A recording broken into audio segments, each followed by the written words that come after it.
Alright, let me just quickly wake up YouTube. Give me a sec. Alright, YouTube should be alive now. Alright, let's get started then. Right. Okay, here we go.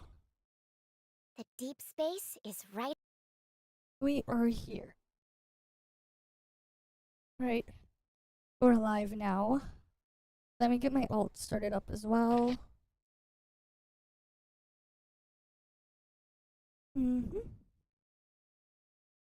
Right, let me get my alt booted up.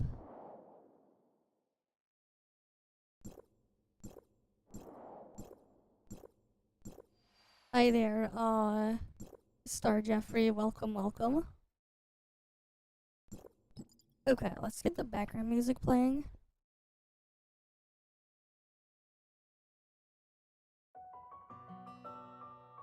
Alright, cool. Alright, we got the weekly reset and stuff. So we got a bunch of stuff to do. Hopefully everything will be good today. Alright, that might be a bit loud. Give me a sec. Alright. I just did the volume of that.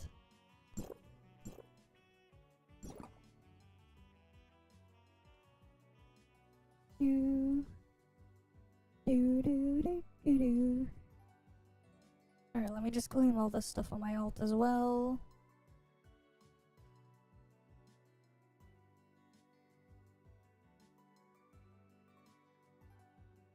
No old man on my alt. How about my main?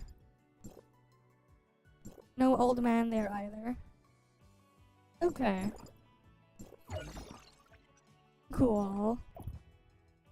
Cool. Gotta clean out the shop again, as usual.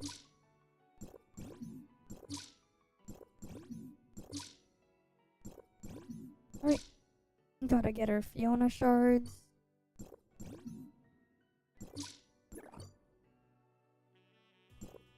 Gonna grab these.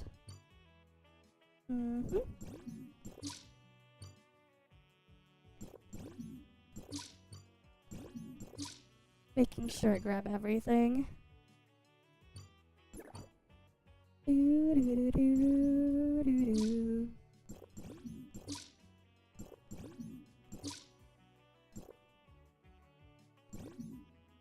I'll still grab those even though I don't need those. Still grab them.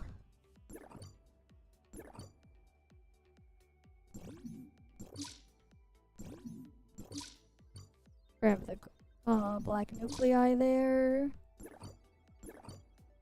Alright, let's see.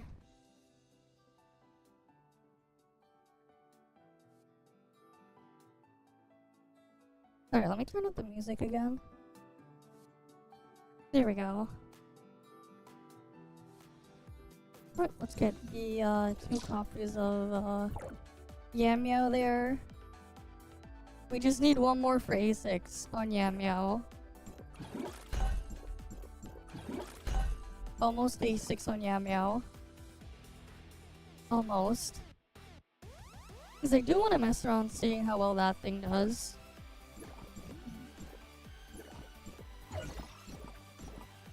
It's probably like not the worst thing ever to use. Nope, nothing there. Okay. Or like, it's probably like somewhat decent to use actually.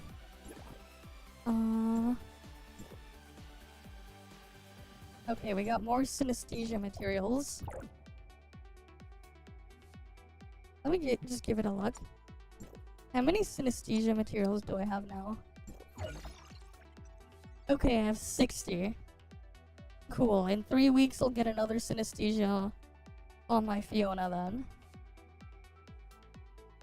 Cool.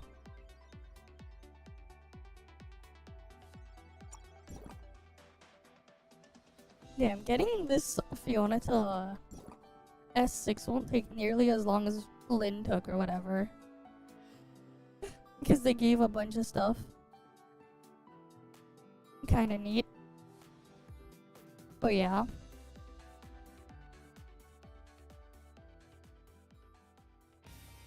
But that's what they're doing, so that's what they're doing.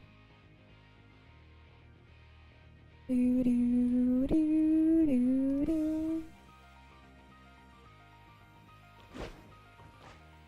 Alright, dailies first.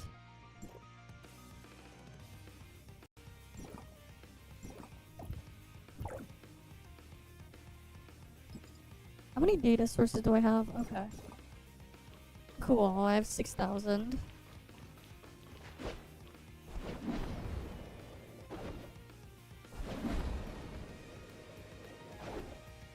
Alright, let's go around to the thing. Do, do, do, do, do, do, do. Over here.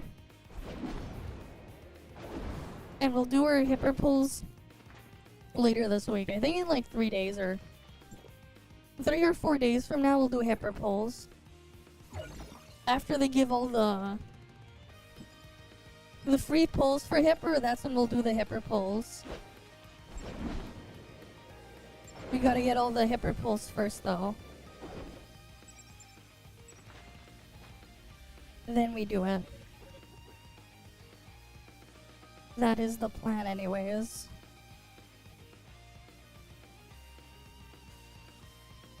And then we also gotta make sure we save claiming the battle pass stuff for a few days, cause new battle pass soon.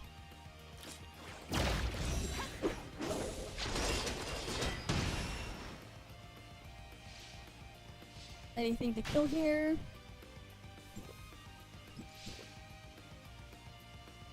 How about my old?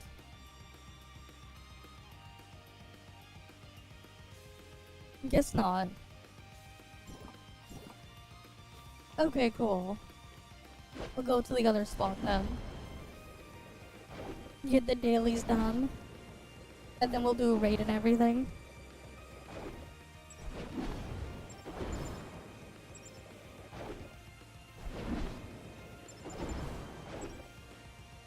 Alright, here we are.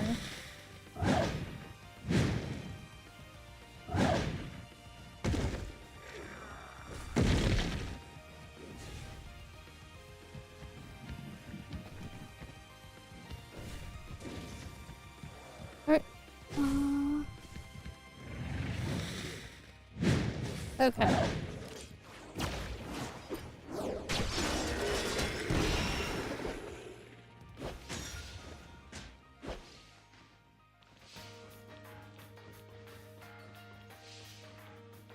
Alright, let's see. What else do we need here? I need armor guards. What does my ult need? Exoskeleton dudes and vertical turret. Alright, let's go get the vertical turret first then.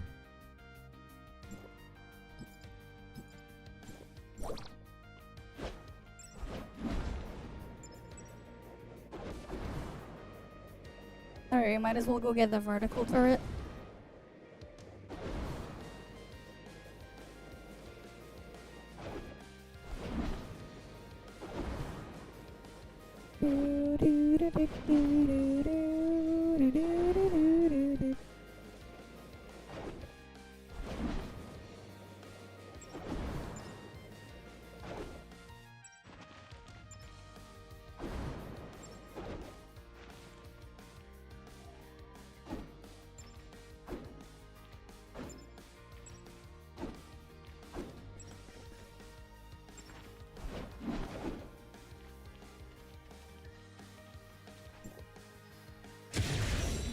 Oh, and I can get my armor guards here. Very nice.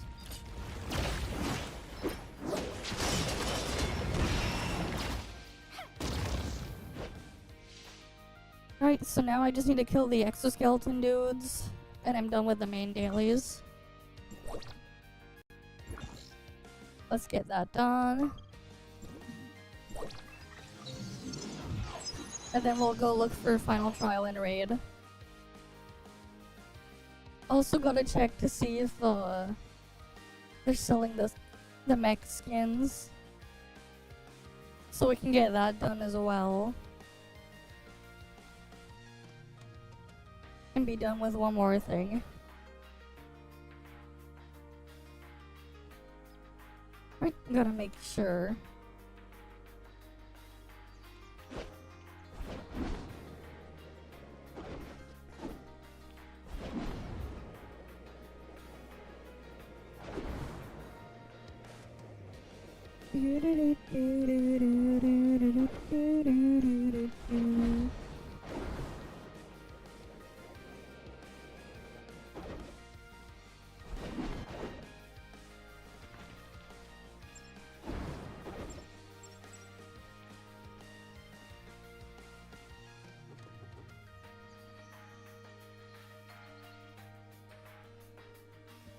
Alright.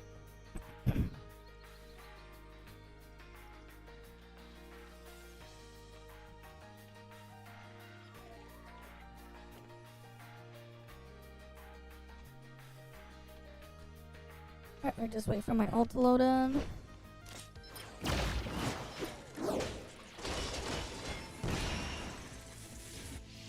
Cool, my ult is done with those. That was quick and easy. Alright, let's go check Joltville now. Might as well check what's going on at Joltville Market.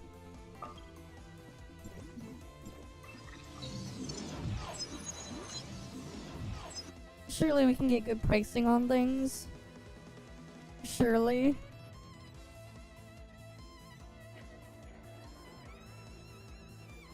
We'll see.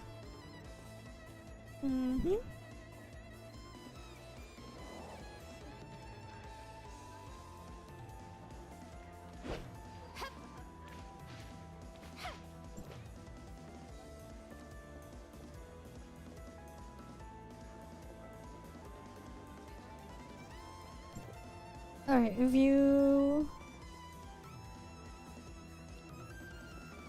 Green plums are good. We sell green plums. Oh, my ult. Awaiting command. Surgeon's no good. Herbal thingy, no good either. Just sell my ult. Okay, I don't sell anything.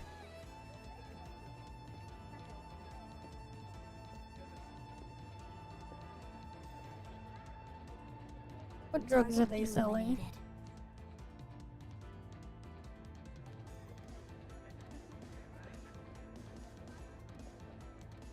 Sheep enhancement shot though.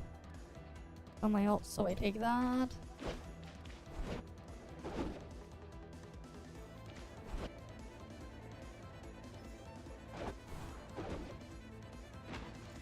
How about here? What are they selling me?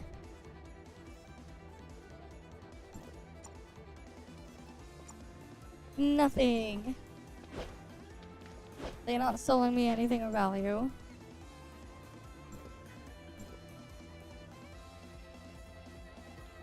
So I just take the things here instead.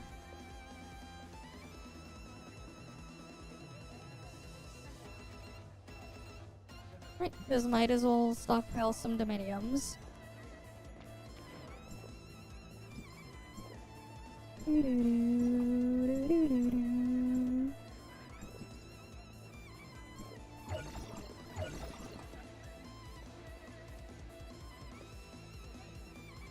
Come on. Make sure as well for the other thing. I also claim my appointed research. Awaiting command. Alright. I got joint ops and stuff to do.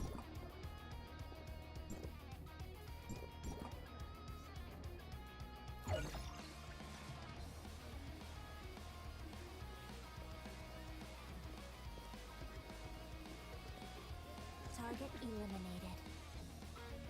Alright, let's get all those other things done.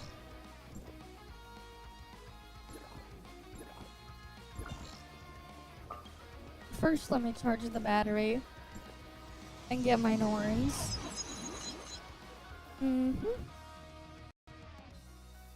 Gotta charge up and get my Norns.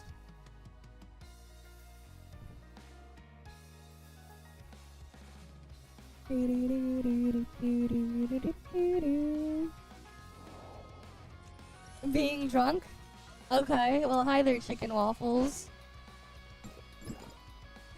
Damn, you got drunk on a Monday. I mean, I guess it's fine if you don't have like work or anything the day after, right? But yeah, that do hit different, I guess. Alright, let's go get this thing charged up. Because it's out of battery. Oh, okay. Plus 10 more Fiona Matrix pulls. Not like Fiona's matrices are worth anything, but hey. Free is free. I'll take those. And then Hipper pulls over the next 2 days. And then after we get those Hipper pulls, I'll then pull Hipper. I'm like waiting for those. Instead of getting them immediately. I was waiting for them. Do I need anything there? Nope. And I gotta make sure I stockpile on those conquest signets.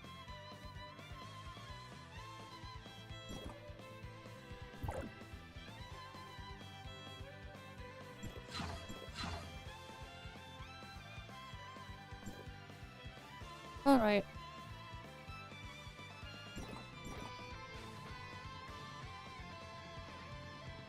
Awaiting command. Wait, why isn't it charging my ult's battery?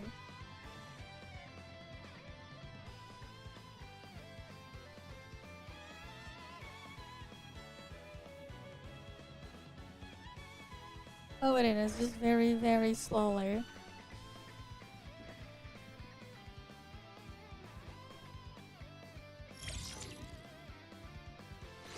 Target eliminated. Here they're, lightning on, or lightning on. Welcome, welcome. Is this charged enough?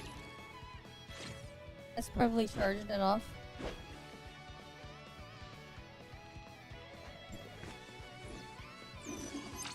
Give me my Norns. Ooh, nice. Lucky strike. Ooh, another lucky strike. God damn it, I want more lucky strikes.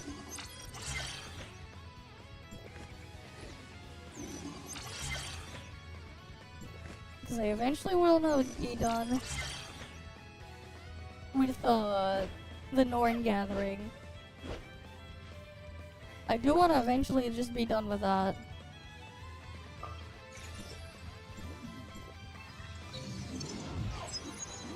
So I can just do everything in Kylo. But the need for Norns still continues.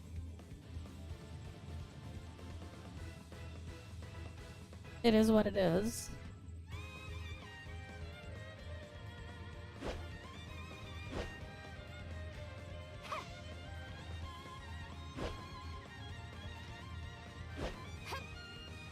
Alright.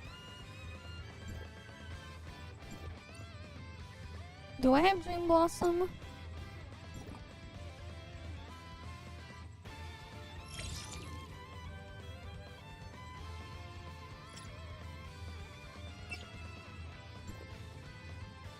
I do have Dream Blossom. God damn it.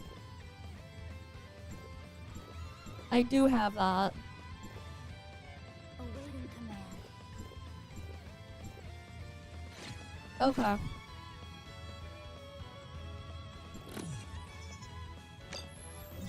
No point in getting that then.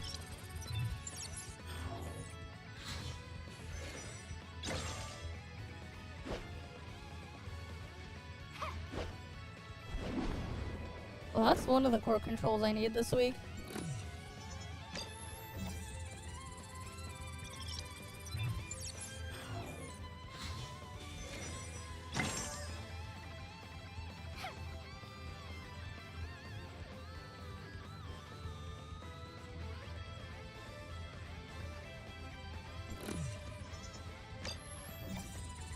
Alright, I'll just open 2 more here.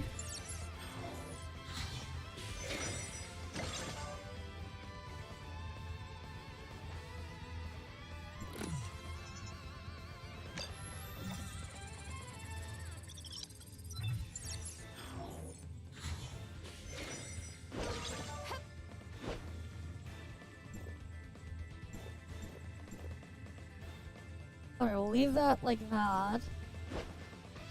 Because I want to claim the thing when we get the new shit after.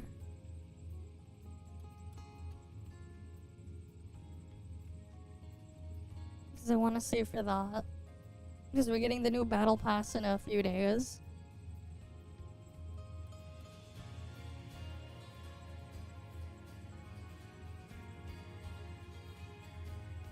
Alright, I'm just claiming the Norns on my ult.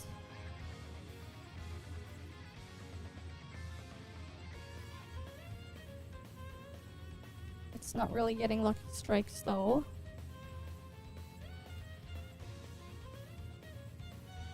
Unfortunately, but it is what it is.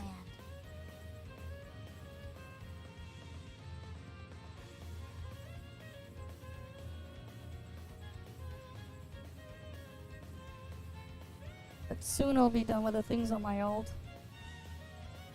I think. I all got better luck with trying to get the mech skins after all. Right, when's the battle pass coming again? Yeah, in 2 days. In 2 days we'll get the new battle pass. So that's very soon. Very, very soon. Which is nice.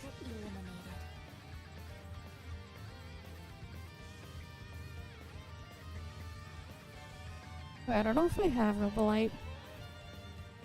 They're selling Rubelite on my ult. I gotta check first.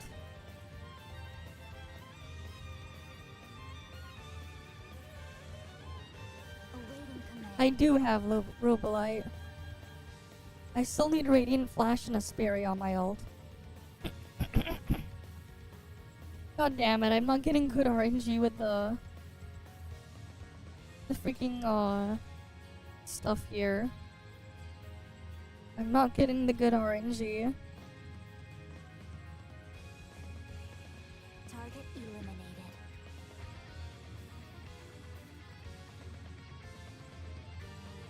Oh well, it is what it is.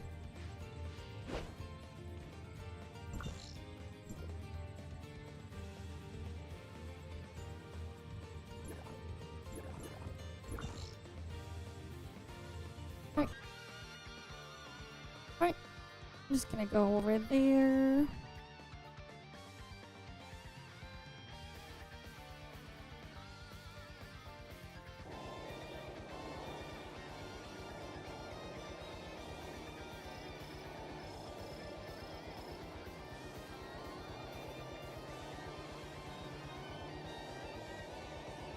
I'm probably gonna have to kill the eye boss like 4 times this week.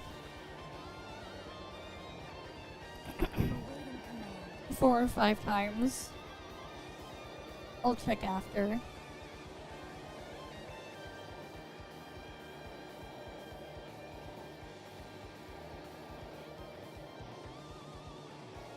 Alright.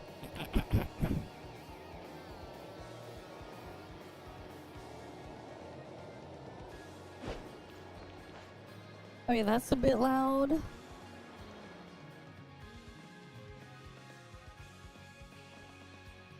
What is this week's raid anyways? Oh, that one. Okay. Anyone doing thing in raid?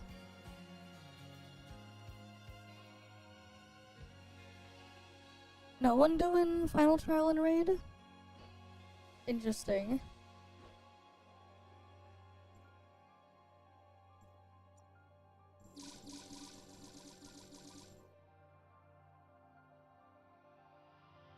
Alright, let me warp on over.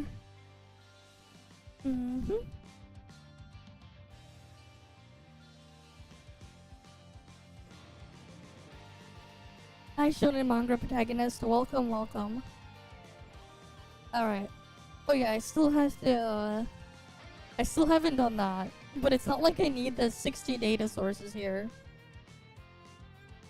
Alright, it's not like I need the data sources. Everything is 10, 10, 10, 10. So I can just like leave it as is.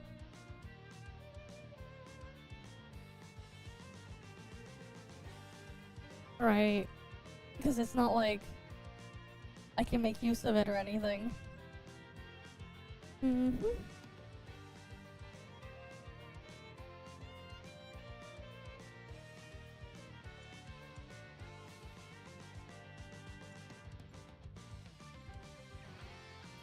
Okay, what am I going after now?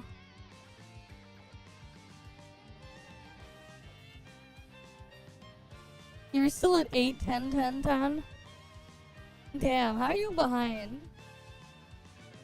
What have you been doing, man? You're behind. You're behind on the stuff, man.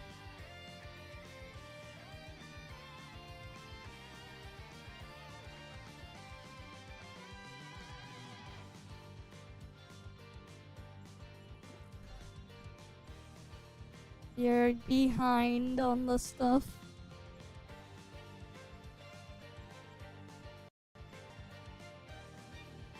But yeah, we get the new battle pass in 2 days. Which also means new battle pass mount. We're getting that soon. Ah, I see. Fair enough, but hey, you're getting caught up at least. You're getting caught up at least.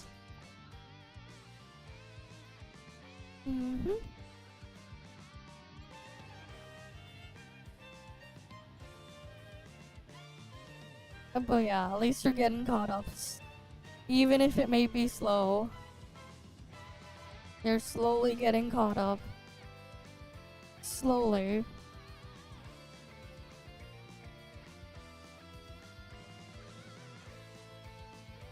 Right, you're slowly getting caught up.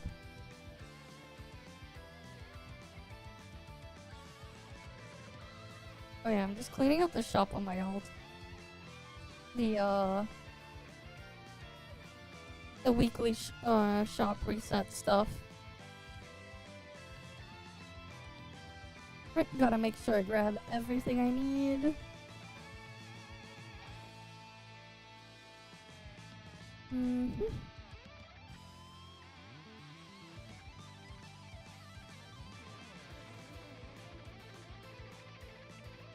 Gotta grab all the things.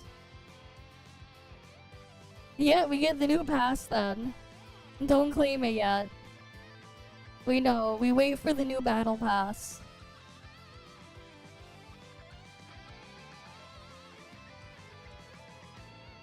Alright, we wait for the new battle pass. That is soon.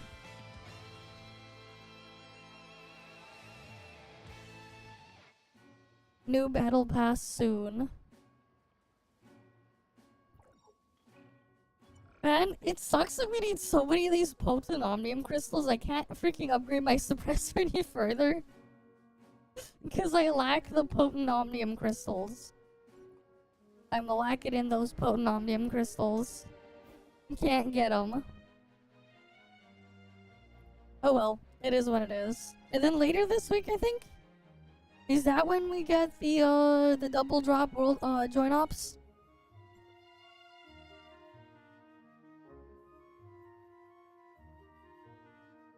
Oh no, it's on the 8th. Yeah, so that's in 3 days. On Friday. Okay, on Friday we get double drop join ops for a week. Or 2 weeks. That's when we spend all our vitality. Right. We're also gonna do our Hippler pulls in before then too. Soon, hipper pulls. Soon.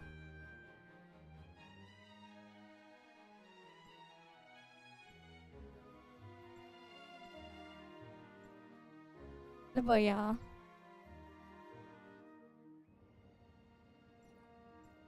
Soon we got those coming.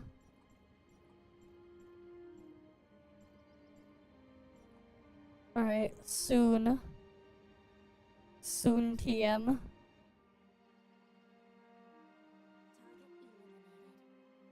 That's just how it is.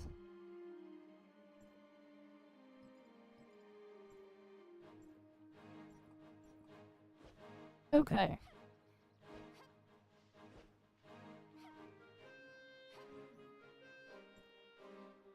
Interesting how, like, they didn't, unlike when we got Fiona, Lynn synesthesia, they didn't put Fiona balls in here.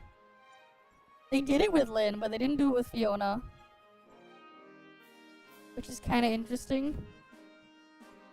But, like, yeah, it is what it is.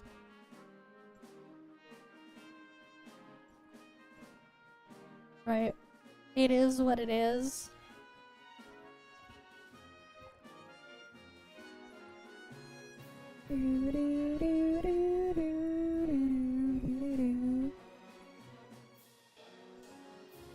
Those potent omnium crystals are too expensive. I wish we had an alternate source for potent omnium crystals. So I could, like, actually get the things. Oh well.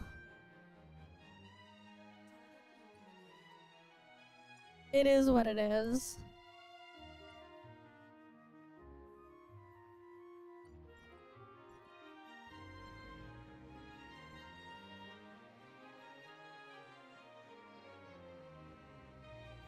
One a week. Yeah, I know about that one a week. It's just getting that one that's one a week is a pain because it's an inners. Who wants to do inners crap, man? It's inners and crew store. But, like, my god, doing this shit in inners is pain. Like, fuck doing the stuff in inners.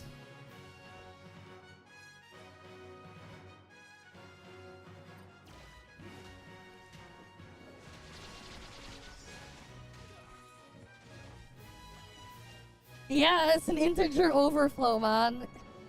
You integer underflowed so much it overflowed.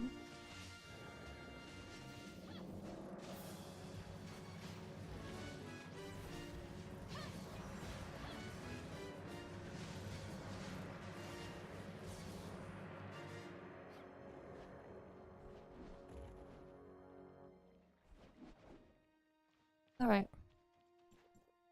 We gotta make sure we get raid done as well after.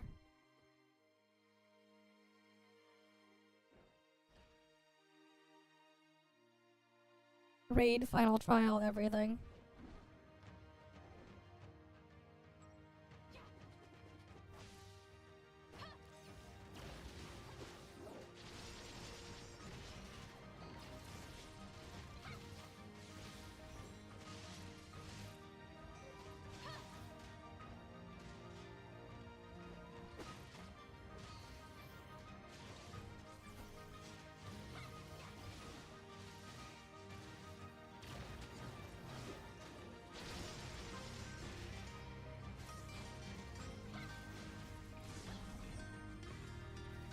God, I hate it when, like, after I clear, it freaking resets my mouse from being locked into the game window.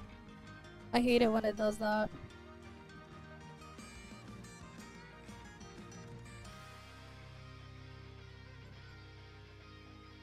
Because, like, and especially when it's inconsistent when doing that, it's annoying.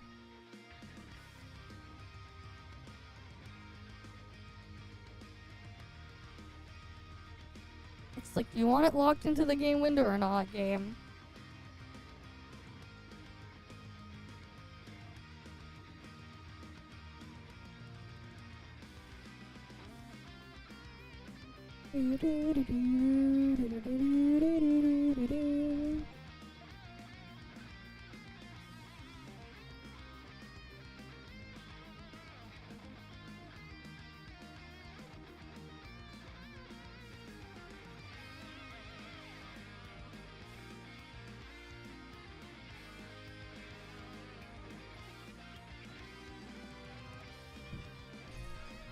Wait, no, I want Frost.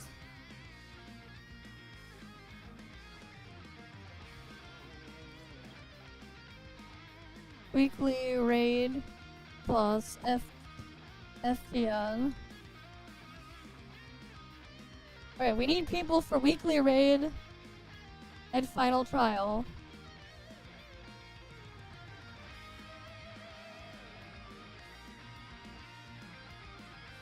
Come on.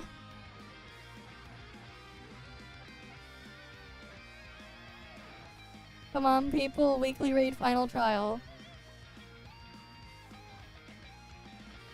What do you mean you can cheese it with a Volt team?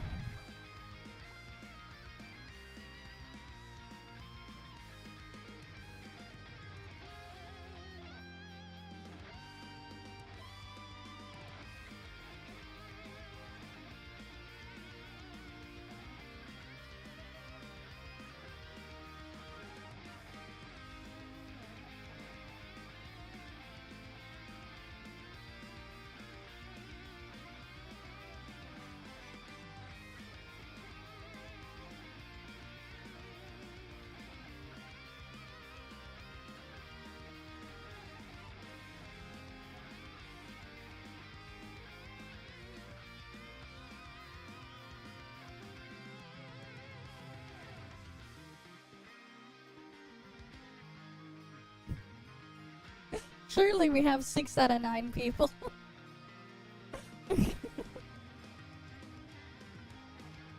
6 out of 9 people. Just need one more slot. We got space for one more. Right, we got the space for one more.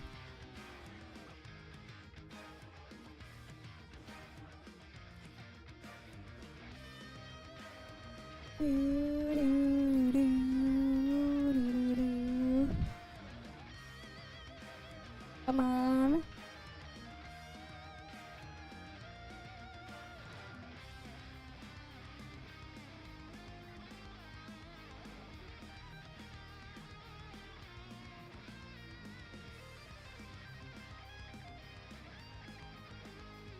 One more slot. We got 7 out of 8. One more. One more spot.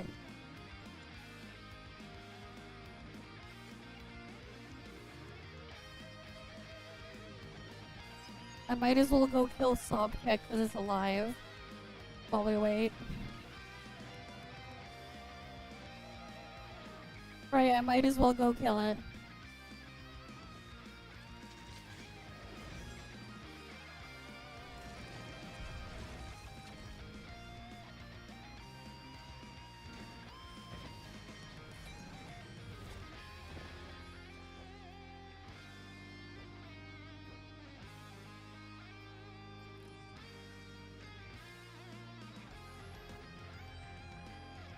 It's too bad that we're never gonna go double drop world bosses again. We're probably never gonna get it.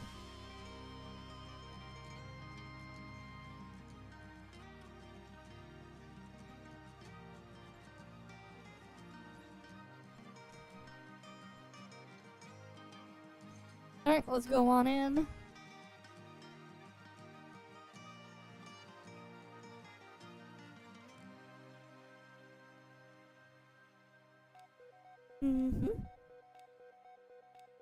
Alright, let's load on in. Load.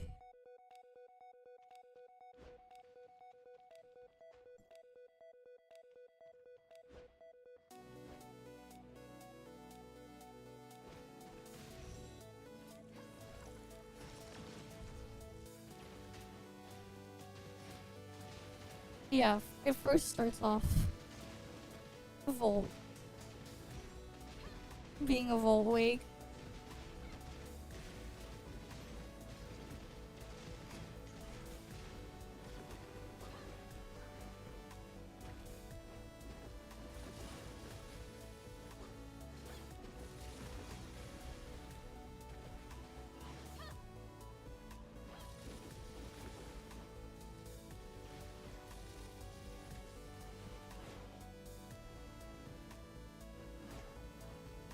Gotta jump out. What the fuck are people doing, man?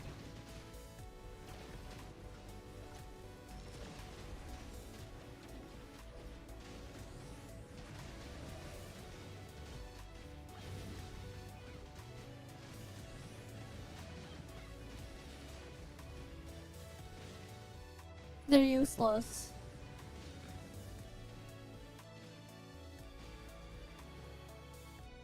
God damn, the people are useless.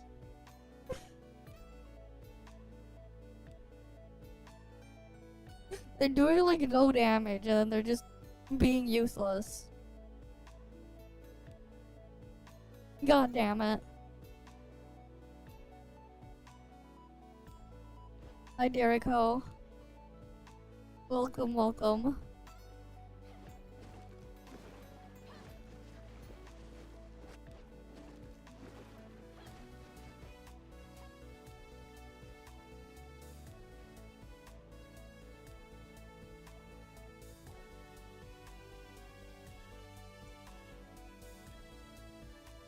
Alright.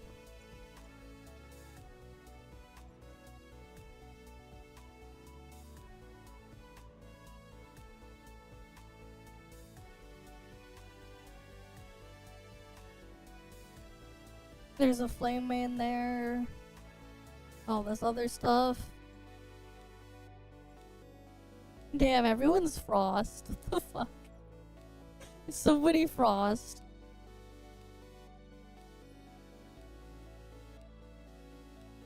I'll put on Fizz.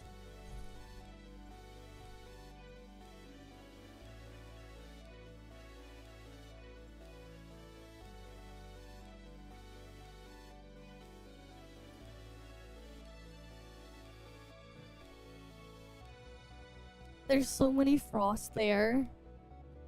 Crazy. At least I can get rid of some of the health at the start.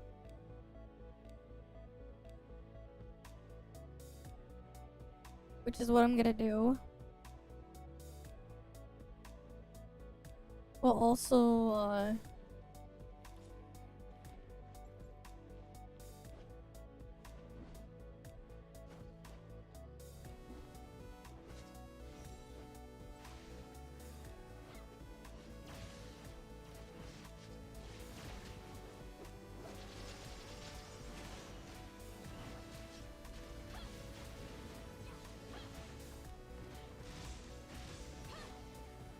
that's good for the other part, man. They gotta destroy the pillars. Stop attacking the boss, destroy the pillars. These freaking people know what to do here?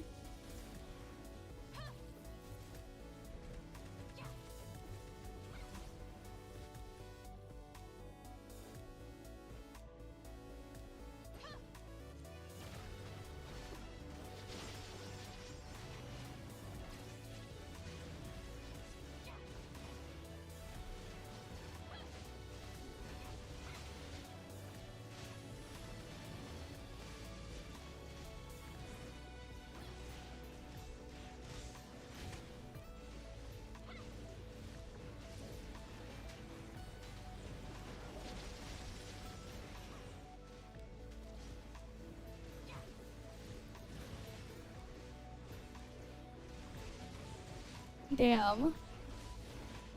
I'm the top dealer right now, though. I'm gonna be top dealer as tank.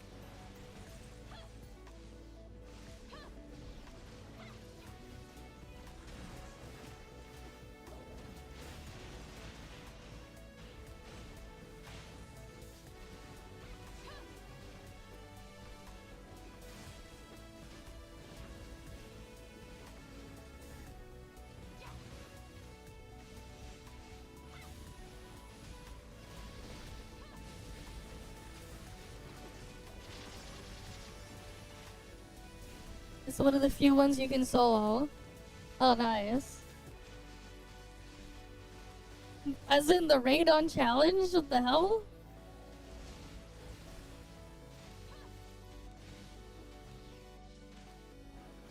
the hell? Is like everyone dead?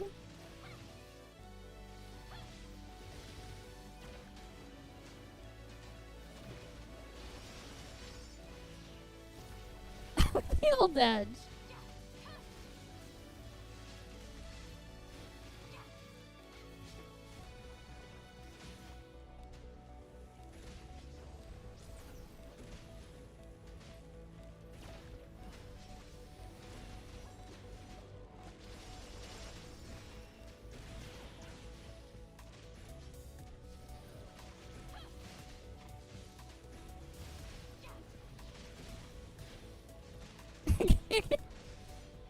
Wait, what is still?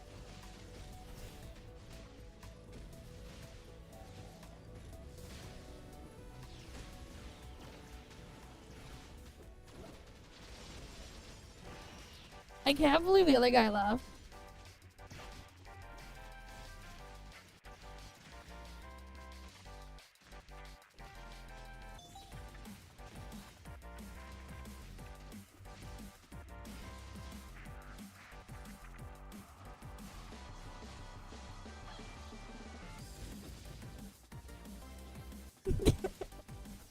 I'm still alive.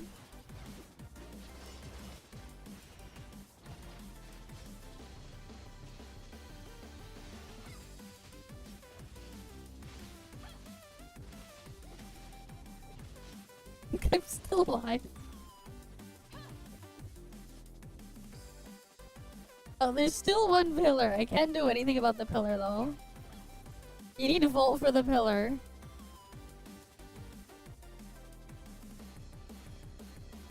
I just have to wait out the pillar.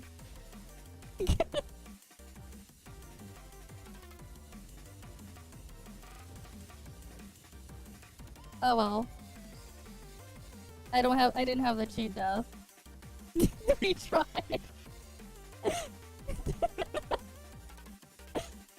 Okay, one of them needs to go convert to healer. One of them goes benediction. Okay.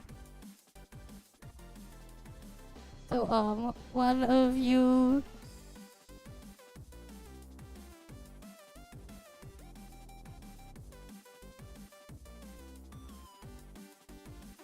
Bene, please.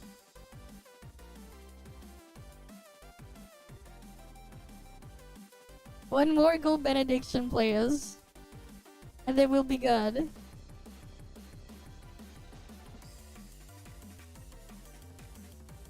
And then we got this.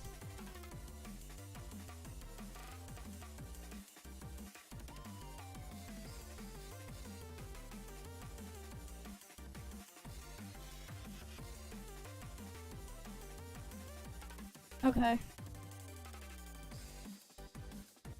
Alright, we almost had it. I'm tanking it. Even though I don't exactly have gear for tanking. I'm tanking it in DPS gear.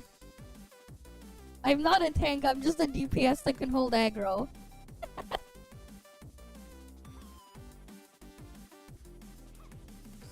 Yeah. Alright. Ready? Alright, we got this.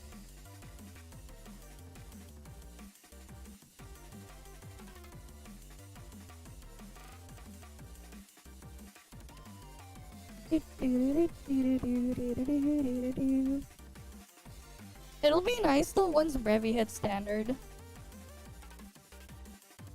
Eventually we'll get Brevi on standard, that'll be nice.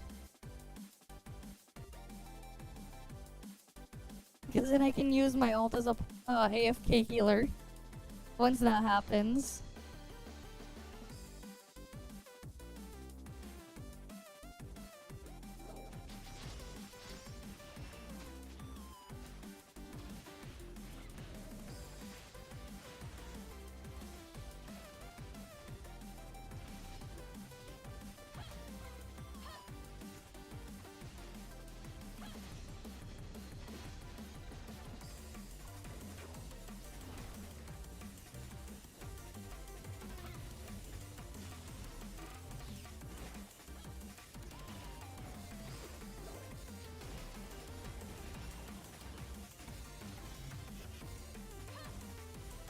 Did I get the last pillar?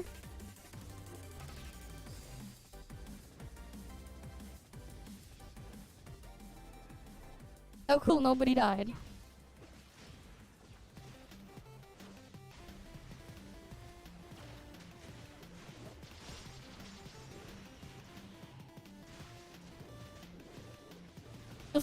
The frost stage is the easiest because everyone's fucking frost. Fucking everyone here is frost. There's one flame dude and then everyone else is frost.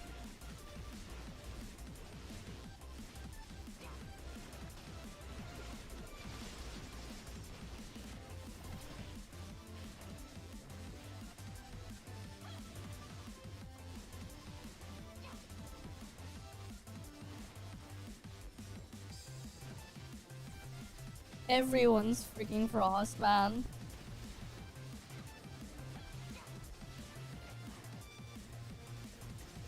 That said, the entire time the boss here is... He's weak to fizz. Because, I'm here.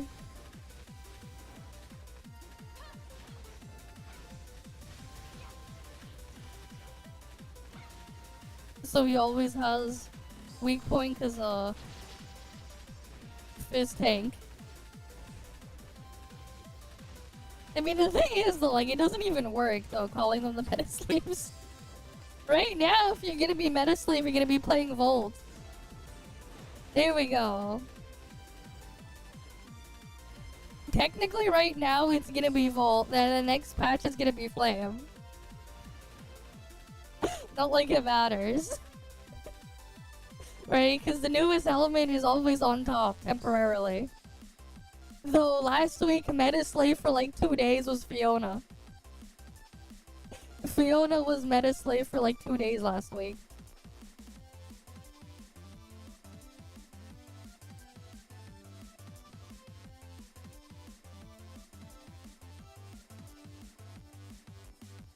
Origin of War is Origin of War.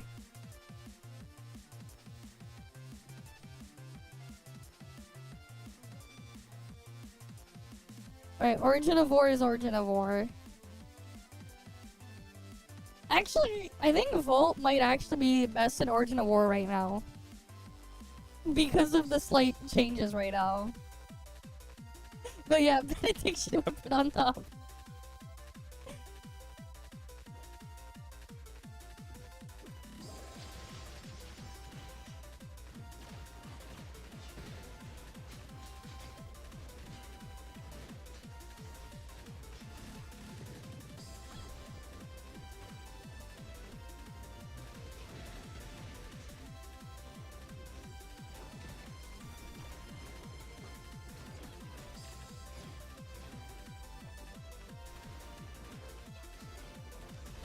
Damn it, they kill it before I can even do my thing on it. That's the problem with like the fortitude like execute thingy the A6 Aster has. It's really shit to use in practice. It's not really that practical. The Icarus thing is actually better in most situations. Like, the Icarus version is so much more practical.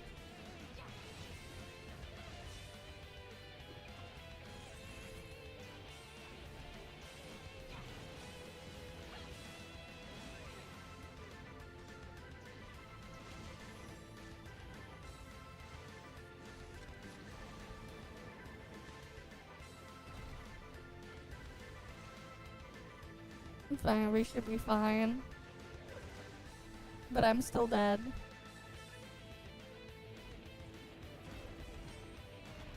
Well, it's done. Whatever, what's done is done. GG.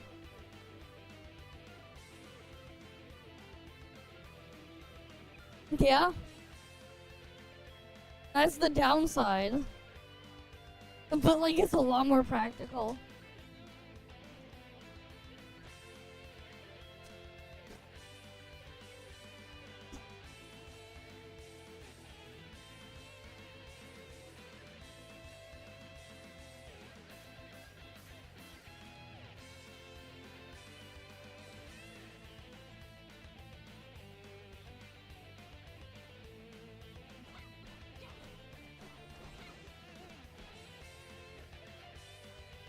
But yeah, there we have it.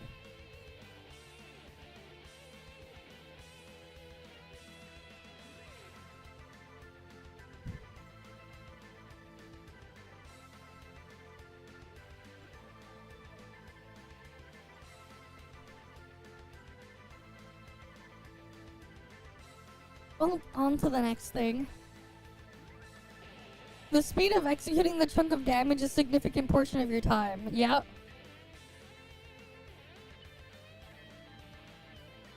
Like, the thing is, the Aster chunk is only useful in raids. It's only useful in raids that are extremely tanky. If it's not a very tanky raid, it's effectively worthless. It takes longer to try to do the execute and get out of the animation in pretty much every other piece of content. It's so dumb, man. Because you have to like swing to the target, and then after you swing, there's like a freaking long ass exit lag. Which makes it like really impractical. Because for some reason they gave her a long ass exit lag to exit out of the swing, which is really annoying.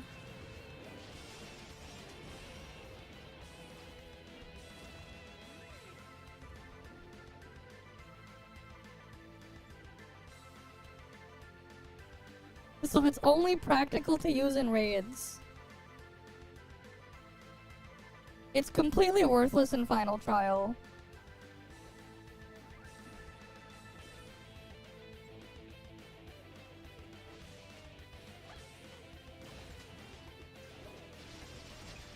In terms of like what's more useful to bring into like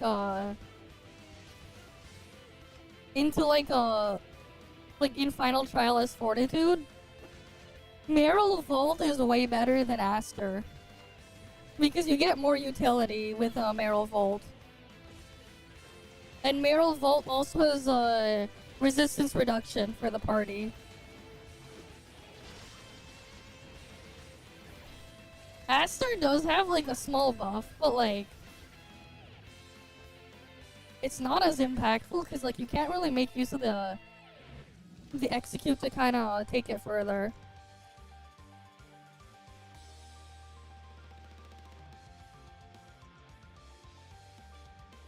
Right, like how big is Aster's party buff again? Yeah, hi Tara. How big is it?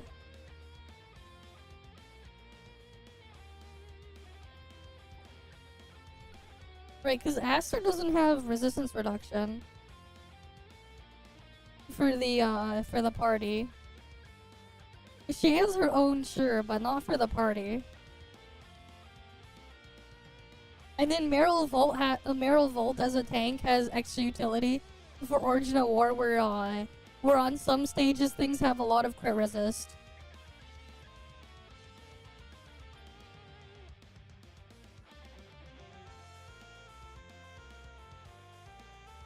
I've never gotten this thing to trigger, man.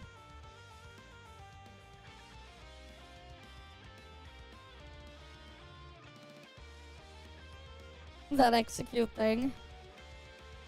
Yeah, it's only 5%. Well, I guess you can get up to 20% after 4 uses of final damage boost to the party, but that's it. That's their only, like, party-wide buff here.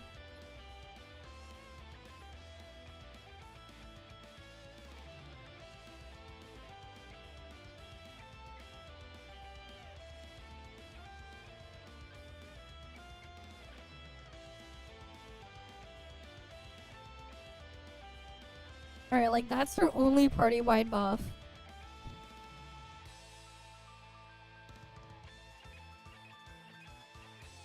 Yeah, except I already freaking nuked them without even having to do that.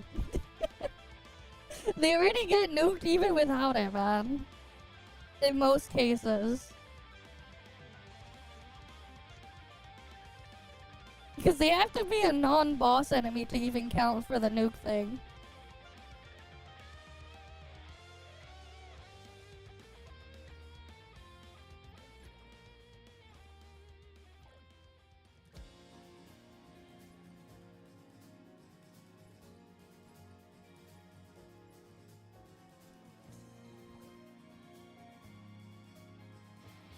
Yeah, they have like a more billion HP. Exactly. They have a more billion HP.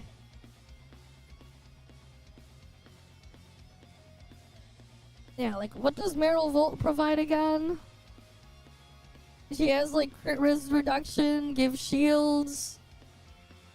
It has 12% defense, not defense, resistance shred or something. Gives players damage mitigation for fortitude.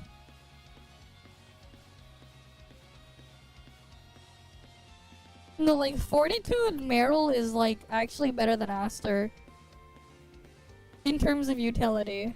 Oh, 10% resistance reduction, my bad. Like technically speaking, like if it like the only like real niche for Aster tank is purely just for raids, because otherwise Volt Meryl is better. Asuka is better if you have A6 Asuka because of the AT field stuff that you can do that's to help teammates, because you can block damage for teammates as well as just reduce their damage taken. You also have the part where you also reduce their enemy's resistance by 12%, right? And then like you fill her with like a different support in the last one. I know, but assuming you have them, like I do, it's like Aster A6, you just get this part here, which is purely only for raids, because it's not practical to use in any other game mode.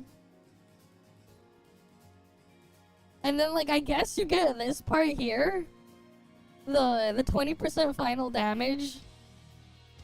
But like there's other ways you can provide that too. While having more utility. Heck, if you were to like slot in 0, you could provide more. Like if I was to slot in 0, I could like discharge into 0 occasionally and provide people the damage boost anyways as like the third one. Or like I could put like Lin Synesthesia 6. Give people that stuff that way.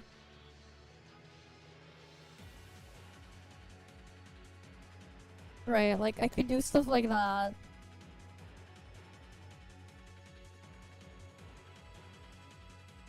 Yeah, it's like only useful in raid because like you can't. It's not even practical for Bygone. It's not even good for Bygone, man. It's not even good for Bygone.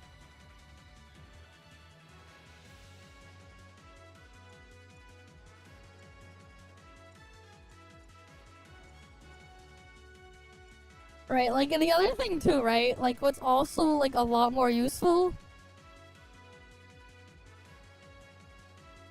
NA is even more useful. Especially if you have a bunch of Frost players in your team.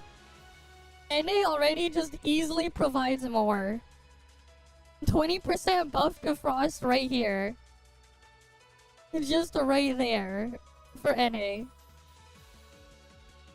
It's 10% for all elements, but 20% if they're Frost. Just instant. Easy.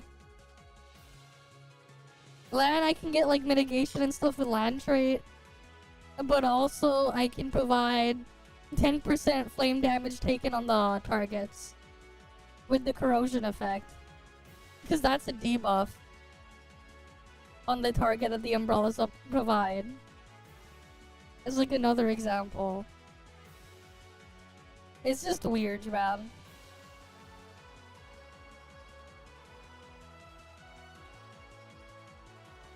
But yeah, it is what it is. Imagine if they let Meme keep her resistance reduction that she had on C and on Global. Why'd they get rid of her resistance reduction, man?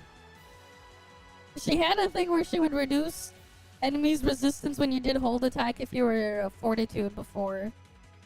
If only they let her keep it. Oh well.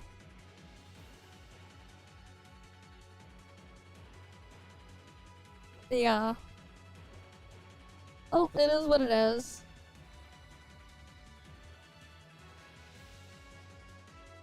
Just gotta make the versions different, yeah. Oh well, it is what it is.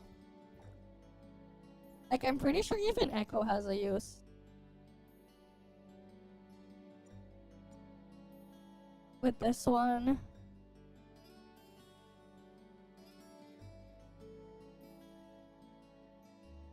Everyone get 15% attack after you shatter. And then... that part useless. I just realized she had an effect that just doubled on Grievous. Okay. Sure. That is interesting. They should give Grievous back, man. Bring back Grievous and make it like... just make it a thing all Fortitude weapons can provide. Bring back Grievous and make it like a passive that all Fortitude weapons can provide and have it stack with all the other effects. They should bring it back.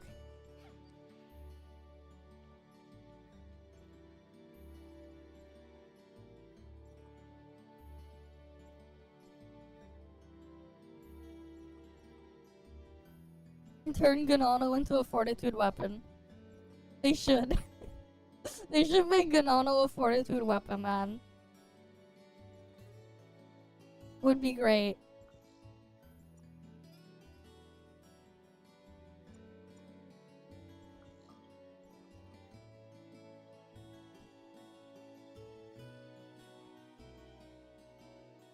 Do do do do do do do.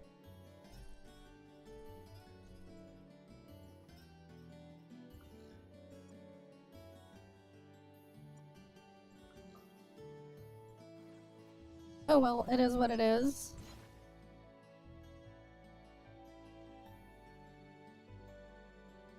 Time to kill some world bosses.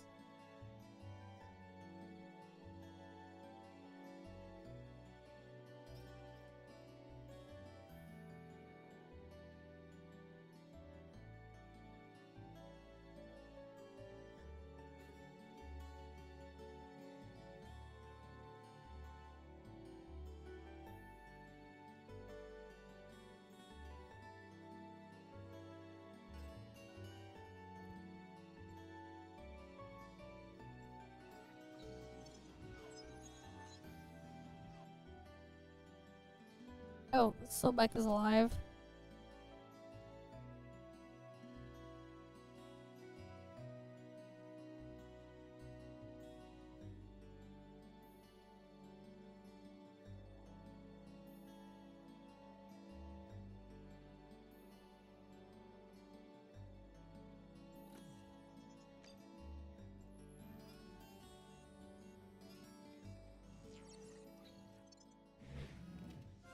Wow, I got a dream machine right here. The first dream machine.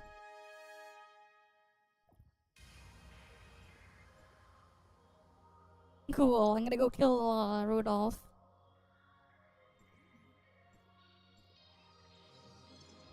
I know, it's weird. It's so weird when they have like those effects that like, it's like cool, but why here? That is so true. It do be like that sometimes.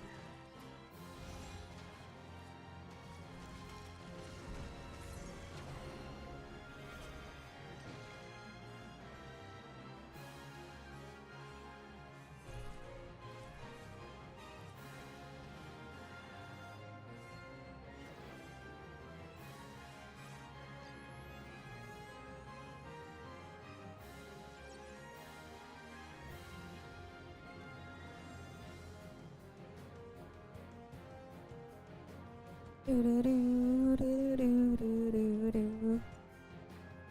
Do do do do do do do do do do.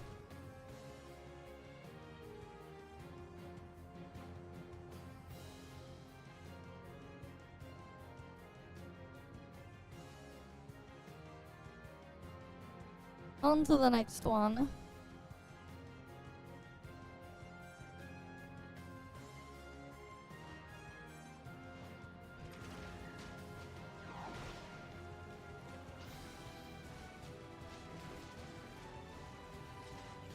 Surely I'll get a dream machine. Alright, surely I can get a dream machine here.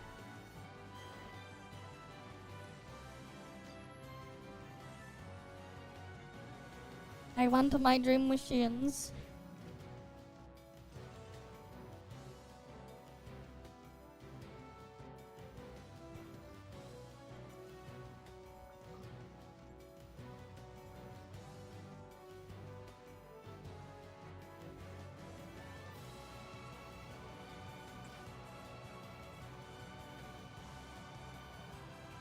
Alright, I'll just warp to my ult. Who's gonna go grab the next one?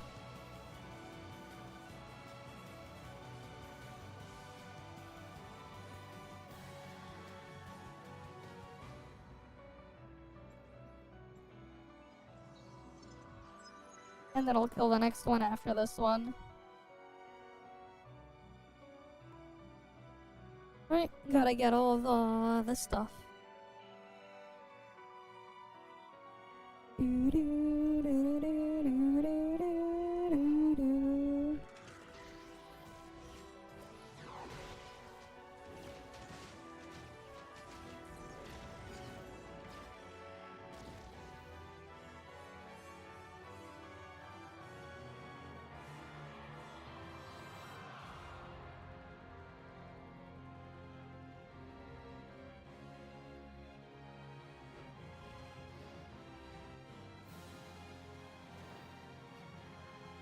Surely I can get a dream machine here.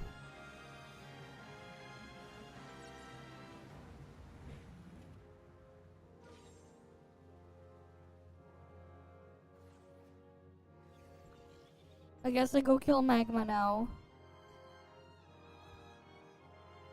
Because there's no more Rudolph.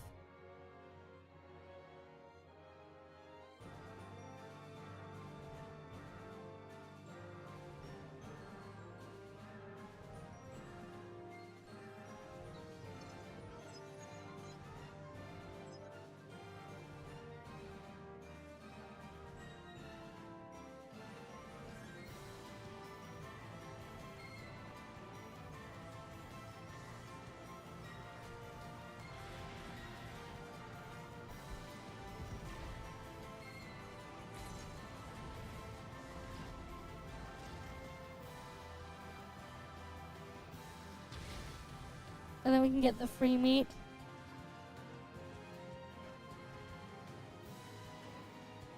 Because free meat is free meat. Do, do, do, do, do, do.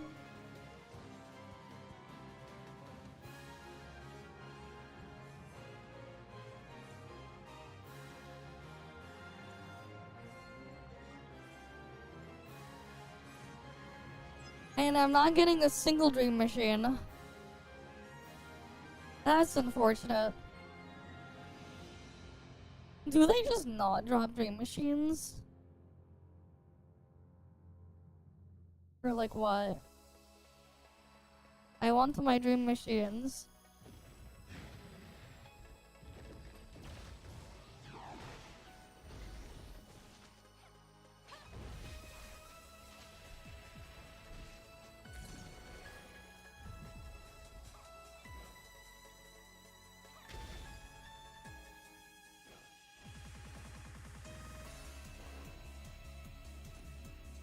Oh, this is a good way to farm meat at least. Farming a bunch of meat this way. Right, we're farming meat.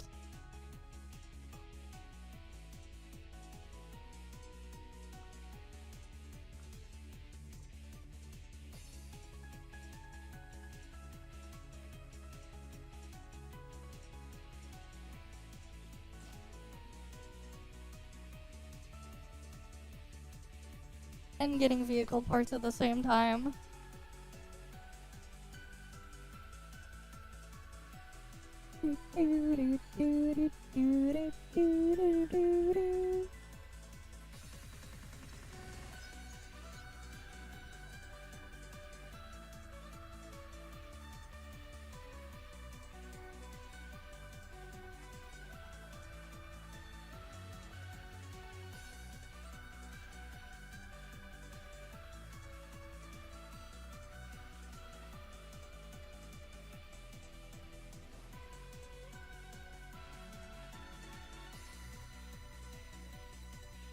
We can loot that one. And grab the thing over here too.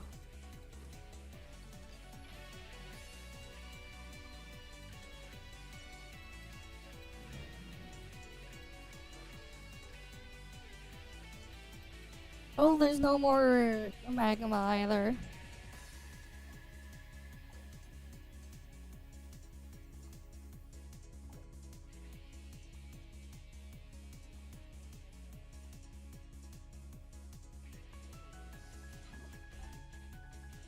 Oh, this also gives attack. Okay, so I should just be upgrading my belt all the way before working on those other two pieces. Because I'll also get more attack for upgrading the belt. Okay, sure. In a couple of weeks, I'll get the other 66 attack there. And then I go after the other two pieces. No, I won't. Because the problem is, I'll get more attack, but the rate I'll get the attack is worse. Well, the problem is I have to upgrade this 5 levels and this 5 levels just to get the next piece of attack. And the cost to level it up isn't gonna outweigh it. Not quite. I would, like, to get these caught up, I would need enough to get this to 75 to then get more attack from it. So, like, I'm better off getting the belt all the way first. There's no point in getting it evenly once you're stuck using the, when you're gated by booster module 3s, because the cost is so high. Also, I get 66 attack there. Keep in mind the next attack here, you know, that's only 84 attack. But I would need to get 5 levels here, 5 levels here, and I would have needed to get 5 levels here. No, it's not that much. And like after you start getting once you're gated by yellows, you actually don't want to do it evenly. Focus on all the attack and crit pieces first, and then go after the armor and leggards last. Those are last. Belt first. Because you have to get everything to +5.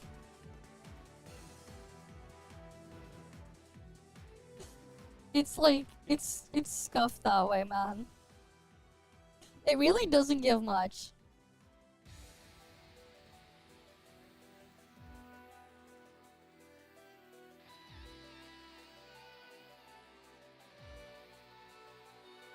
Honestly, I shouldn't even be getting blues. I don't even need those freaking booster modules. The blues, look at this. What the hell am I gonna do with these? Right, what the hell am I gonna do with these?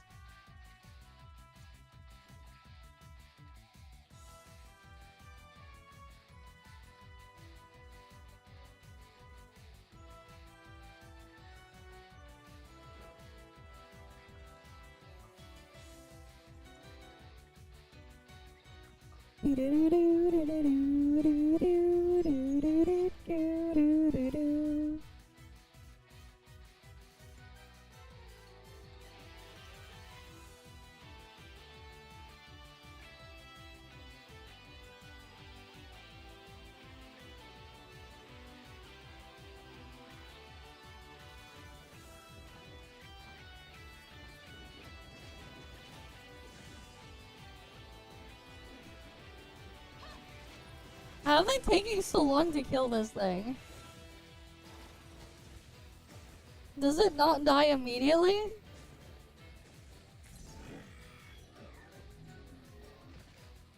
Oh, they're in 80k CS.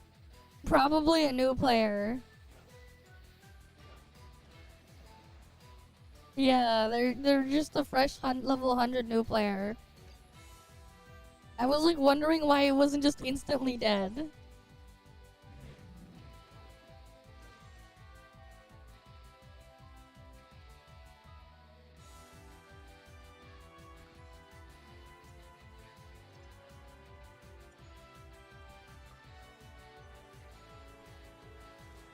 Yeah, fair enough.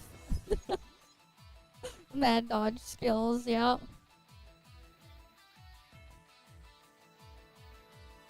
Mm-hmm.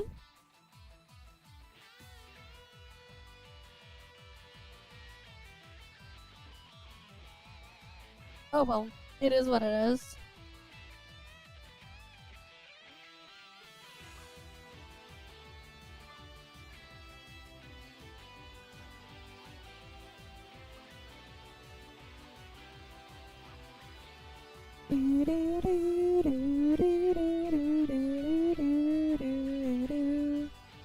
Oh, they're right there too.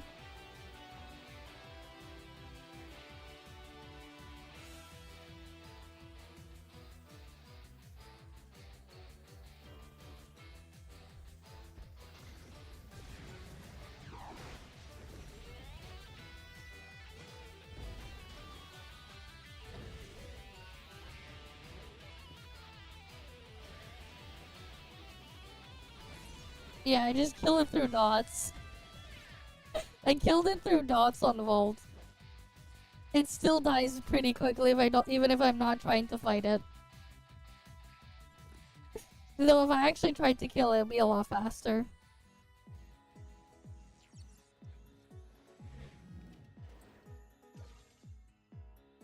Not that it matters.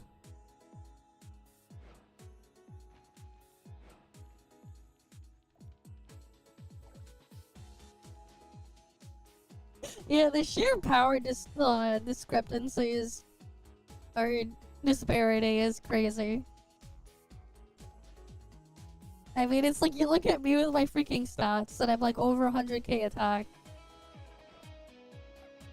You know, just casually chilling at over 100k attack, you know? Just normal things, you know?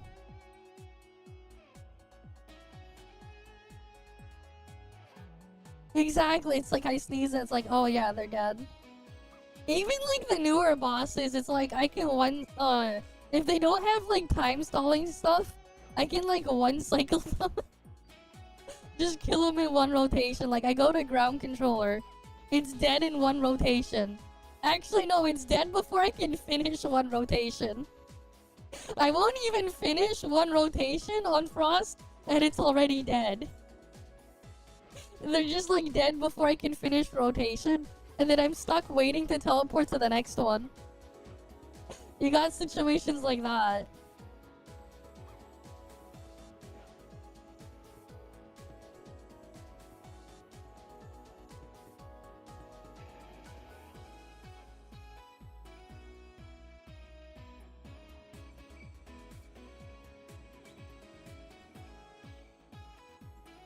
But like, yeah, it is what it is. You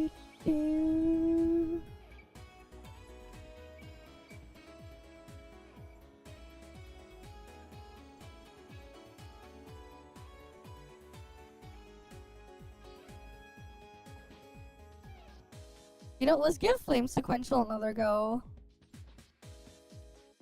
I want to try it again, see if I can fare better.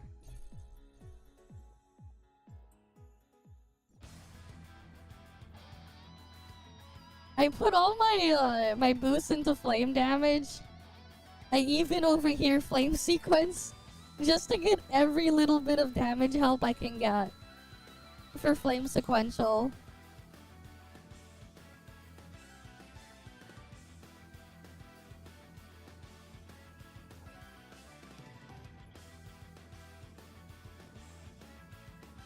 Right, gotta get every single piece of help I can get because flame is my weakest. I mean, I'm still using a Levo. So like, you know, it is what it is.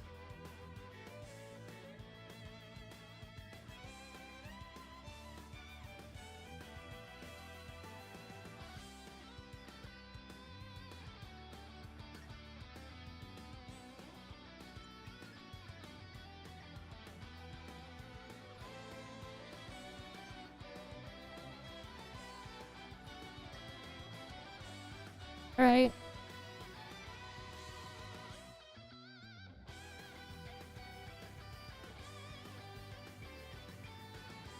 Damn, that's crazy.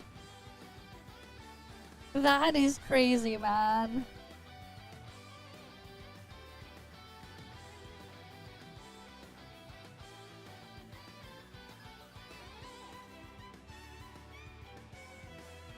Oh, it's probably because of sequential, that's why. Flame is my weakest. That's why I'm all the way down here, because of sequential. If I can get flame sequential cleared, I'll be at the top.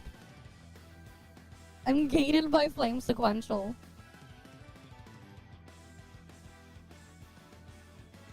Damn, that's crazy though. Getting 4 copies in 24 pulls.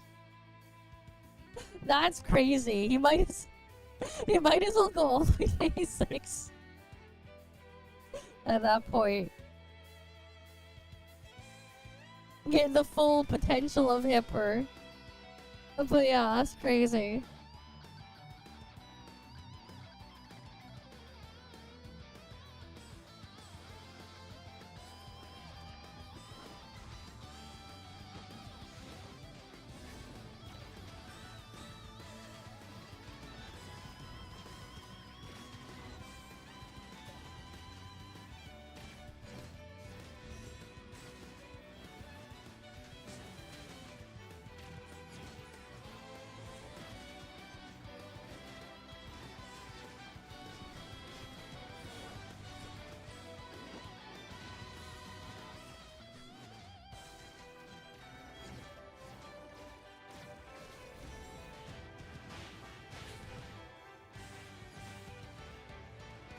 Man, Ocelot is so annoying.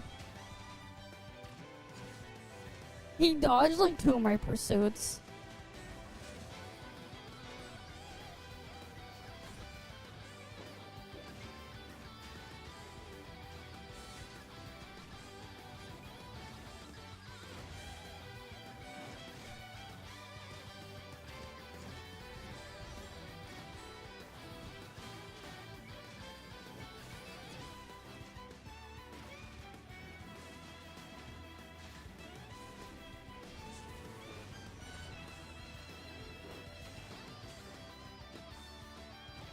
Fuck, we triggered a parry. That was a DPS loss.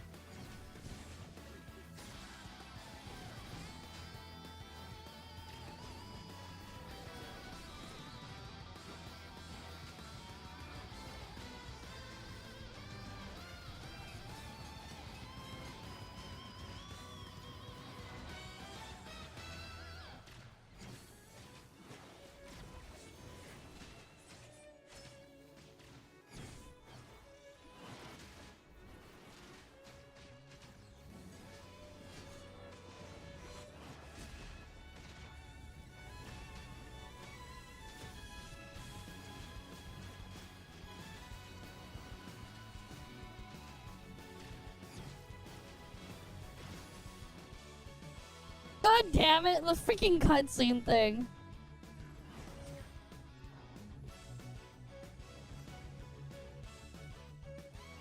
That is like the worst part there. Too weak. My flame is too weak, man. If this wasn't Acerata, this would be way easier.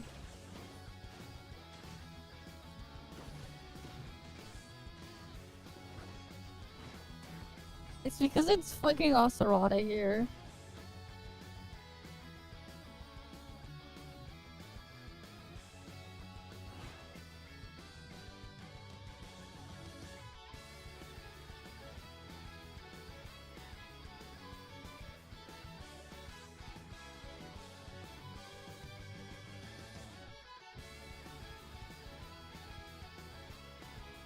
If it wasn't Acerata, this would be way easier.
Yeah, the freaking parry is a DPS loss.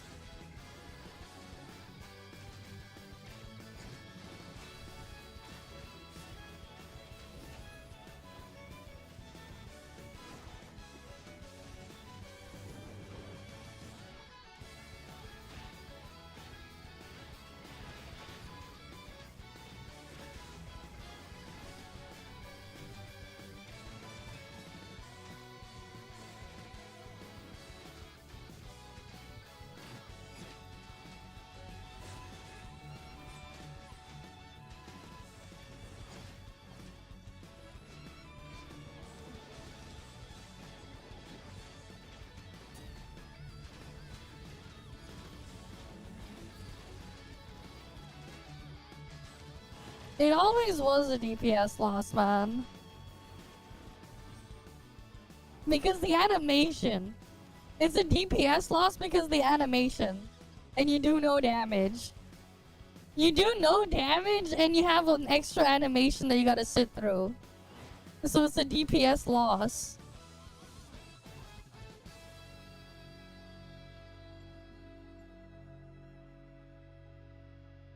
The only reason why it's not on Nonyan is because fuck the cool factor, man. Cool factor useless.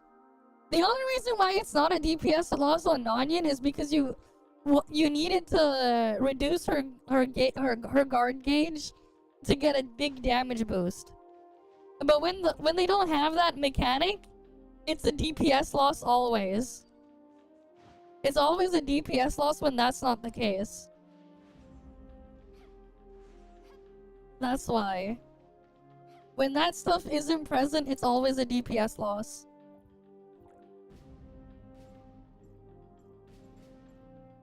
And part of the problem too is like, Nola Flame is so crap.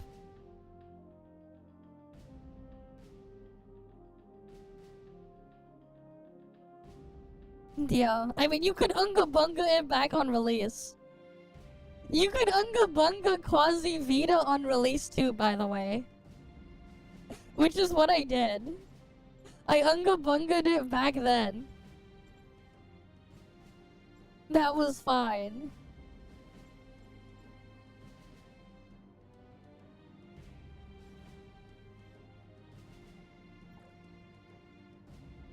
Like, in theory it's possible, but I would need, like, perfect gear to do it. With, like, more stats. In theory it's possible, but, like, I need perfect gear.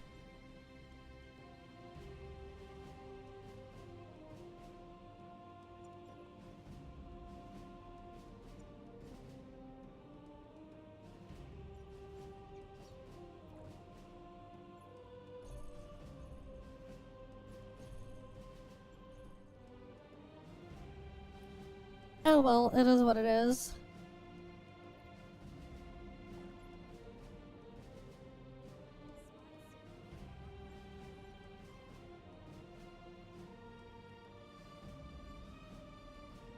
Yeah, next altered. Hopefully the next altered we can change element on the next altered. Hopefully next altered can change element. Hopefully. It'll be nice if next altered can change element.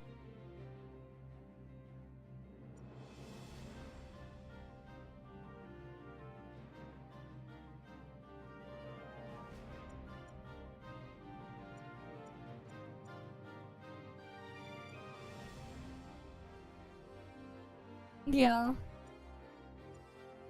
It would be.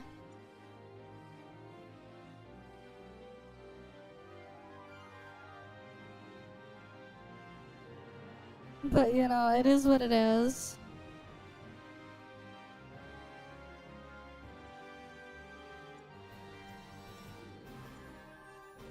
What will be like a big boost actually to my flame is if like once Plotty hits standard, I'll get like a big boost to flame. With A6 Plotty though, I would need A6 on Plotty. To get the big boost to my flame hope. Because then I can use it with Void Piercer and Nola for flame. But I would need A6, cause like A0, A1 Plotty complete garbage. Plotty's like a funny one where like you basically need that A6 to make her like actually useful. That was like her situation back then on release 2.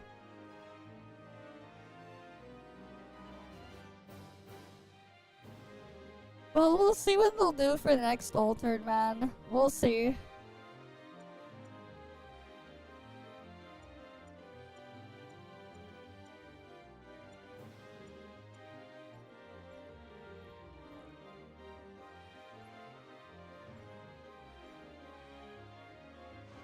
That's if you have 0 other flame units, otherwise you're better off using Liho. Yeah, but if you have Liho is actually better at base than Plotty. If you're gonna be using Void Piercer too. Because the problem is at the base, Plotty's on-field at base is dog shit. So you end up getting more out of Liho. Like, that's the thing, though. Out of the box, Liho is a lot more useful than Plotty. Plotty needs a ton of investment to be worth using. Like, the only decent out-of-the-box flame unit right now is just Carrot. Carrot is the only decent out-of-the-box flame unit. The other ones all have issues. It's just Carrot that's decent immediately from the start. You would just main DPS her. It's just that at A0, A1, she's useless at both. It's just that at A6, you can at least use her as a main DPS and you'll still get some utility from her thing. But like her main DPS will actually be worth using over Void Piercer. The problem is it's just that at the base, it's not. It's not worth using. But also, you need to have her matrices if you want to get her shred. Her shred is locked behind her matrices. Like, actually having her shred is locked behind having her matrices.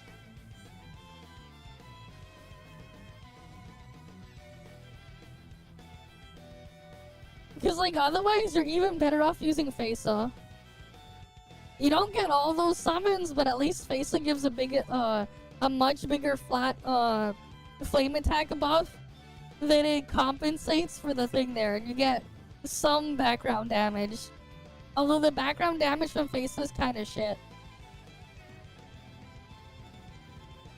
Right, it's pretty shit. It's only 270% attack per second plus the burn. But it is what it is.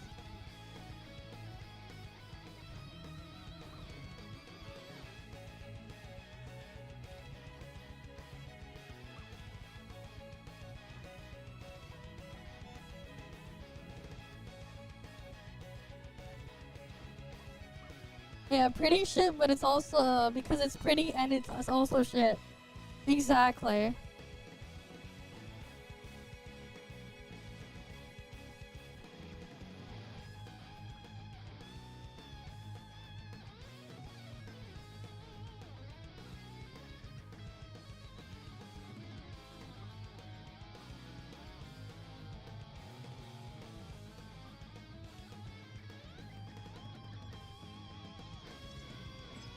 But it is what it is. You know? It just is what it is.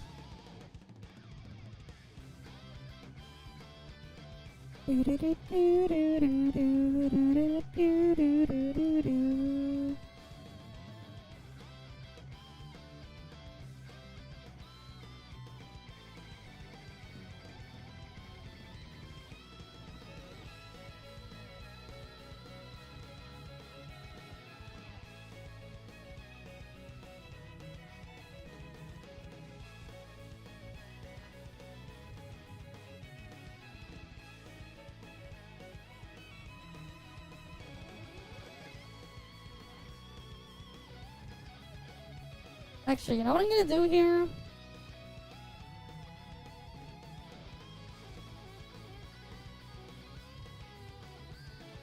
Where's Meryl?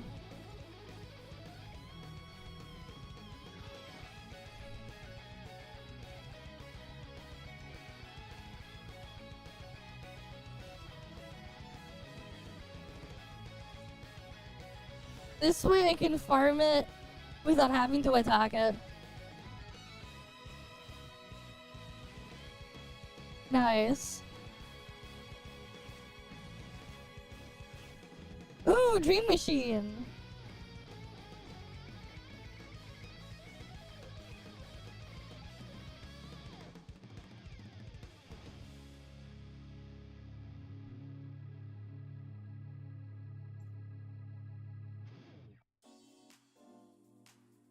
Alright, let's go get our Dream Machines.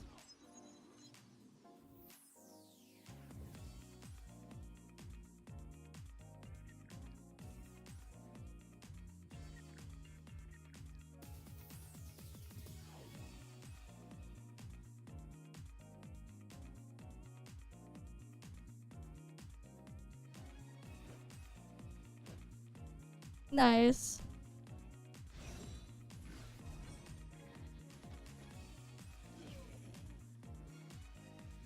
Nice, nice, nice.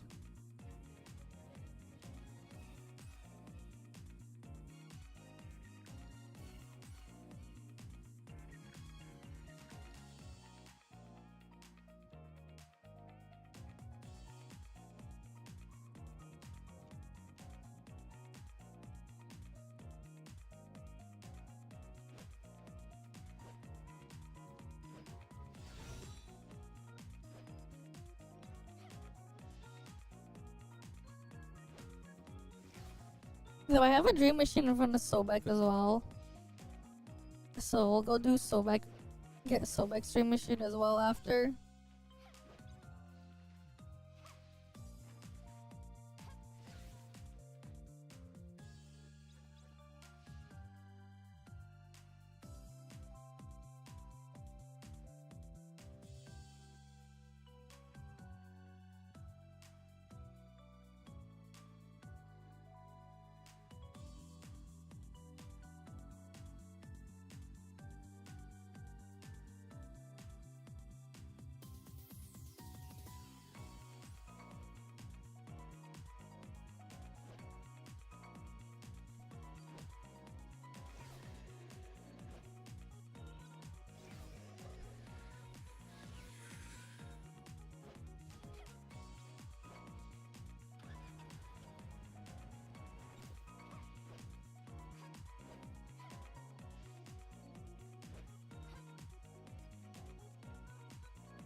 Alright, over here.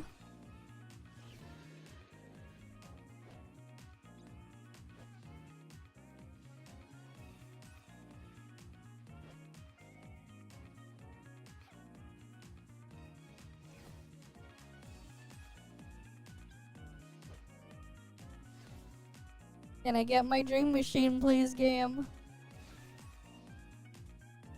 At least these guys are respawning pretty quickly. But where's my Dream Machine? Where is my Dream Machine? Here it is.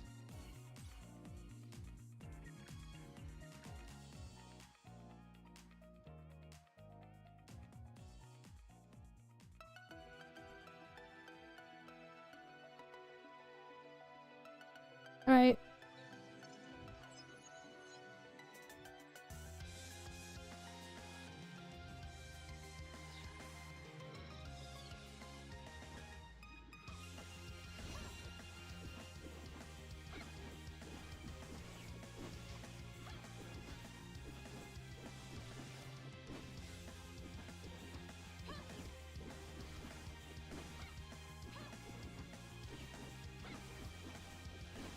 Yeah, I just need to be here.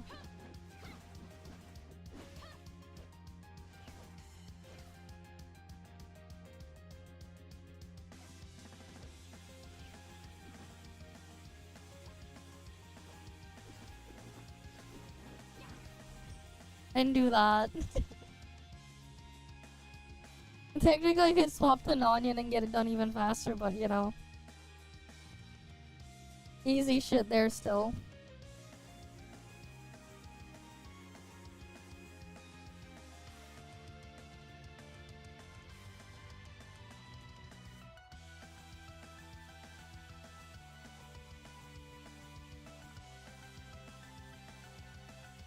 Alright, let's see.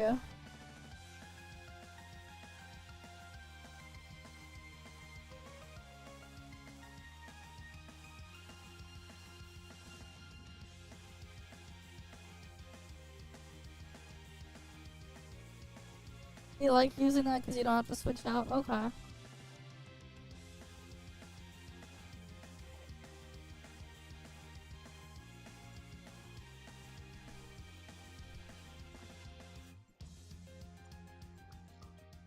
Alright, I'm gonna go do my last dream machine. And then I have to farm it on my ult.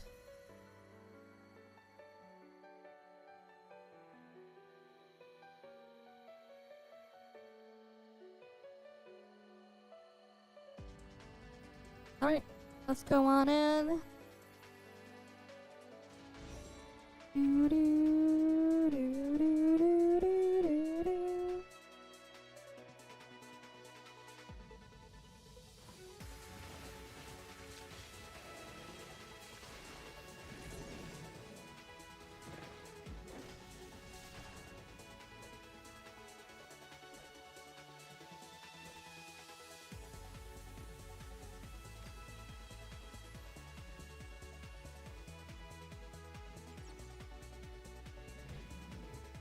Will I get a good dream machine or will I get nightmare fuel? Let's see.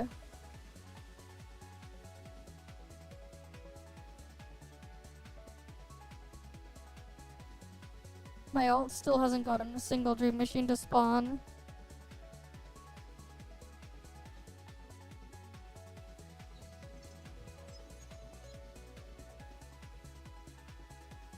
Right, let's see what we got. Oh. Is the maze.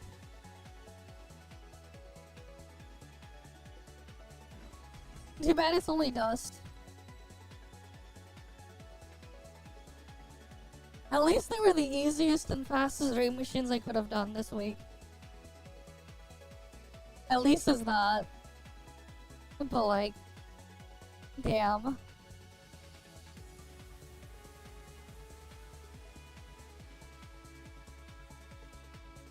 I mean, I'm only doing the thing.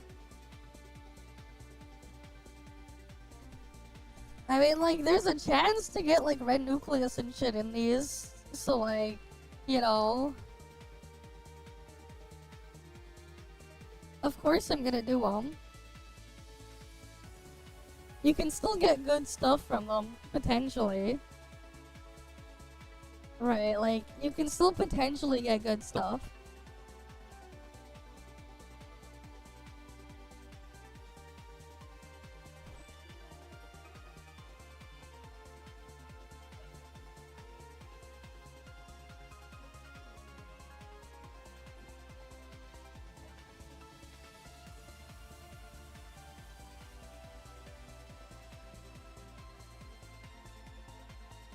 But yeah.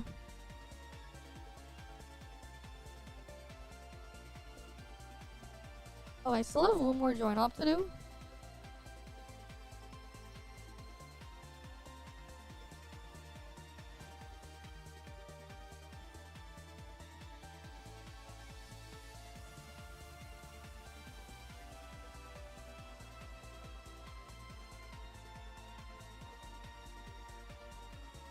Oh, I forgot to invite my ult to the party, right?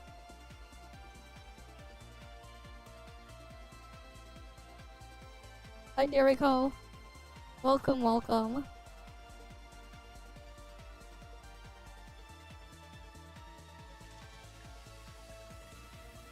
Let's exit out and go back in.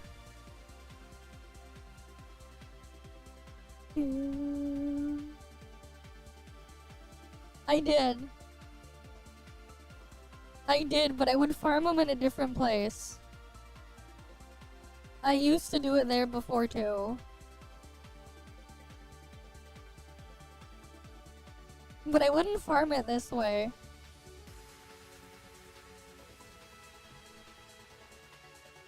I would farm a specific group of mobs and just AFK there. And then come back later.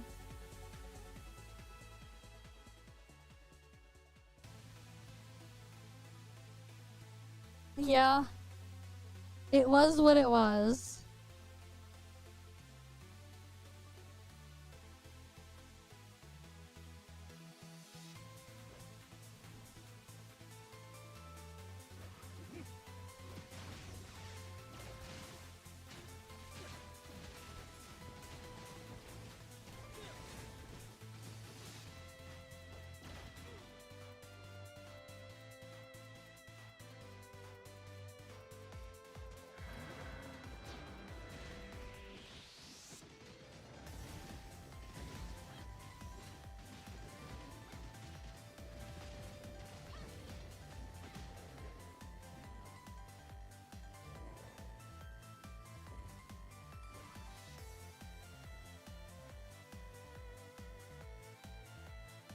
Right, over here.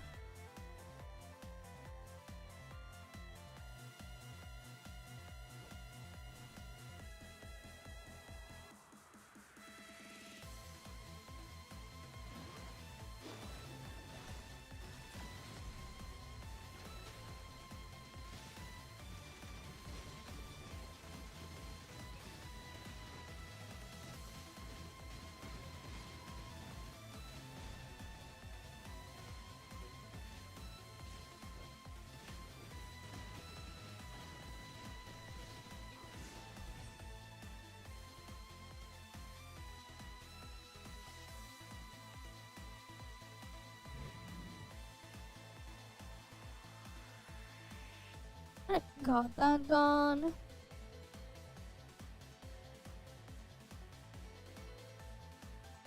On to the next thing.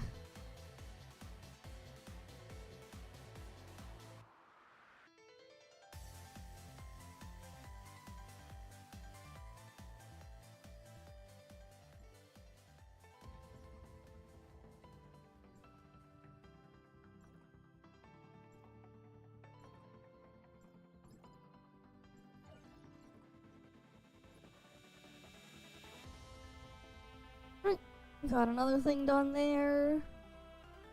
I'll probably just do Origin of War with my ult or something.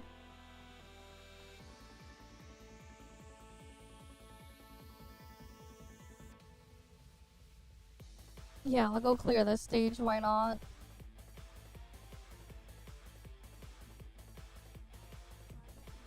This one's probably easy enough now. Probably.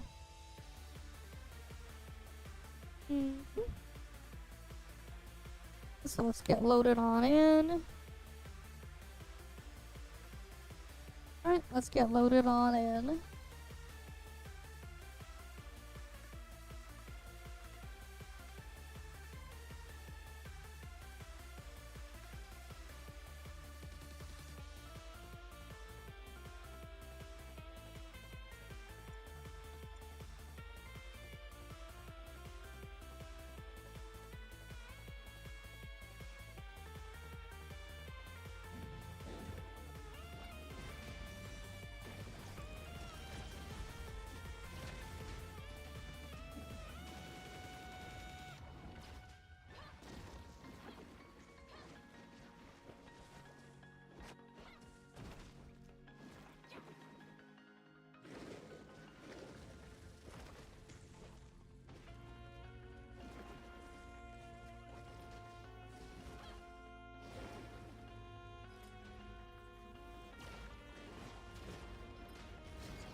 Alright, that was a pain.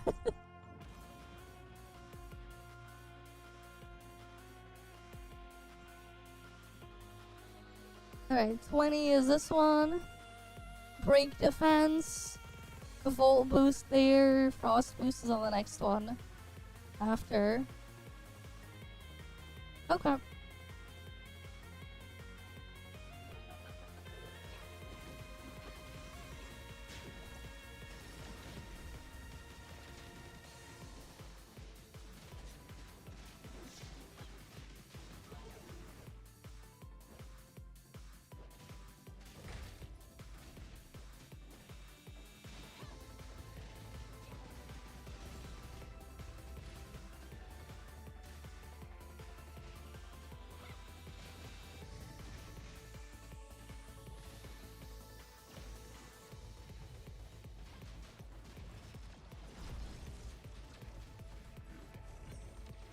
Alright then.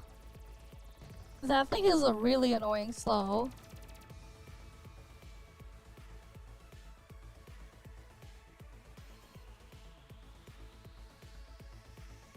Fortification, that goes in the bottom slot, okay. There's squad support there, frost boost.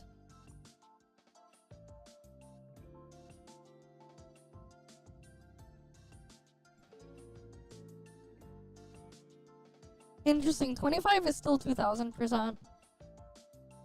Cool.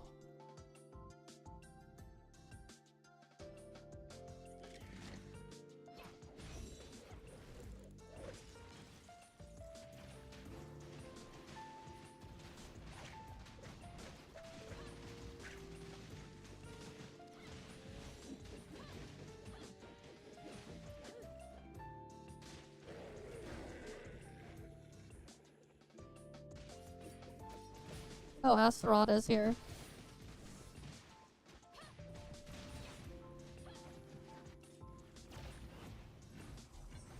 Cool, I got Frost Boost immediately.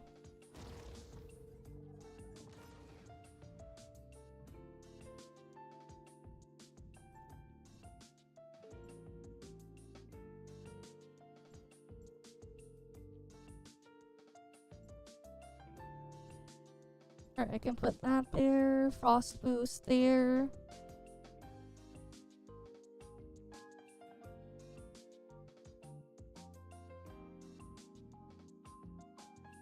Where's the squad support? And then I put that stuff there.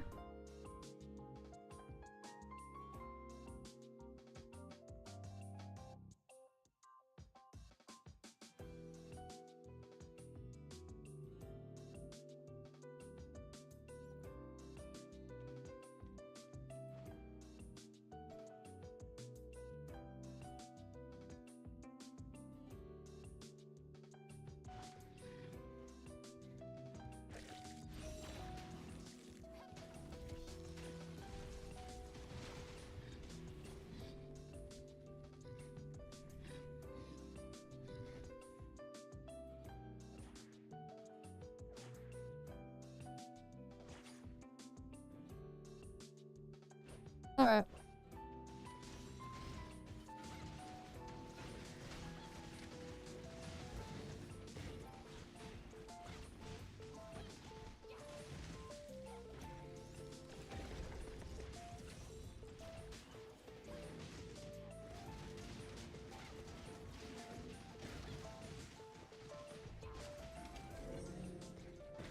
Well, my ult got Strong Fighter 3 when it doesn't need it. Oh well, it is what it is.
Oh, my alt got squad support too now.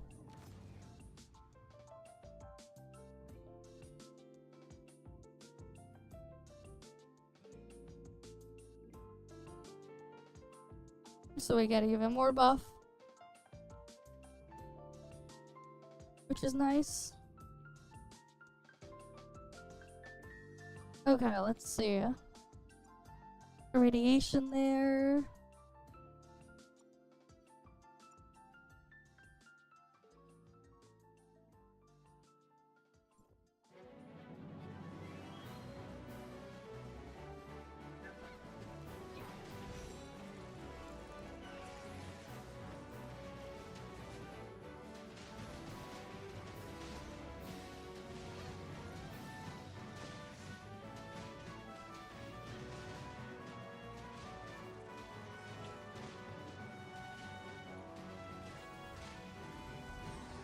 Okay, maybe not. I can't do this one alone. Not at this difficulty. Too many mobs at the start. Well, I climbed a couple floors. At least. I climbed a bunch. Cool, cool, cool.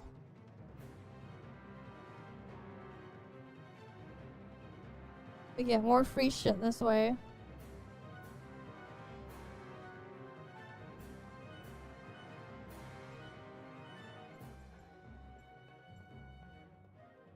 Alright, I climbed a bunch of floors. More shards, more titan mats, more everything. Very nice.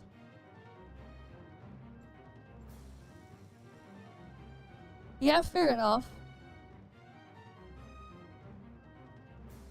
Understandable. Wait for the difficulty to lower enough. But it also got me the mentor mission done. Alright, gotta get the mentor mission. You know, gotta get those done. Alright, what else?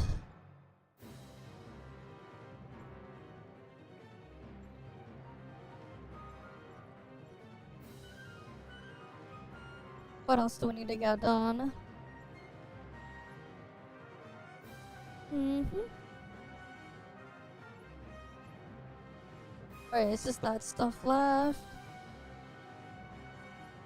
And then I can claim things here.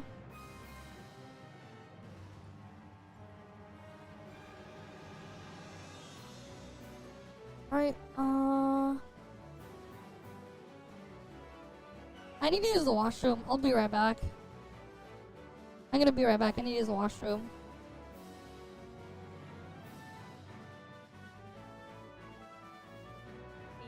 And it crashes again.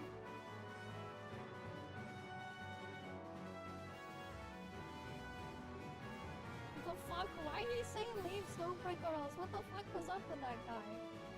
What's wrong? Why? Zongli wants to keep his Gongli. He wants to hide his Gongli from you guys or something? I mean, or else was referring to the government, but it's a funny sentence. Yeah, like what? Right.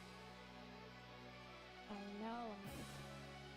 I forget to turn that on. Why isn't that on by default? There we go. There we go. Now that can be on by default. Right? Okay, good. Hi, Geostep. Hi, Zane. Welcome, right? Welcome. We're back here.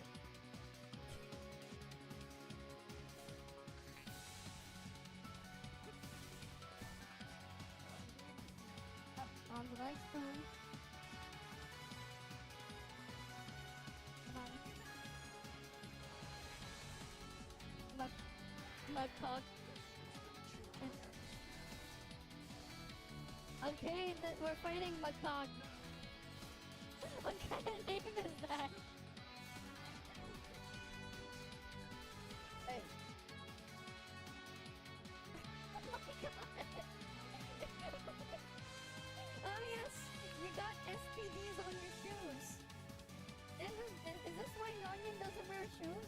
because their shoes have STDs on them?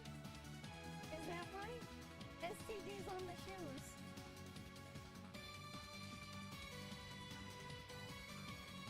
I was randomly gaining altitude from my... The fuck? I was like gonna glide a little bit, and then I went up. And then it went back down.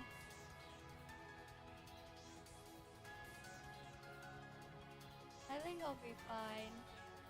Probably.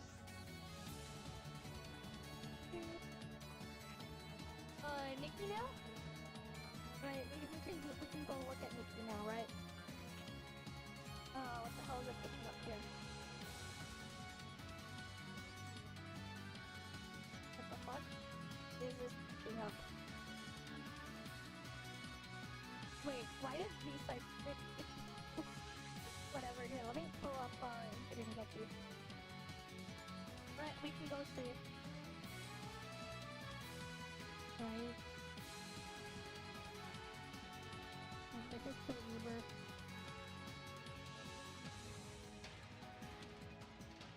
Nothing from Bieber.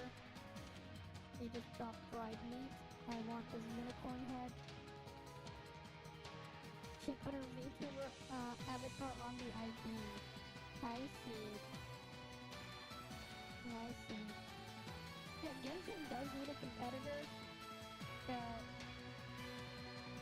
pays recommendations, which you don't need 43k, but like, at least be like 28k or higher. Like, you don't need 30k, but like 10k CS boosted is like, you're just gonna get one shot by face. Right? It's like they have nothing on them, but they're still wearing like green. It's a bit too much.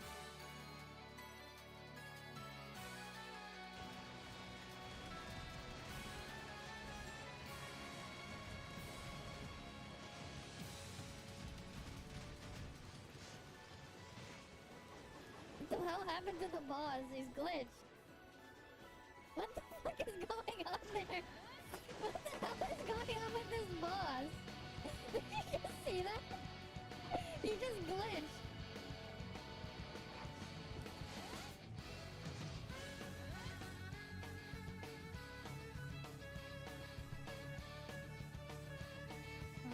Achievement.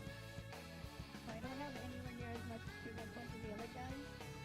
Bygone Phantasm, someone's at 93. But in my exclusive where I am, I'm at 66. Goddamn, Noxie's at 69. So is Lost in Fantasy. We'll catch up with them soon. We're just gonna get a weapon. We're just gonna get what we need. But we'll...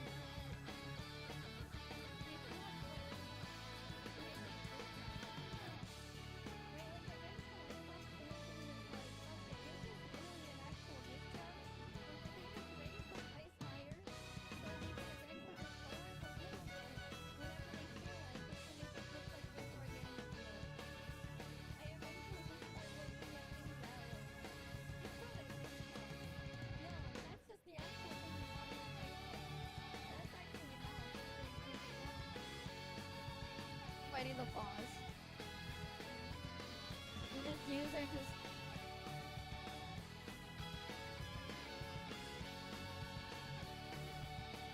He just cheese it like this.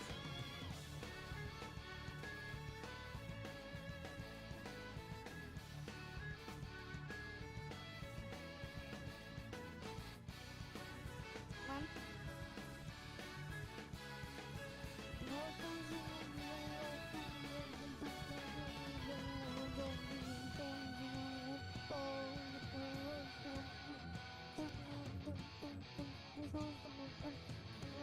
Five, four, three, nine,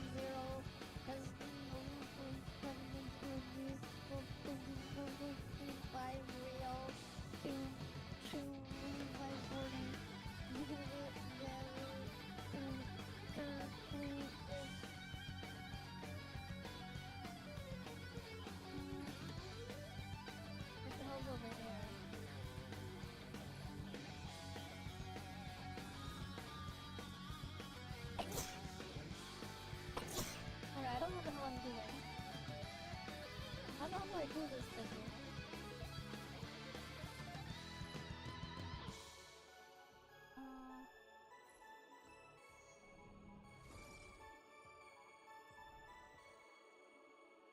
Above all, Mhm. being able to buy on-brand items, being able to buy brands like Balenciaga and Gucci without worrying about burning a hole in your wallet must be the best feeling. Even more fulfilling, having the money to buy on-brand foods. Only the rich can afford brand. No, you can't even do that anymore. It's like Oreo. McDonald's cheeseburger Oreo, what the fuck? Brands like Oreo. Basically, what you want to do is schedule an 8v8 match against yourself. So you have 2 teams, right? You have 8 players on both teams. You get into the match, and then once the timer says around 27 minutes on the clock left in the match, you have the team you want to lose leave. And if you leave at the right time, you won't lose any points for losing, and the other side automatically wins. And you just do it over and over. You can take turns with 16 players, or you can have 8 players with each with an ult win against themselves. And yeah, the reason why is because ranking for PvP is shared, right? So your PvP ranking, when we go here, it's shared between Critical Abyss and Apex League. If you look at like my last season, I had like a bunch of Critical Abyss runs, but I had like no Apex League, but I hit Grand Marshal.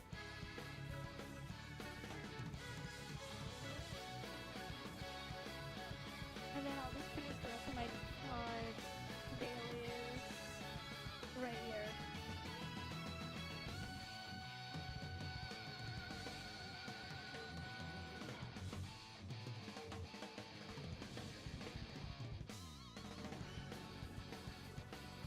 Oh, it's getting easier in when the anniversary comes. You have to like. There we go. Let's get the scene. The marsh. What? What the hell is with that momentum? I let go of the stick, and then he just launched himself to his death. What the fuck is that momentum? And it's coming after us? Okay. Oh, we're just surfing around now. Okay. They just put us straight into the surfing section. I mean, I don't think you got a section like this in your Tails game.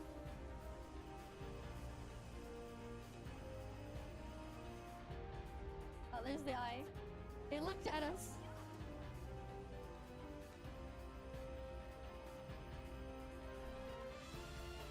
Didn't have a mic. Okay.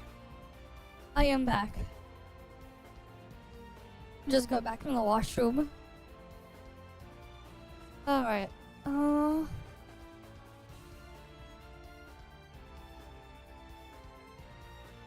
Let's see. Oh yeah, I want to get my support points and other stuff finished as well.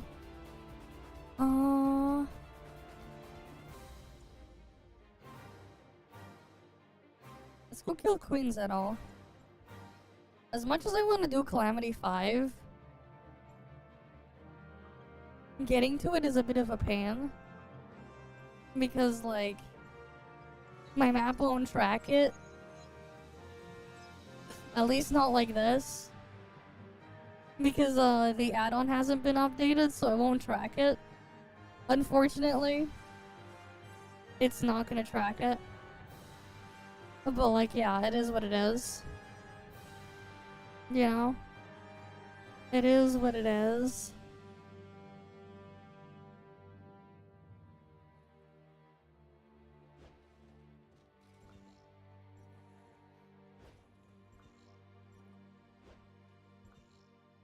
Which way was the boss even?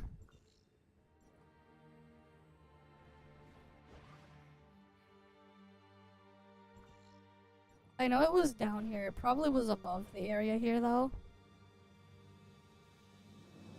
I want to see if I can find where the world boss was.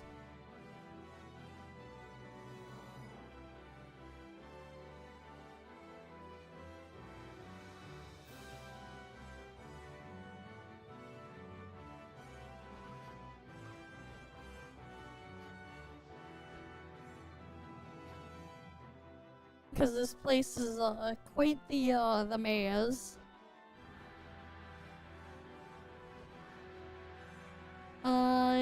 Sure. Get the at ease buff. Sure. We'll go with that. Sure.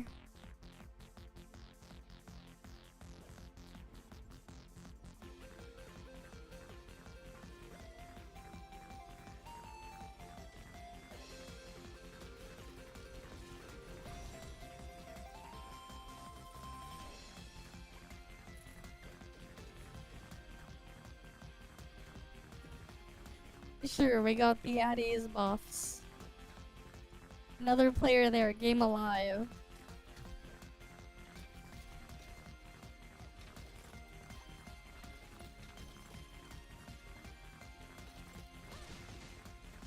No, that's just a fatty.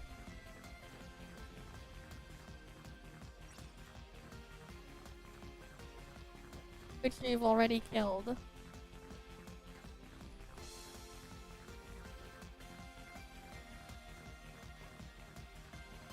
Oh, the world boss will respawn in 9 minutes. We'll just chill here then. It'll be back in 9 minutes.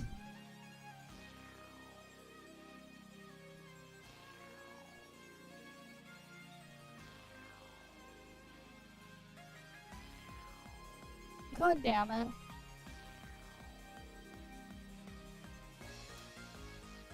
The teams are full, god damn it. They're farming the new boss and the teams are all full.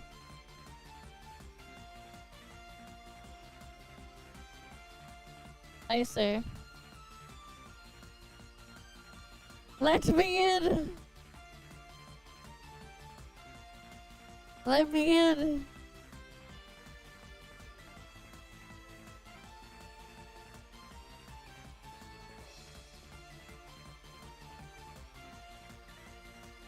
It's all because the freaking add-on's not updated.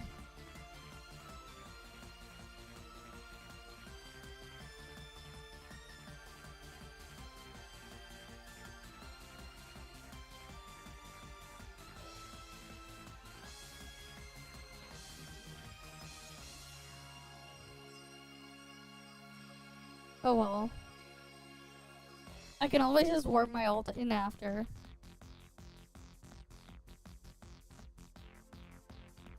Alright, we just farm this stuff.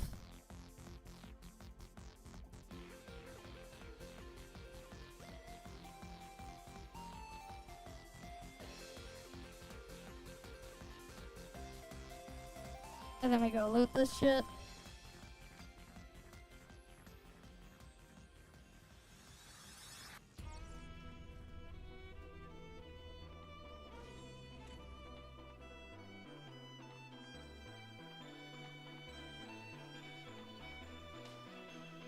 And then we wait for the next one.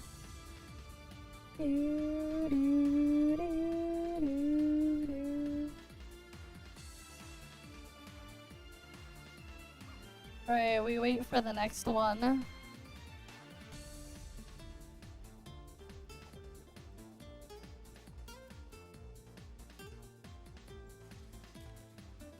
then we can farm the mount stuff this way.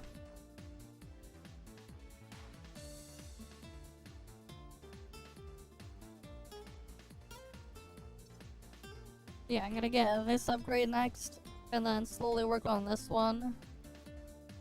Soon we'll be done with all these mech upgrades. Soon.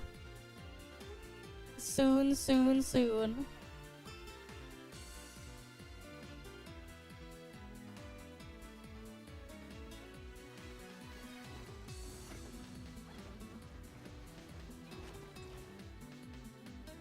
Soon we'll be done with them.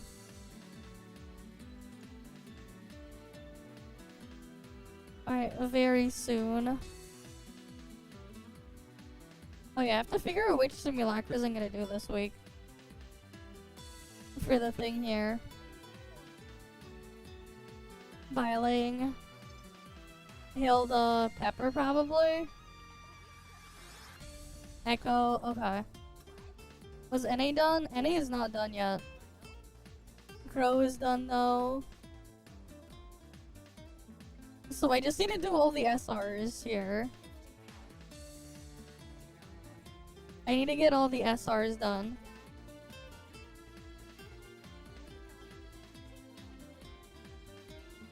Yeah, they're so useless, but you gotta collect them all, you know? Gotta catch them all.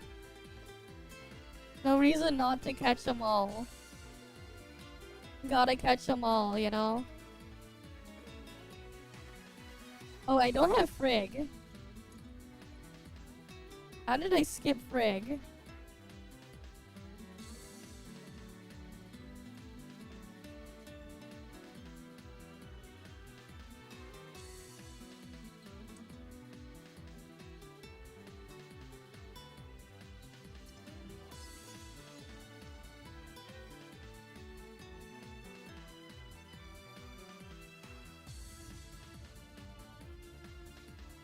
How did I skip Frigg?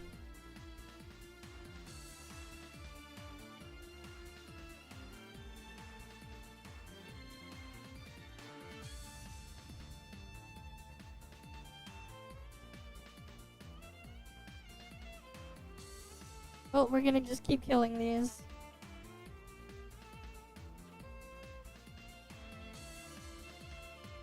For the taxi. Because we have a taxi here, we might as well keep doing these. Might as well.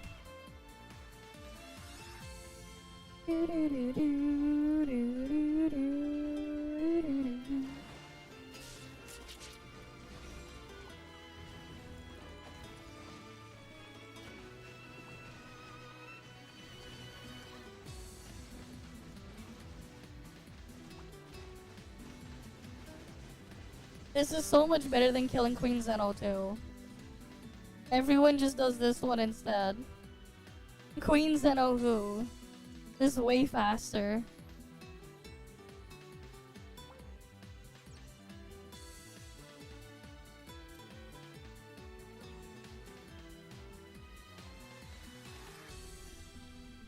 Alright, this is way faster than doing Queen Zeno.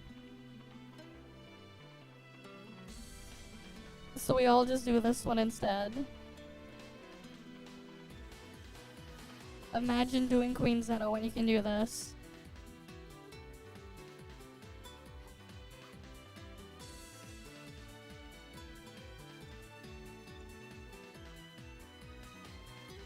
Right, imagine. Imagine.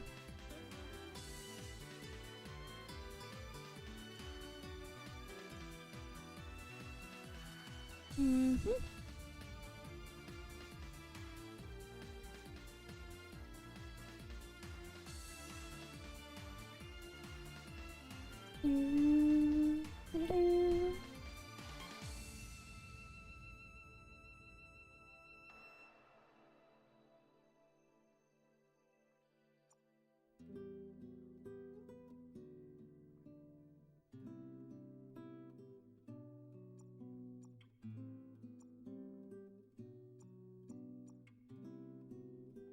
And then we wait for them to go to the next boss. We just wait.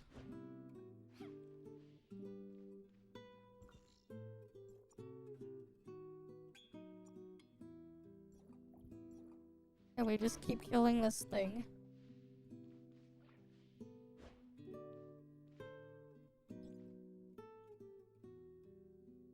Alright, we just keep killing. And we wait for the next one. Mm-hmm.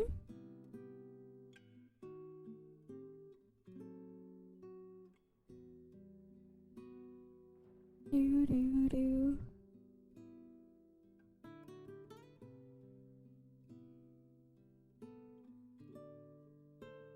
Alright, come on.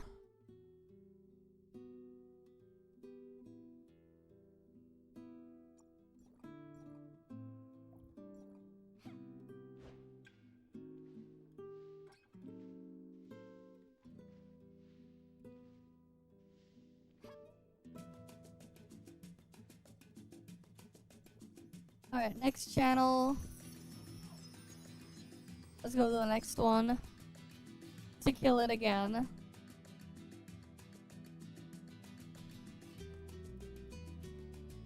Alright, we go to the next one.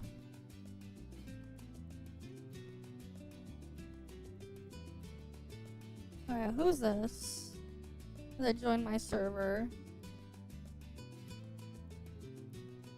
I don't know who joined my server yesterday at 2 p.m. But they were asking for verification.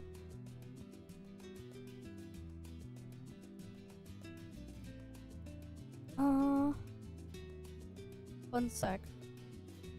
Did you guys send me anything to react to or whatever? Oh, there's like a screenshot of Tectone's tweet. We can look at that in a bit, I guess. Oh, boss is here.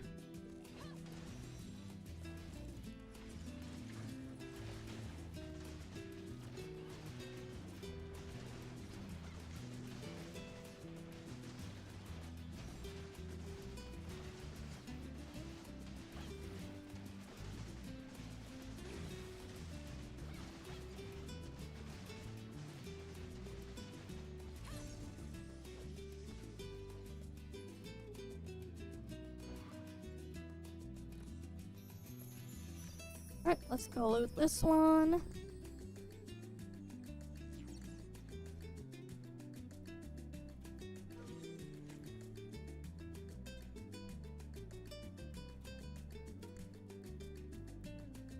And then load it on my alt. And then we go wait for the next one. We just wait for the next one.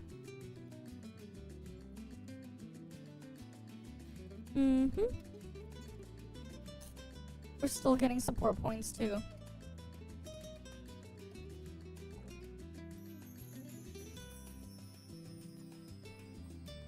Do, do, do, do. Do, do, do. And then we can do like the iBoss tomorrow or something. Because I would need to kill the iBoss a couple times as well. For the basic and core controls there. So I can sell them for more credits.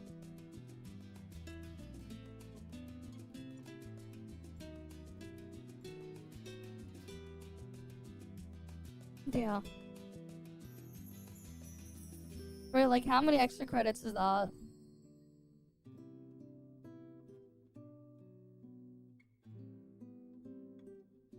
I mean, like 1,300 credits a week.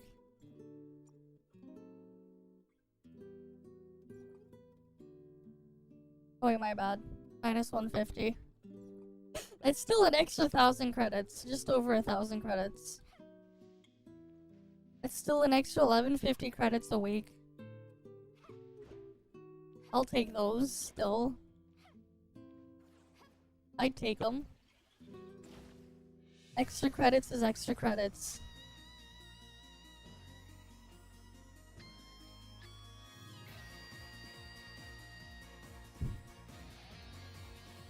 Alright, I'll go warp to the next boss.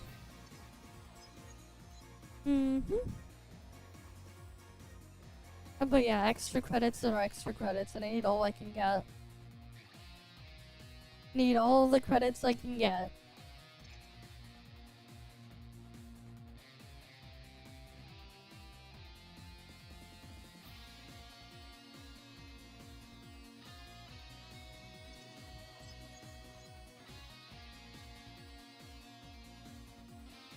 Alright, need all the credits.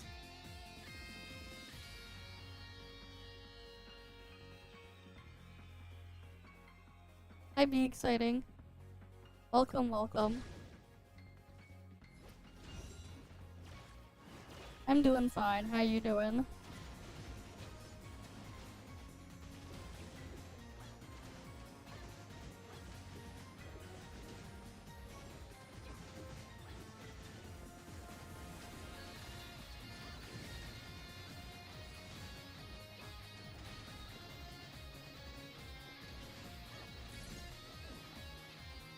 And that's another one dead.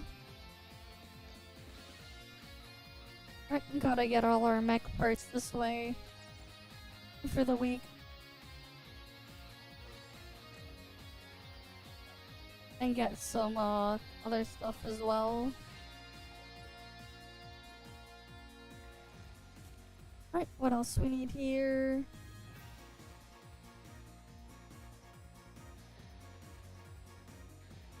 No, I can still get one more drop and I can get that upgrade.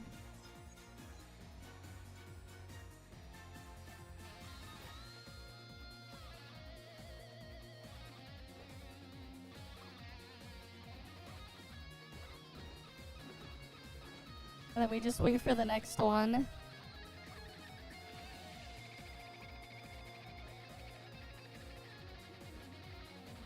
Alright, we get all of these done.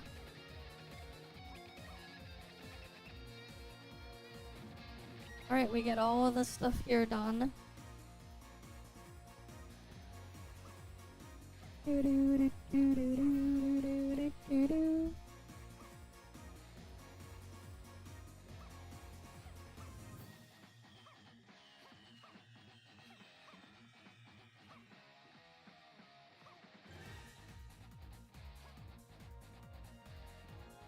And then we'll go see if there's anything else new to look at. Shit's just so dead right now. But it is what it is.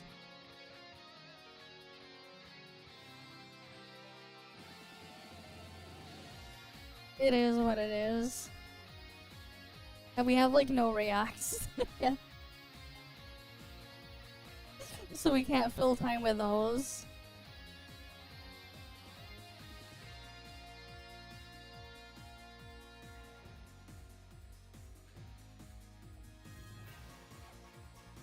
Alright, he's teleporting to the next one.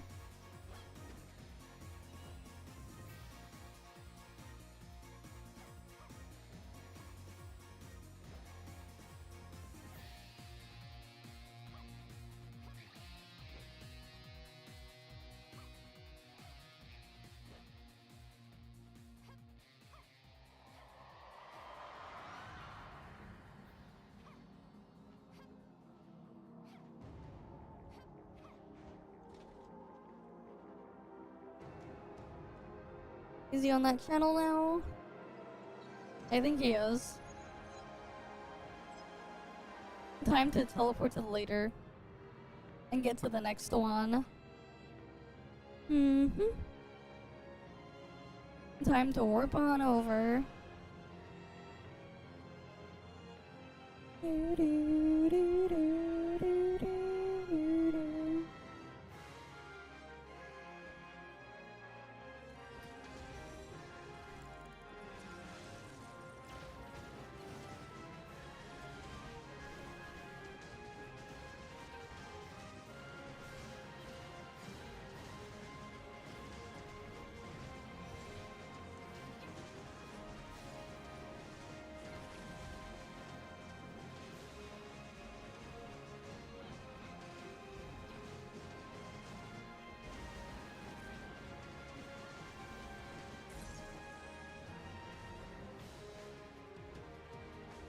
And then we can go loot this one.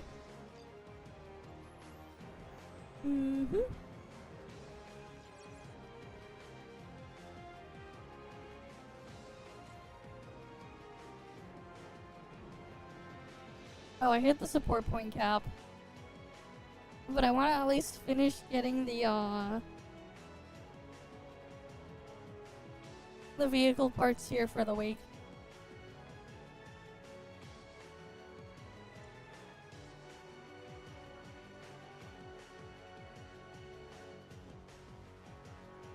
I'm still missing a core control, I think.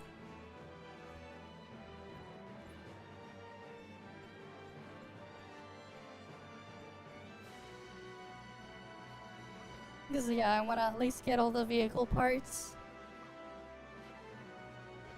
So then I can save the stuff for other stuff later.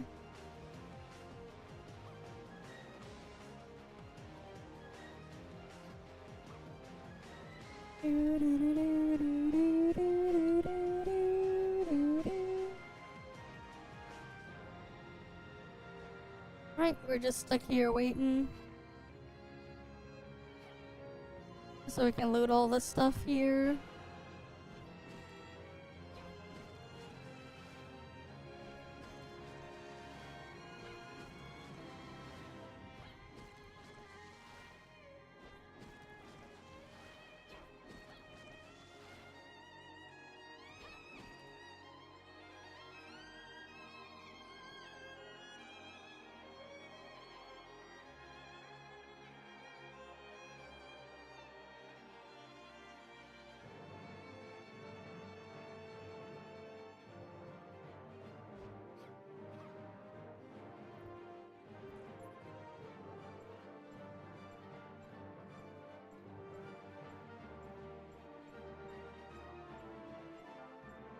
Alright, we just wait. Oh, let me go claim that. More dark crystals for me. And now we're at 40k dark crystals.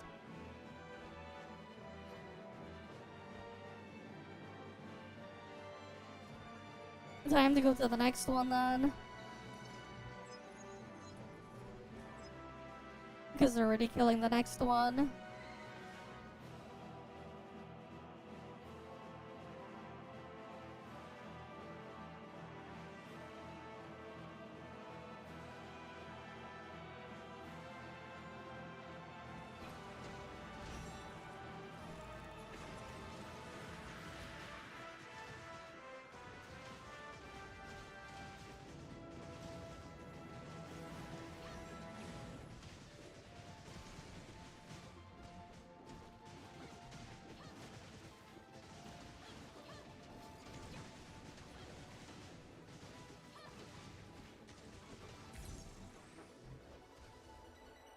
Alright, there goes that one.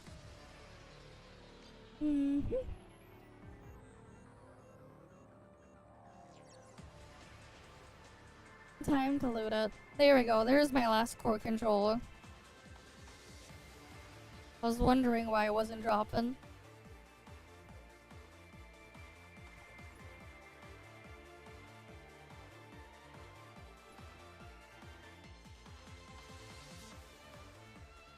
And then time to slot in the upgrade over here. There we go. Now we just need to get these ones done.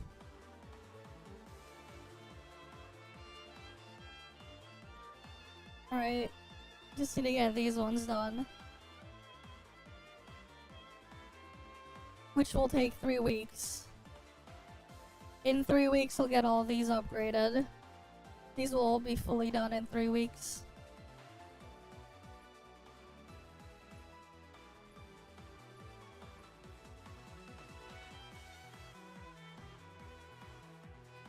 Okay.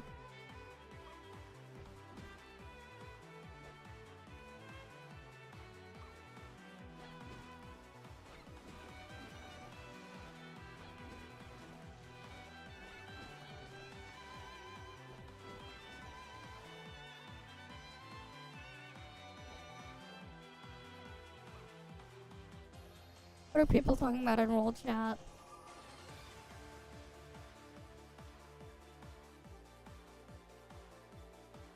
Cannot proceed, what? Because you're supposed to do a mission and spamming chat isn't one of them, yeah. Why are they spamming chat, man? That is so weird.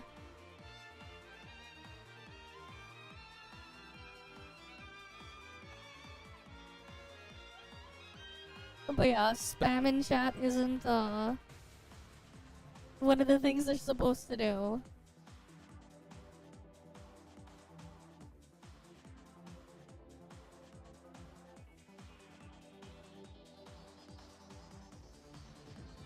Just do all the missions and eventually you'll get it figured out.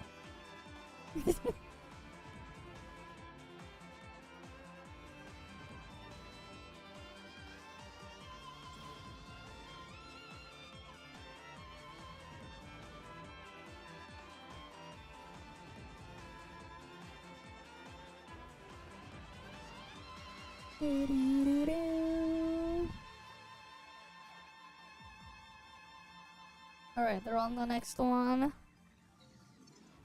Time to teleport on over to go kill and loot it again.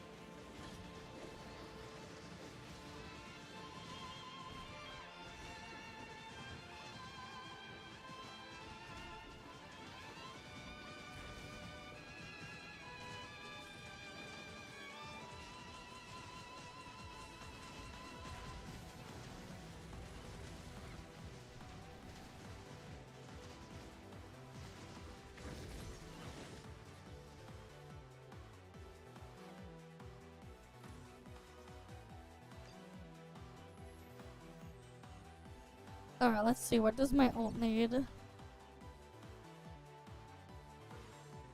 I have all the basic and other control modules here on my main. How about my ult?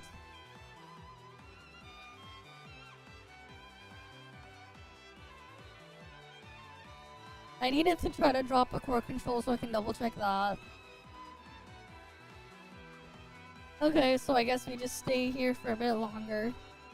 Gotta make sure my ult also got all the core control modules from this thing.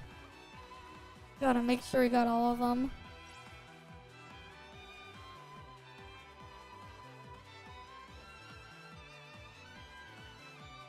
And then we'll be good with the stuff here.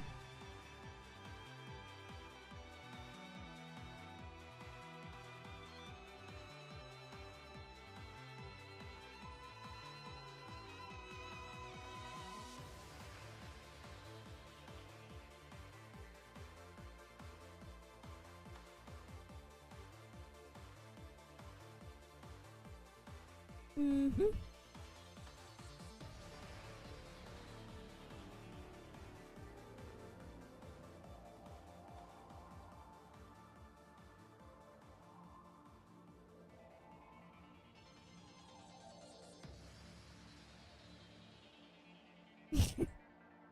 Goddamn.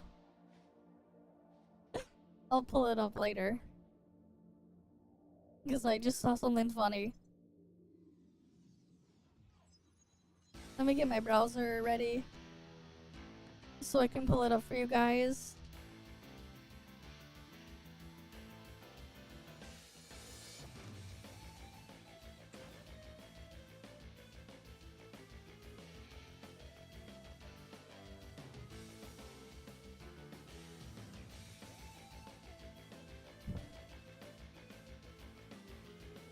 Oh, one sec. Clicked wrong thing. Time to go kill and loot it again. Right, time to go kill and loot another one of these. Gotta get it all done.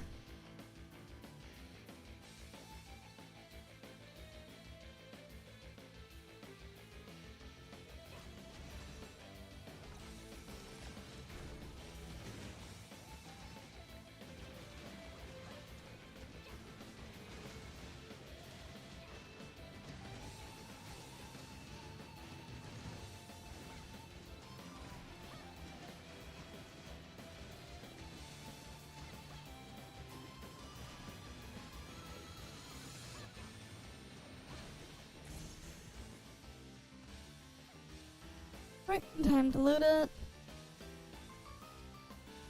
Mm-hmm.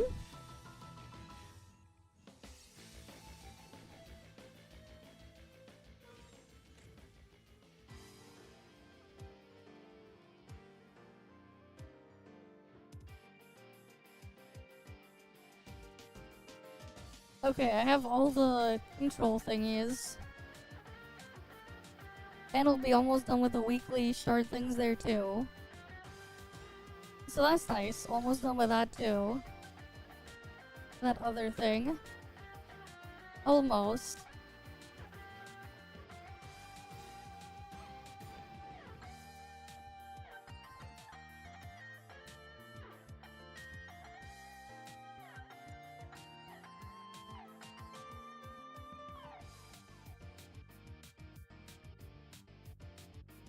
Where is the thing with reactors?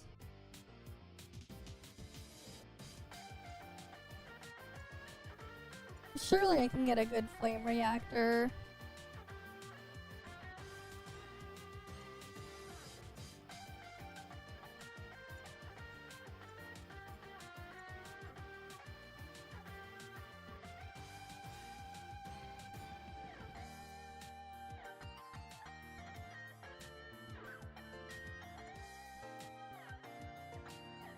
Nope. I want a good flame reactor. That's not it. Oh, damn it.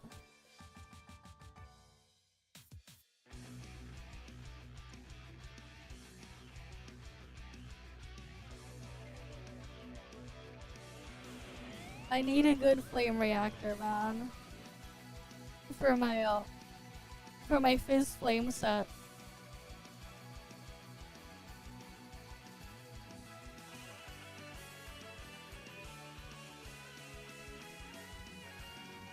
Unfortunately, game's not giving it to me.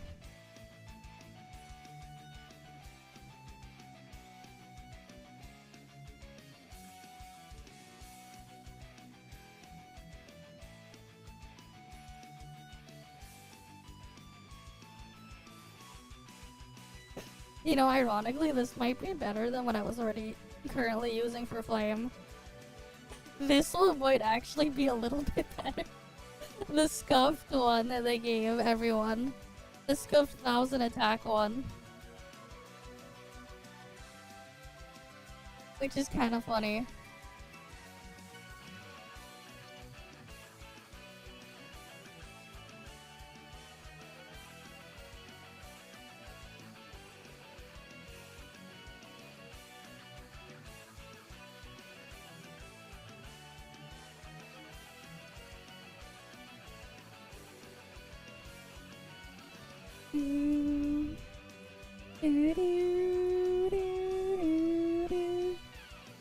Let's go kill the next one.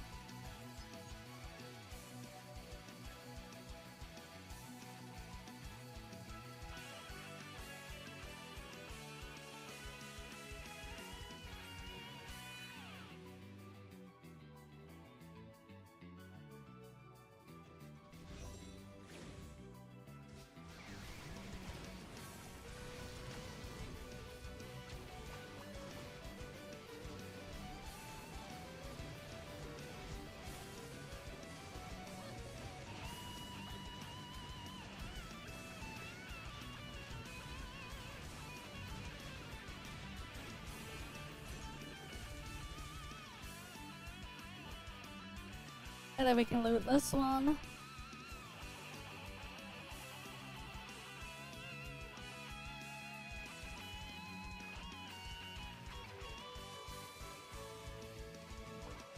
Where we get all our augment boxes.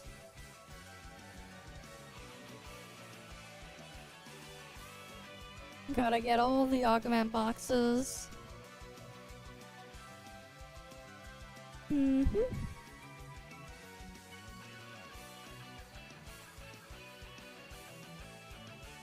So many things there, gotta get them all.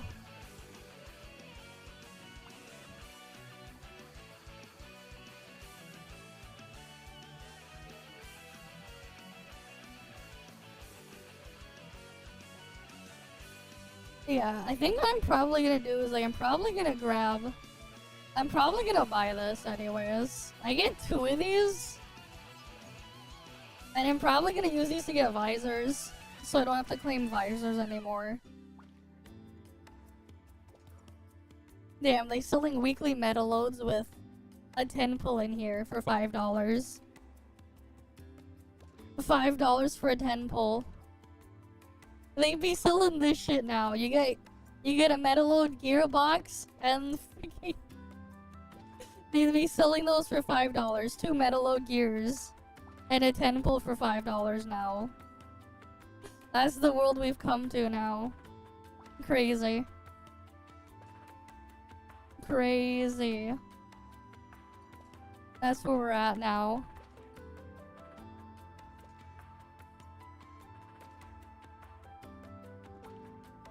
For $50 you can get a full synesthesia. That's where we're at, man. It's crazy when you think about it.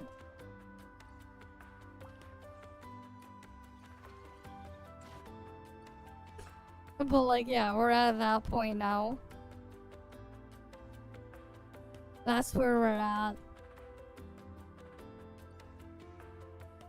But you know, it is what it is.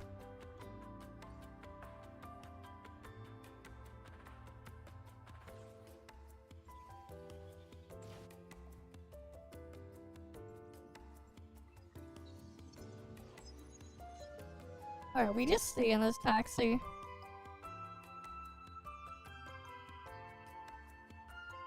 I mean, eventually, I guess, I might as well try to get fully done with all the Vera gear. Alright, at least with the Metaload boxes, because, like, Vera gear, because, like, I'm making everything elemental specific now, it's like, I just block the one stat I don't want to upgrade, and then just roll with it. Like, that's the thing now. I can just block one stat and roll with it. Because of how Vera gear works. And make everything hyper-specific for every element. That's the nice thing about the Vera gear with the Metaload boxes.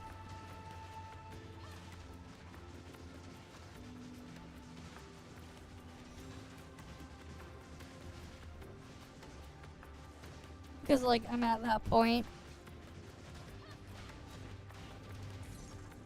where I'm just slowly making everything hyper-specific. So, like, yeah, why not?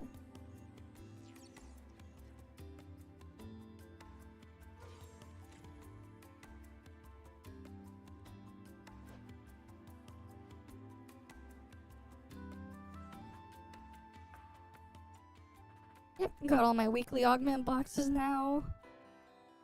So we're good on that front.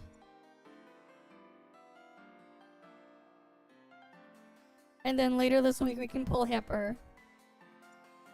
We can pull Hipper later this week.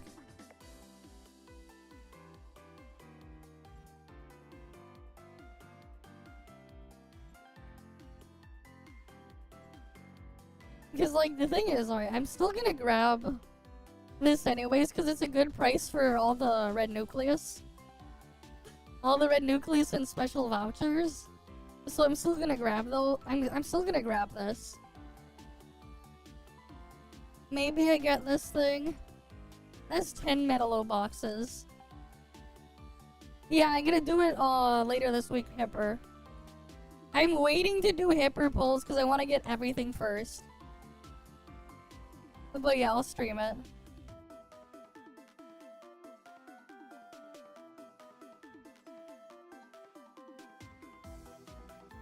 Alright. It's like I'm waiting for all the free Hipper balls and stuff first. That's why I didn't pull Hipper yet. And then after we pull Hipper, we can pull her swimsuit or whatever.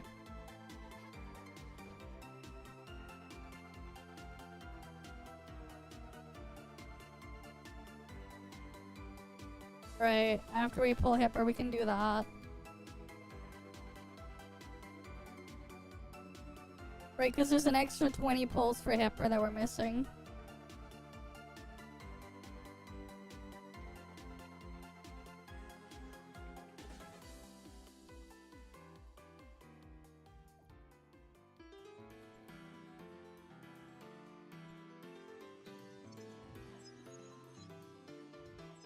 On to the next one. Right, on to the next one.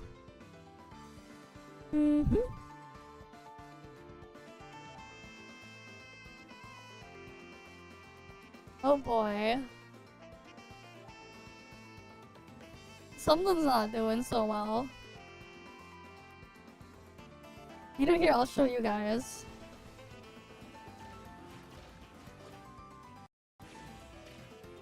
You wanna see how Star Residence is doing on CN? They're already at like top numbers on CN. Star Residence is already down here, damn. Not even a month, and it's already at top revenue numbers. Blue Protocol Star Residence. That's crazy. Blue Protocol Star Residence already at top numbers. Not even a month. Imagine. Oh, what's this? Nintendo lost what? What did they lose? Nintendo lost a lawsuit and something for somehow. I'm kind of curious. You know what I love about Nintendo shills is how vocal they were towards everybody who was defending PAL World and Nintendo's lawsuit against them over what they deemed was plagiarism, when that's actually not what Nintendo was suing them for, but nonetheless, they are Nintendo guys. They're stupid. Like I've said before, they play kids games not even kids want to play. They're not exactly up there in terms of IQ points. But I wonder where they is play this kids games not even kids want to play. Nintendo is caught red-handed plagiarizing themselves. Nowhere, of course. I mean, you could go look for them in Mario Kart World, but the lobbies aren't exactly full. Today's story, I'm a little late. Mario Kart World more dead than ToF. Because in spite of the fact that this is Pokemon and Nintendo, you always have to give them the benefit of the doubt, regardless. Luckily for us, that is hilarious. No Mario Kart World is more dead. Nintendo's greed has reached an all-time low. Just a quick reminder before we get into the news, thank you for over 100k subs. I've already done my face reveal, and so if we want more on-camera stuff, let's get this channel to 110k subs. Then maybe I'll be good enough to afford one of those fancy webcams people use. Then I can really start half-assing the videos like Alex. So smash that subscribe button and let's get right into it. Pokemon TCG Pocket, a digital Pokemon trading card game. And I don't mean the good one that we used to play on the OG Game Boy. That shit was peak. I love that game. No, what we have here is a pseudo trading card game. It's supposed to be exactly like the Pokemon trading card game you and I know, but it's digital. You're probably asking yourself, why does such a thing exist? Pokemon and Nintendo fans, what else? I mean, these guys are okay with video game key cards. Why wouldn't they be okay with fake trading cards? I'm not really sure I understand the point of this one. I guess it's a trading card game for fun and not to try and flip a few pieces of cardboard into cash like the real trading card game. In that case, I don't know why people aren't just playing Yu-Gi-Oh! On Steam instead. But whatever, people invest money into this thing and people like playing it. It exists. Like shoelace aglets. Their existence is a grand mystery, like this trading card game. Well, as it turns out, they had a brand new trading card that they've recently had to pull from the online game due to blatant plagiarism. That's right, Pokemon being involved in plagiarism? That's crazy. No, it's not like that's been a thing since Dragon Quest Monsters. No, except this plagiarism is even more egregious. You see, TCG released an expansion recently called Wisdom of Sea and Sky, where a specific card using art for Ho-Oh was found to be completely traced off of a fan's original art. That's crazy. Pokemon pulled off a marathon, and they did it so shamelessly too. And you remember how much flack Marathon caught for that? To the point that the game had to be delayed, and we don't even know if it's outright going to be canceled soon now? Yeah, no. Unfortunately, Pokemon is just too big of a franchise with too many man-children that love it, that's just not going to happen. The original art piece comes from a user in China, and I'm gonna butcher this name, EnVtuber, whatever. As we can see here, this is his original piece that he drew of Ho-Oh. Ho-Oh, what, I don't know. And now, Ho, ho, over here ho, on the Merry left, we can Christmas. see the official That's art what it is. for Ho, that ho, ho, card Merry that was Christmas. released in the game. They're the same picture. And what's there to say? They so obviously just traced over it. Yep. The same company that's trying to take down Pow World is out here with their billions of dollars in resources just tracing over other people's art like the cunts they are. Fuck you. You got money. You got like zero excuses for this. Unfortunately, it seems that original artist has been catching flack from everybody. So they have to Damn. protect their Twitter account. That's and I'm crazy. also guessing that part of that is due to legal reasons and proceedings with Pokemon. You even Yep. had die-hard Nintendo shills coming out saying, well, no, it's different enough, it's different enough. Same mofos that wanted Pow World to be removed are out here outright defending plagiarism. You may be thinking to yourself, well, Frit, it is very, very, very, very, very eerily similar, but maybe not close enough. Well, it was close enough that the company had to issue this statement. Notice, regarding new illustrations, thank you for continued support and passion for Pokemon trading card game Pocket. We want to share an important update regarding the upcoming expansion Wisdom of Sea and Sky. It has come to our attention that there was a production issue. Is that what they're calling it? Production Regarding the illustration issue, of Ho guys. featured in the immersive card artwork for Ho-Oh X 3-star and Lugia X 3-star. After internal review, we discovered that the card production team provided incorrect reference materials as official documents to the illustrator commissioned to create these cards. As a result, both cards have been replaced with a temporary placeholder that the team is actively working to replace with new artwork as soon as it's ready. Well, that's interesting because it's a small issue that could be solved with billions of dollars that they have. I'm not Yep. sure how such a rich and successful company can have such a huge oversight like this. We are also conducting a broader investigation to ensure no similar issues exist elsewhere in the game. So there might be more, and they're There unsure. might be more, What the they're hell not do you guys sure. even get paid for? To all That's our crazy. players who have been looking forward to this expansion, and to the talented illustrators who bring the Pokemon world to life, we deeply apologize for any inconvenience this has caused. We take this matter very seriously and Sure are they committed to do. strengthening our quality control processes to prevent this from happening again. Thank you for your understanding, patience, and continued support of Pokemon trading card game Pocket. We remain dedicated to delivering an experience that you can enjoy. Sorry. So the card production team was provided incorrect references. That's the excuse they are going with. I mean, some will buy it, but when you're tracing right over that shit, you're no longer just using it as a reference. It's not like this card was inspired That's or cra- based it's off just crazy that this illustration happened. by that fan. It was directly traced over. The company then sent out Should we go see, like, following this guy hates Mario statement Kart World on after? August 1st to clarify even more, because That's the crazy, though. artist that they paid to trace out this art had absolutely no clue. The Pokemon Company has stepped in to ask fans to stop harassing a Pokemon TCG Pocket artist embroiled in a plagiarism scandal. The illustration errors were caused by the production teams of the Pokemon Company and Creatures Incorporated, who provided incorrect materials as official documents to the illustrator, and we intend to take full responsibility for it. That is unbelievable. Do you want to waste the time on this? Do you feel like answering? I don't mind answering. I mean, I can't believe you're asking a question on that Plagiarism. at a time like this where we're having some of the greatest success and also tragedy. The statement closed on once again offering our deepest apologies and a promise that the team will continue to work harder than ever to ensure thorough quality control and prevent recurrence. So what we're gathering here is that the artist was just doing his job, which, okay, I believe that. But to say it was Okay. a mistake, I don't think so.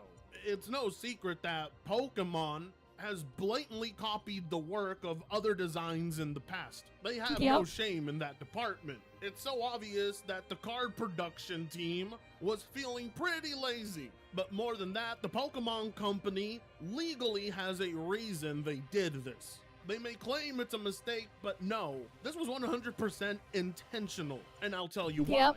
You see, that's because any sort of fan art can still legally be considered a derivative. And that's where Nintendo and Pokemon Company are geniuses. They don't legally have to be concerned about any of this, as we can read on the legal information right here. Distribution in any form and any channels now known or in the future of derivative works based on the copyrighted property trademarks, service marks, trade names, and other proprietary property, fan art of the Pokemon Company International Incorporated, its affiliates, and licensors, Pokemon constitutes a royalty-free, non-exclusive, irrevocable, transferable, sub-licensable, worldwide license from the fan art's creator to Pokemon to use, transmit, copy, modify, and display fan art and Damn. its derivatives for any purpose. No further consideration or compensation of any kind will be given for any fan art. Fan art creator gives up any claims that the use of the fan art violates any of their rights, including moral rights, privacy rights, proprietary rights, publicity rights, rights to credit for material or ideas, or any other right, including the right to approve the way such material is used. In no uncertain terms, does Pokemon's use of fan art constitute a grant to fan arts creators to use the Pokemon intellectual property or fan art beyond a personal, non-commercial home use. In Damn. short, you pay Pokemon to play their game, you pay Pokemon to draw your own fan art, Pokemon can take it and use it however they want. That's right, you are Pokemon and Nintendo's little bitch. You buy their products, you make fan art to their products, and they get to make money off of your fan art, and you can't do anything about it. So if Nintendo takes a look at that nice Ho-Oh art you drew there, they can just nab it and use it however the hell they want. They can even maybe sue you for making that fan art if they felt like it. They But were technically merciful. can. Instead, they just outright stole it. Oh, sorry. According to this legal info, it's not stealing because your fan art boy. belongs to us. I mean, on one hand, you gotta respect how they legally cover up their asses pretty well here, but you also can't respect it because legally knowing this, it's pretty blatantly obvious they intentionally did it. It was no mistake. They saw something they could get away with and they did it. What they didn't expect was the community backlash, because Pokemon fans and Nintendo fans calling out the company, that doesn't happen too often. And now, because of this, people are getting cards in the game with no available art on them. And these are clearly the cards with the stolen art. They And get it's cards hilarious in game because with the no channel art. producer actually managed to unpack one of these Imagine. for the lulz. Look what I pulled. New art coming soon, You are imagine. coming soon, EX. New art coming Okay. soon, EX. Ultimate card, guys. Don't you guys want that card? New art coming soon, EX. The best card. It's the ultimate card. Look out, the first edition Charizard. We got a new ultimate card. Ultimate super rare card. Highly valuable. Let's see if I can see the animation. Right, look out, first edition Charizard. Yeah. The hypocrisy here is outstanding. This company has absolutely zero shame.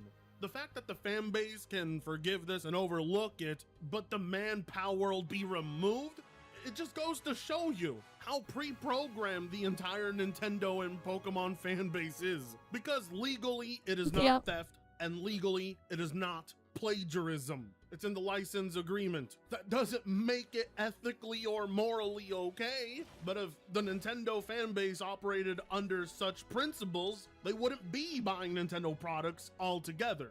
And that would be like Yep. pulling a crack pipe right away from a crackhead. It ain't gonna happen. Never mind the fact that this company rakes in more money than some countries around the world, and they have all the resources to not make mistakes like this, but such nuances don't matter to a Nintendo guy. No matter how much you love this company, you can't deny it's a very bad look. Using fan Yep. art instead of producing your own is generally frowned upon, especially when you're such a huge corporation. See, there's a Twitter user called Lee2 who posted about this on Twitter, and the amount of backlash and objections he faced from the comments is quite an interesting read. I don't want to nab too much of your own time, so I'll just leave a link down to it, and you should go and have a good laugh reading that. The justifications for a billion-dollar company not being able to provide their own unique art for its fan base Yep. is amazing. No other company can get away with this, as we've seen. But Pokemon and Nintendo, they're untouchable. Like, comment, share, and subscribe if you so choose to. With that being said, on the road to... Alright, let's see. I hate Mario Kart World. I kind of On want to see January this. 16th, 2025, Nintendo teased their biggest game yet. Alright, Mario Kart World. It was Mario Kart. Of course it was Mario Kart. Mario Kart 9 was long overdue, but we didn't know what this was, so we had to wait a few more months to find out. Eventually, we got a Okay. Nintendo Direct. Everyone held their breaths as they waited to see what the next Mario Kart was going to be. You can go off the racetrack and drive virtually everywhere in this world. This game Okay. is open world, like really open world. 30 unique tracks, all connected by one massive map. A map that holds 24 players. This was different and exciting, but they kept going. They made an entirely new tricking system, introduced a brand new game mode, and I don't know why they did this, but they added the cow from Moo Moo Meadows as a playable character. People Because were why skeptical. now? Of course. Why is this game open world? All they told us is there's collectibles and the weather changes. What are you hiding? And the tracks they showed off, they just seemed kind of straight. Is this even fun? Hold on. Is that $80? People didn't like that. Yep. Nintendo has never received this much hate before, but they've also never received this much money. And they were printing money. Because at the end of the day, people wanted Mario Kart. And when the Switch 2 finally came out, hundreds of people lined up for it. It is the only launch title for Mario the Switch Kart 2. World? Yet despite It's that, it 110 made the Switch Canadian, 2 the fastest selling plus console tax. of all time. And it had a lot to live up to. Or 80 US. Before we get started, I just want to say I'm doing a Switch 2 giveaway with Mario Kart World included. All you have to do Damn. to enter is subscribe and follow the instructions in the pinned comment. Alright, back to June Why is he doing a giveaway if he hates the game? 5th. I was really excited for this game, so for whatever reason, Okay. I decided to go live for an entire week straight. I figured that this game would probably be one of my favorites. But, as you can probably tell by the length of this video, that didn't happen. Now, before Oh I critique the boy. shit out of this game, I want to make something clear. What I am hour of not a shitting Mario on Kart it? fanboy. I am not a pro, I am not nostalgic, I am just a guy who's played this game far too much. Now, I'm sure some of you are going to be watching this with only audio. If so, whenever you hear this sound effect, it means I'm showing something on screen that's relevant to what I'm saying. With that being Okay. said, this is my first experience of Mario Kart World. The first thing I wanted to try was free roam. This was by far the biggest selling point of this game. Nintendo could not stop talking about this free roam, You can enjoy free roam. Free roam. Free roam. but we really didn't understand what it was all about. The one and only time we saw them play free roam was when they just drove around a track. Thanks, Nintendo. Very informative. But what is it Very. actually like? I happened to spawn near the Great Question Block Ruins, which was actually shown off in the trailer. There had to be something interesting here. Pretty soon I found a question mark panel. Upon driving over it, I was rewarded with a sticker. Okay. I had to get Okay. down somehow, so I decided to try to get as many tricks as I could on the way down. This look familiar? Yeah, I'm that guy. Eventually, I came across a P-switch. This was one of the main things they hyped up for the open world. Were these going to be like the shrines from Breath of the Wild? Shrines? Did someone say shrines? What shrine? Where? Ritaxumo, Kimakusasa, Tamul, Maglatan, Hano Oa, Jitan Sami? Those two are right Okay. next to each other. Wait, this is a Mario Kart World video. How much Yep, does this game it cost is again? cheaper. This shit costs $80? My apologies. Please continue. This is gonna be good. Thank you, Skitty. So yeah, this Okay. is my first experience of a P-switch. Gather blue coins along a blue narrow road. It's a switch that lets you pee. You get these Surely blue that's coins what and it then you're is. done. That's it. That's the whole mission. It's a And switch the reward about for completing peeing. it is a sticker. Fun. At this point, my frustration was growing, so I decided to join a friend. Oh, Okay. right. I have to pay for online. Wait. Yo, Penguin. Oh, yo, holy shit. When I joined my friend Penguin, he was just driving around in circles collecting these snack bags. I just did this for like 5 hours. We'll talk about the skins more later, but just know for now that the very premise of getting them is just driving around and collecting these snack bags. What? Bro, this is such a farm. After farming some skins, we both got kind of bored and decided we should try out the new Knockout Tour mode. Okay. It's 20 out of 24 and I can't join. It doesn't let you join? Unable to join the Knockout Tour. Unable to join the Knockout Tour. Damn. That is the message that plagues me to this day. What does this mean? Why am I unable to join Knockout Tour? Is it my fault? Is it his? The answer is neither. Knockout Tour just doesn't work online with friends. But we didn't know that. This message doesn't clearly communicate that, so we ended up spending almost 30 minutes trying to play Knockout Tour with each other when it was never possible. We are struggling to get the online to function. We just want to play a race together. And like, why? Why make it this way? I can play Knockout Yep. Tour split screen online, so why can't I play with a friend who lives in a different house? We gave up on Knockout Tour and did a normal race, but the lobby was seemingly empty. Where was everyone? Well, they were racing. It turns out their race started right before I joined the lobby, which meant that I have to now wait for their race to end before I can play. I don't want to wait Yeah, for these they're- guys to finish their freaking race. I don't No, care they're about. finishing. Yeah, so we just can fuck off while they're... Fast forward a few minutes and we did make it into a race. Finally, I can play the game. I was given the choice to vote between 3 different racetracks: Koopa Troopa Beach, Salty Salty Speedway, or Peach Beach. What I Okay. didn't realize is that it hardly mattered, because I wasn't really racing that track, I was racing to that track, and then one lap of the track. Dude, I don't know what's happening. I don't know. Yeah. In the race, I realized just how chaotic 24 players actually is. Oh my gosh. Dude, I killed myself. If you stop for like literally a second, you are in last place. It's funny looking back and realizing that I noticed the fatal flaw of this mode literally in my first race. Once I finished the race, it put us back in free roam. All right, we're out now? That was it? Wait, we're out now.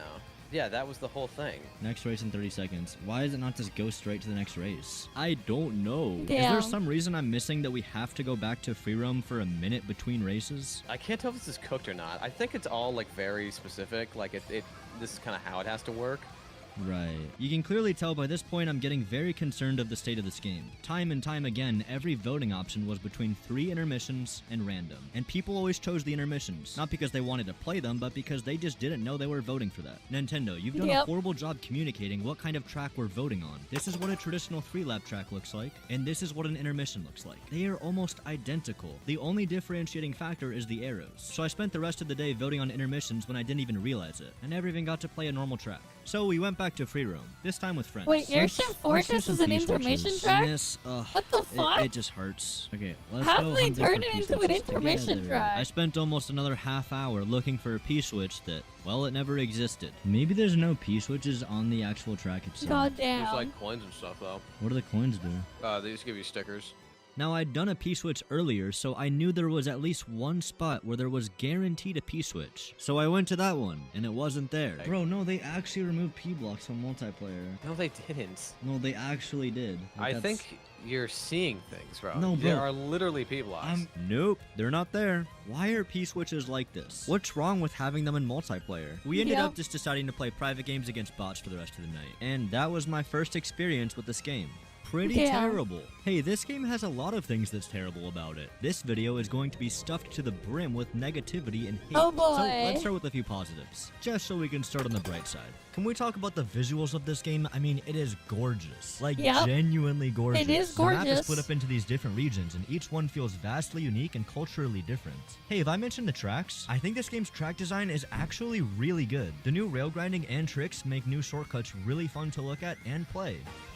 Speaking of tracks, the musical tracks in this game are phenomenal. I'm not going to try to say the composer's name, but good job. I really like that when you open the game, you can just immediately start playing free roam. Also, when you play with friends, the waiting room is the open world, which is a lot more fun than just looking at the world. I quite like these charge jumps. The new skins are awesome and a little bit showy, but I'm fine with that. Oh yeah, have you seen Okay. these open world events? Like Super Koopas flying with you as you drive the ocean? It's such a little touch, but it's so fun. Point is, I'm not trying to argue that this game does everything wrong. Not even close. But I do think the critiques I'm going to bring up are valid. If you watch this entire video and you still disagree with me, then that's fine. I'm glad you enjoy the game. But I do want you to remember that this game took roughly 8 years to make, and it was the one and only launch title for the Switch 2, the successor to the Switch 1. You know what the best-selling game on that console was? Mario Kart. So for all the things that are good, you have to ask yourself, is it 8 years good? Is it $80 good? Just keep those questions in mind as you watch this video. Okay, let's get started.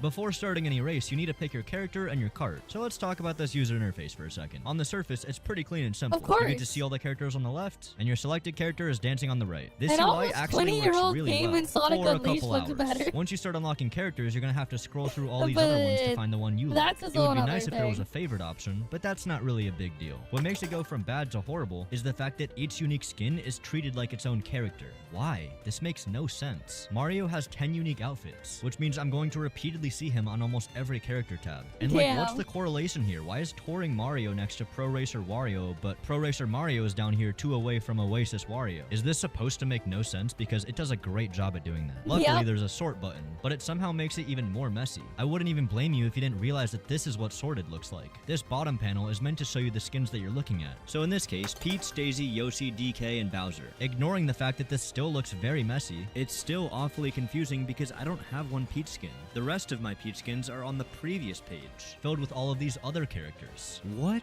This problem is amplified by the fact that there are 127 unique skins. I sincerely hope you do not like changing skins a lot. Also, why can't I see my character's stats? Because the characters do have stats that do affect the race. Bigger characters give you a higher top speed, and smaller characters give you better handling. The game never tells you this though. You're just meant to assume it, I guess. Assume that the biggest, fattest character is going to give you the highest top speed, that is. You know what doesn't affect the stats? Fucking skins. It doesn't matter what skin you choose for Mario, they all have the same stats. Which is just another reason that I don't understand why they aren't grouped together. Oh yeah, and while we're talking about shitty UI, why does the Friends tab show people who have Switch 1s? They can't play the game. This is just dead space. Anyways, let's talk about these shitty ass abilities. New abilities, Mario Kart World is the first Mario Kart to introduce Rewind. When you activate Rewind, you will go back in the same path you took while everyone else keeps going forward. Who thought of this? It has 0 cooldown, you can do it for as long or as short as you want, and it dodges literally every item in the game. So now, if there's a blue shell coming towards your ass, instead of doing something cool like dodge it with a mushroom, you can just do this. What the fuck? This isn't even hard to do. You just hit rewind. That's it. How is this allowed in races? They did disable it for online races, but if you guys recognize there's a problem here, why not fix it for single player too? Besides the races, I do think rewind is a pretty good ability for the most part. It's helpful in free roam when you fall off of something, and it's really helpful in time trials when you're practicing a specific section. Also, why does the minorest crash pull you out of rewind? If you're on a busy road and you're trying to rewind, it will constantly get interrupted. Why? The other big new thing added to this game was rail grinding. If you drive up onto a rail, you're basically locked in place. You can spam tricks on them for mini turbos, you maintain full speed even during turns, and when you're done, you can jump off in any direction you want. The main concern of the rails is that you get on them and you pretty much do nothing. I'm happy to say that's not really the case. Usually they're pretty short and sweet. You get on, do a few tricks, and hop off. Lastly, they added charge jumps. They are exactly what they sound like. The only thing that kind of bothers me about these ones is that if you charge it for longer, you don't get a bigger jump. I know it's a nitpick, but it's so unsatisfying. Something that's more satisfying is wall riding. You can drive on walls in this game. It can be a little finicky, but I like it. It's a fun way to spice up the shortcuts. Overall, the new abilities are solid, but the same could not be said for the items. Mario Kart World introduced a whopping 6 new items that are almost exclusively dog shit. Here, I'll let this guy explain. Coin shell. When you throw a coin shell, coins will appear. Now's your chance to grab them. Just don't let your rivals cash in. Okay, never mind. This guy's voice is so annoying. I'm just gonna explain it myself. The coin shell spawns coins and you can get hit by it. The ice flower is just the fire flower, but this time it's ice. Revolutionary. The hammer lets you toss a bunch of hammers. The mega mushroom makes you big, fast, and you can run people over. It also makes an old item though. That was from Mario Kart Wii. Stuff like shock. The feather gives you a big jump. You can use it to dodge stuff or shortcut. Feather, wasn't that from the SNES Super Mario Kart? The question block gives you coins. Wait, now that I think about it, we have a coin shell, a coin item, and a coin question block? Do we really need this many? And lastly, the comic they need that mechanic. Wait, what does it do again? Oh, right. It gives everyone except you a new character. cool. That is all the new items for Mario Kart That is World. so Oh, dumb. wait, actually, I missed one. The food. This shit is literally just a mushroom. Y'all made so many unique foods just to turn all of them into a mushroom. These items kind of suck. Besides the Yep. Mega Mushroom and the Feather, you will forget that all of these exist. Wait, what were we talking about again? Let's just talk about the open world. Alright, I free love roam. open world games. When I heard this game was going to be open world, my hype went through the roof. Nobody knew what to expect. They could take this in literally any direction they wanted to. In the lead up to this game's release, I spent a lot of time theorizing what that could look like. Maybe you'd have to discover the racetracks yourself to unlock them. Maybe some characters or skins would be tied thematically to certain tracks. Maybe you could design your own racetrack. None of these things happened. Nope. The direction Nintendo decided to take it is no direction at all. This open world is the prettiest piece of shit I've ever seen. And I do mean that. It's really pretty. Yeah. The amount of things going on in this world really bring it to life. Look at this kayaker or this elephant. Everyone is doing something. I mean, he hasn't seen Wua. He probably hasn't seen Wua, so he can't say that's the pretty. So for him, this is probably the prettiest piece of shit. Everyone has a purpose, except for one Right. person, you, the player. There are really only 3 objectives in the open world, so let's tackle them one by one, starting with Peach medallions. These little guys are hiding all over the map, and when you get one, you get a sticker. That's it. So why try to find these? For a sticker. Right, but I already have a sticker. Yeah, but now you can have another one. Okay, can I use more than one? Nope. Guys, there are 200 of these. There's a few that are somewhat hidden or hard to get to, but for the vast majority, your reaction is going to be, oh, there's a Peach medallion. If for whatever reason you decide I'm gonna find all 200 medallions, your reward is a whopping... It's nothing. Of course it's nothing. It's not even a message. You just have to sit there in silence knowing for the last 5 hours you've done fuck all looking for these shits. Hey, Future Xander here. I also just realized that Nintendo literally says in the manual, how many could there be? Why invite players to try to find them all if there's no reward? I know I'm hating on the medallions really hard, but please keep in mind, this is one of the 3 main things you're going to be doing in the open world. I haven't even talked about the other 2 yet. Question mark panels are next though. These guys are always hidden around racetracks. You find it, you drive over it, and you get a fucking sticker. Do people want these? What made Nintendo go all in on this sticker thing? I'm really trying so hard not to talk about the stickers right now. Actually, you know what? Fuck it. We're talking about the stickers. There are 1,056 stickers in this game. First of all, why is it not 1,000? This 56 is annoying as shit. Second of all, that's way too many. Beyond the stickers from Peach medallions and question mark panels, you also get stickers for collecting coins, how far you drive, how far you glide, how many tricks you do, and how many races you've done. How is that enough to fill over 1,000 stickers? Look at how many tabs of pages there are, man. By the way, if you're wondering if this is my screenshot, hell no. I wouldn't wish this on my worst enemy. But Luigi ITSB, thank you for your service. Now, if you still think the stickers are cool, I have a question for you. Of all the gameplay I've shown thus far, can you remember one instance where you saw a sticker? I rest my case. Okay, back on track. Besides the reward, I really like these question mark panels. They're typically pretty thoughtfully placed and sometimes even hard to get to, and I like that little challenge. I also think that placing them around tracks was a great idea, since whenever you have an intermission playing online, you have a bit of an opportunity to drive around and find them. You can also look at the tracks on the map and see if you're missing any. That's awfully convenient. More of these, please. The last and most important thing to do in the open world are P-switches. These are little challenges scattered around the map, and they could be really almost anything. But before I start talking about them, I have to bring this up. There's 394 of them. What, you really couldn't fit 6 more in there? Make it an even 400? I remember when people were talking about this, like, no, there definitely is 6 more, we just still have to find it. And then slowly people started realizing that, yeah, no, that is just how it ends. Anywho, I'm gonna categorize the P-switches into a few different categories. First up, blue coin P-switches. You drive around and collect these blue coins, and then, yeah, you're done. This is probably my least favorite P-switch to encounter. It's hard to say that all of these are equally bad because some of them are more fun than others. But in general, the blue coin ones suck, okay? They're just bad. Suck. Next is gold P-switches. These ones basically just have you getting from point A to point B. It's simple, but it works. Usually it's not that easy to get to point B. Now there is another variation of gold P-switches, which I'm just gonna call ring P-switches. It's the same thing, but now you have to go through these rings so that you have enough time to make it to the goal. I find it strange that the rings aren't required to do these P-switches. For almost all of these, you can skip several rings and have no problem getting to the goal. In fact, getting all the rings is almost always slower than just getting a few of them and going straight to the goal. The last kind of P-switch is actually my favorite, a special test of skill. These are basically just ring P-switches, but they're harder. In fact, it's so difficult that you might not even do it on your first try. Some of these are actually a little tricky, which I do appreciate, and I'd be lying if I said some of these weren't at least a little bit memorable, but ultimately they are just kind of mindless little tasks. Are they fun? Sure, but I'm not really motivated to seek these out, especially because once again the reward is a sticker, and I genuinely do not care about this reward at all. I'm sure a few will argue that the reward is the journey itself. That's the problem. The journey's not that fun. Once you've done 10 P-switches, you've kind of done them all. Oh wait, I forgot to tell you the reward you get for doing all the P-switches.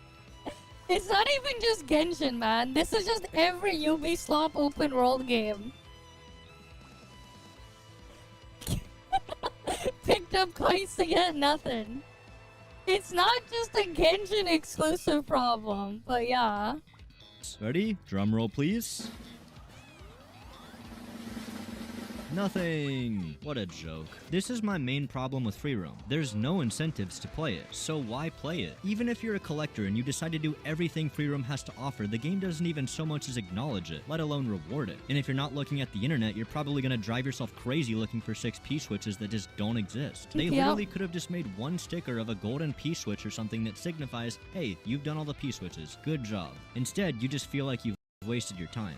Probably because you have. Speaking of wasting your time, what the fuck is this? For some reason, Nintendo's best idea of how to collect skins is to drive around into these snack bags. These Yoshi diner spots are scattered throughout the map and give you all the unique skins for each character. Was this the best you could come up with? It's not fun to do, they're not marked on the map, they're not particularly hard to get to. Call me crazy, but I don't want to repeatedly drive into a snack bag until I unlock every skin. But even if I did, it's so unintuitive.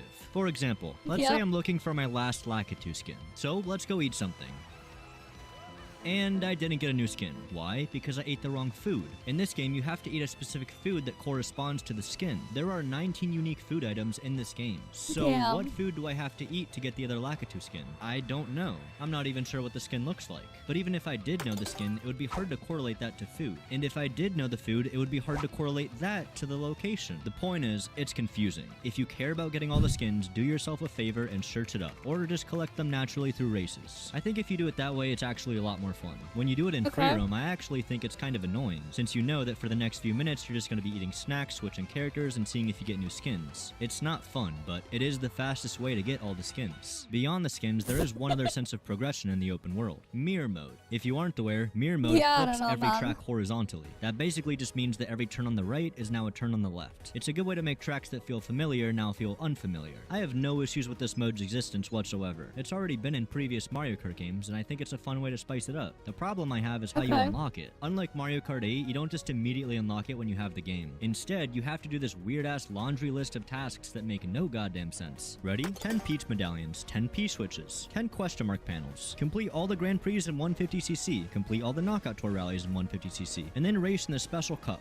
That's how you unlock mirror mode. And look, I get it. I know this is supposed to be a cool little Easter egg, but that doesn't make it above criticism. These tasks have no relation to mirror mode whatsoever. They are entirely random, arbitrary decisions pulled out of someone's ass. People didn't find mirror mode by hunting for this Easter egg. They found it by accident. I do gotta say though, I love the cutscene. They didn't have to do this, but they did. Also, the fact you can drive into this to get a mirrored version of free roam is pretty cool. Free roam still sucks though. And while it's on my mind, why is this map literally Breath of the Wild? Skitty Bitty did a great job pointing this out. At the center is, of course, the castle. To the northeast, a volcano. To the northwest, a snowy area. Dead north is the forest, southeast a tropical rainforest, and southwest is a desert. But then, it's not just any desert, it's got both reddish and sandy cliffs, exactly like the Gerudo Highlands. There's nothing wrong with this map, it's just uninspired. Please stop copying the Breath of the Wild map, please. Okay, there's a few more things we need to talk about for free roam. First of all, there are these vehicles, you can drive them, you can fly them, sometimes you use them in P-switches, but there's usually not much to do in them anyway, so it's one of those things that it feels really cool the first time, but that feeling kind of fades fast. Another cool thing is you can find nabbits running around.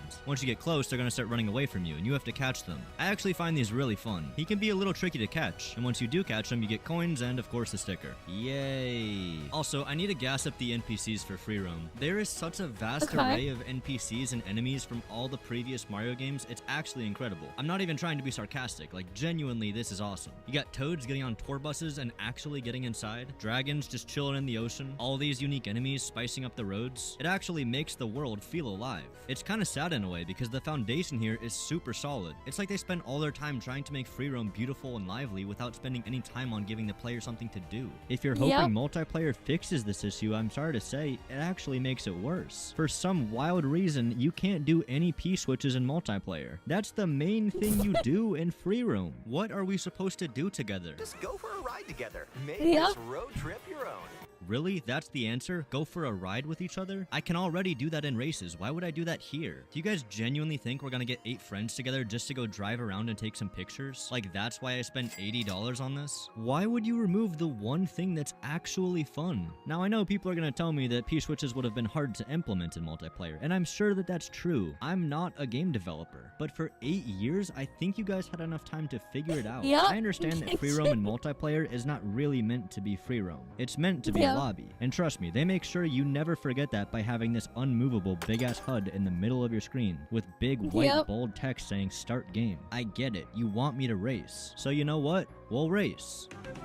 Alright, Knockout Tour! Knockout Tour is the brand new mode that they introduced in Mario Kart World. I'll let this guy try to explain it again. Race non-stop from one... Never mind. It's a race that spans across the entire map, which means it's long. Like really long. About 8 minutes if you're playing 150cc. Throughout the race, there are 6 checkpoints. Each checkpoint will only allow a specific amount of players through. So for example, the first checkpoint only allows the first 20 racers through. The 4 racers that didn't make it get knocked out. Hence, Knockout Tour. This essentially continues down the line until you end up on the final racetrack with 4 players remaining. Those 4 players will race 1 lap around a track, and whoever wins becomes the winner of the Knockout Tour. It's a battle royale, but that's not bad. In fact, I actually think it works very well in this format.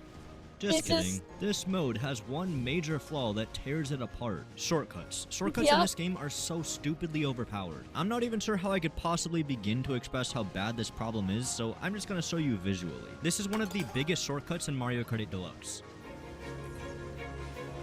Pretty damn good, but if you compare it to this random shortcut I found in Mario Kart World, it doesn't even compare. Like, what am I looking at? Now, on the surface, you might not understand just how bad this is for racing, so let me break it down. We all know that when you play Mario Kart, you get items based on the position you're in. If you're in first, you're gonna get dog shit, and if you're in last, you're gonna get bullet bills and golden shrooms. Now, obviously, this system isn't fair, but it was never meant to be fair. It was meant to be fun. The players with less skill would never be that far behind players with more skill, so nobody got destroyed. But as people do, they find ways to exploit things. Ever heard of sandbagging? It's intentionally performing poorly in the race so that you get very good items, then using those items at the optimal time to get back in the lead. A lot of people didn't like this strategy because it wasn't that fun. It made the races more about getting lucky items rather than actually trying to race your best. Unfortunately, it was very good in Mario Kart 8 Deluxe. What? What placement did I get this in? Are you serious? I'm just talking. This is so ironic. I cannot believe this. This is cheating.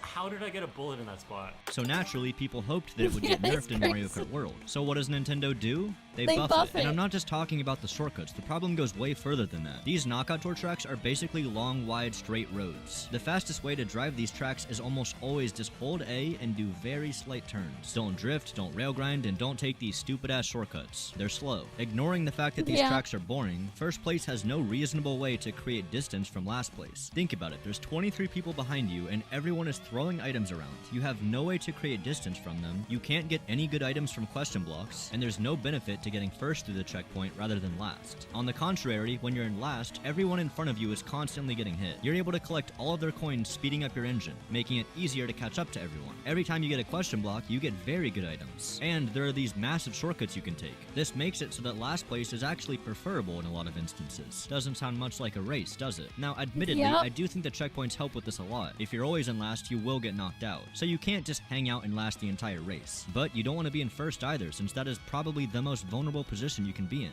The only time you need to be first is when you cross that finish line, after 8 minutes of racing. And to be honest, it really feels like that last lap can come down to RNG most of the time. Sometimes I'm in 4th and I think that's awful, but then I get a gold shroom and remember, oh, I just win now. But I don't feel like I should have won that. I feel like I just got lucky. It makes Knockout Tour feel very luck-based. But don't get me wrong, being skilled is going to make Knockout Tour much easier. I'm not trying to say that Knockout Tour is just a slots machine. Being good is going to make it easier to win. But I also think the skill ceiling for Knockout Tour is very low. In fact, I won a 100cc Knockout Tour without even playing. Wait. He won? He won without even doing anything. What is this? Auto steering stuff? Yeah. What? I know you can turn on auto steering and shit, but like, what the fuck? The fact that this is even possible is absurd, and it goes to show just how much item luck is a factor. For newer players, this might be great. Despite your lack of skill, you can go out and win races because you got lucky. This is fun at first, but as you get more skill, I think you're gonna get bored, especially because there's only 8 tracks. That is dumb. This map is massive, and there's a literally infinite amount of tracks you could make out of this. Limiting it to only 8 tracks makes it extraordinarily repetitive. The same Knockout Tour. We better not be playing this one 3 times in a row. I think that these issues have led to Knockout Tour being played less often. Why are there no lobbies for Knockout Tour? I don't get it. Am I playing with mostly bots? How many people are actually playing right now? Yeah, okay, I'm actually playing against bots right now. What? There's no way Nintendo couldn't find 24 players for me, or even just like 12 or something. This should not happen to games that sell millions of copies. That's a red flag. And if you're gonna argue that this is on purpose, then why? If I wanted to play against bots, I would play single player. I paid for online so I don't have to play against bots. Hey, wanna talk about something that almost nobody cares about for a few minutes? Battle? Oh boy. To be honest, I never really cared for this mode outside of Shine Thief, and that doesn't exist in this game. It doesn't exist. This shit used to be fun back in the day. On the DS and on the GameCube, the battle mode was great. For now, we have Coin Runners and Balloon Battle. Tough choice, right? Well, lucky for you, it doesn't matter, because you're not going to have fun in either. Whichever version you choose, you end up in a recycled, closed-off version of a racetrack. And no, it doesn't work. Obviously, it doesn't work. It never did work. Battle mode was at its best when we had custom arenas. Exactly. It was supposed to be around custom arenas, not closed-off sections of a racetrack. It's why the Wii U Mario Kart 8 battle mode was dog shit, because it was just the regular racetracks. What about this didn't work? Or did you guys genuinely think Mario Bros. Circuit was the perfect place for battle mode? Like someone really looked at this on the dev team and said, ooh, I have an idea. Come on. Mario Kart 8 Deluxe had 5 game modes, and now we're down to 2? Fucking 2? Really? Is that what my $80 gets me? I'm sorry for not talking about the game modes, but genuinely, they're just so generic and they've been done before. This is just a rehash of what we've already seen, but worse. I hate the 24 players, I do. It makes battle mode so much less personal. There's no sense of rivalry. Compare that to how it was back in the day with only 4 players. You knew exactly who your competition was. This just feels like pointless chaos. The only positive I can talk about here is that they added back elimination in Balloon Battle, as it should be. If all your balloons get popped, you should be out, and that is kind of how it works. But of course, Nintendo has to do some weird shit where they make it based off points, so you can be eliminated and still technically win. Great job, Nintendo. People loved that from Mario Kart 8. Oh yeah, and this elimination thing that's good, this was an update. This was not even how the game launched. This is not delivering. Believe it or not, people actually care about battle mode. I feel bad for them because time after time they're completely forgotten about. This mode is a complete shell of what it used to be. It's sad, honestly. If I search Mario Kart World battle mode, the most viewed video has 30,000 views. For a game of this scale, that's bullshit. And I'm honestly scared to talk about this any longer because people are already probably dropping off. One more minute of this and my retention is gonna drop off of a cliff. Luckily, this next topic might just save us. Alright, the tracks. I don't think it's a hot take to say that the racetracks are the most important part of a Mario Kart game. If the tracks are bad, the game is bad. I will die on this hill. So if you're expecting me to say the tracks are bad, it's a little more complicated than that. There's 30 tracks in this game, 32 if you're counting unique layouts, but come on, we're not counting those. If you walk through a park and you take a different route than normal, you still walk through the same park. Out of the 30 tracks, 14 of them are retro, which means they've been in previous Mario Kart games. This might seem lazy, but it's kind of the way it's always been. Mario Kart has always recycled and recreated updated tracks. Sometimes that's a complete overhaul, and sometimes that's hardly changing it at all. I'll quickly go through each track one by one and give my opinion on if it's good or not. We'll start with Great Question Block Ruins, because it'll give me a good opportunity to explain what I think makes a track amazing. First of all, visuals. This track is so damn beautiful. Surrounded by bright blue skies and fluffy clouds with this big, ominous question block, I mean, I hate to use this word, but it has aura. Secondly, a good track has multiple routes you can take. You can go this way, you can go that way, or you can even go that way. I won't judge. Thirdly, a good track has a balanced mixture of straightaways and fun turns. And I'm talking about these turns, the crispy ones. Yep. Now we can actually start talking about the tracks. Ready? Mario Bros. Circuit is boring. It's slow, it's uninteresting, and there's not much to do. Half the track is literally one turn. Also, real quick, just listen to this. And if you think about Mario Kart as like a mathematical formula for potential chaos, increasing the number of racers to 24 is a very significant variable in increasing that chaos. And that's what we need. Yes, We need that chaos. Absolutely. That's what makes it so good. Where's the if chaos, it is really though? just as simple as more chaos equals more fun, then please put 50 players in the next game. Put 100 players. Put 200 players. Why even have a limit? Let's just put everyone in the same race. That sounds everyone. It's chaotic, right? Crown City. This map is also very basic and very forgettable. Okay. The concept of jumping building to building sounds really cool on paper, but these roads are way too wide, so it ends up being too easy. Whistletop Summit. This is peak. I love this. DK Spaceport. There's not many shortcuts, and all the alternate paths like riding on this wall are actually slower than just driving straight. Why? Why punish players that take the harder route? Desert Hills. This map sucks. Straight up. They got rid of the hill that made Desert Hills Desert Hill. Alright, let's take a breather. I don't really want to talk about every single track in depth, so I'm just gonna use one word to describe the rest. Fun. Meh. Decent. Peak. Stupid. Goated. Generic. Okay. Cinema. Solid. Solid-der. Subscribe? Yes. No. Maybe? Sometimes. Smash. Pass. Nope. Yup. Hopefully that makes sense. I think a lot of these tracks are actually really good. In fact, the vast majority are good. Sure, there are some shitters, but I don't even think they compare to intermissions. And trust me, we'll talk about the intermissions. But if I love the track so much, why do I hate this game? Well, if you've played this game, you probably know exactly why. You don't get to play on these tracks very often. For some reason, Nintendo has forced intermission tracks into almost every game mode. Don't believe me? Let's talk about Grand Prix, Alright, this is Mario Kart's bread and butter, Grand Prix mode. The way it works in this game is you race between 4 tracks in the open world. And when I say between, I mean that literally, because every race is an intermission. Okay, except the first one. The first race is not an intermission. So you do get to do one normal 3-lap track in a Grand Prix. But unfortunately, that first track is almost exclusively dogshit. The Mushroom Cup starts with Mario Bros. Circuit. The Flower Cup starts with Desert Hills. The Shell Cup starts with Koopa Troopa Beach, which, by the way, is just a circle, for 6 laps. Damn. Fun. Anyway, there's a total of 8 Grand Prix in this game. Each one has 4 tracks. 4 intermissions. 3 intermissions. 1 track, 3 intermissions. But like, seriously, when you look at this, how are you meant to know that? It's so misleading to say Crown City when only about 20% of the race is Crown City. You might say, why does this matter? Who the hell cares? It's Mario Kart, dude. Listen, I've spent way too much time analyzing this game, and I've also spent way too much fucking money on this game. I'm well aware that this is a minor nitpick that a lot of people probably don't give a shit about, but I do, so please, let me have this. This road path is what shows you where your Grand Prix is going to take you. There doesn't seem to be any consistent pattern to this either. Sometimes it's a straight line, sometimes it's a C, sometimes it's a Z. The only real rule is that each track needs to be relatively close to the next track. This prevents you from having to do a cross-country drive. Knockout tour. Anyway, once you pick which intermissions you hate the least, you can start racing. Oh wait, but first you have to choose your engine speed. 50cc, 100cc, 150cc, or 2. Oh right, they got rid of 200cc. No more 200cc. God damn it. Because driving in a straight line is so fun, they really don't want to rush it. By the way, this footage is not sped up. I have heard a few theories that explain why 200cc is gone, but I don't find them compelling or satisfying at all. Some people have said that it's coming in an update. When and why? Why not just launch the game with all the features? If it's to reignite some hype a few years down the line, then sure, I could see that, but I do think it's scummy. However, there's another theory that's even more scummy, locking it behind DLC. This just seems likely. It'll probably be In fact, behind I'm a going to make the paywall, call let's be right now real. that is exactly what's going to happen. If you're watching this in the future, and I'm right, then please subscribe, because I'm trying to get to 50k. Anyway, once you beat all the Grand Prix, you unlock Rainbow Road. Wow. It's really pretty. That's all I have to say about it. Every time you beat a Grand Prix, you unlock a new character.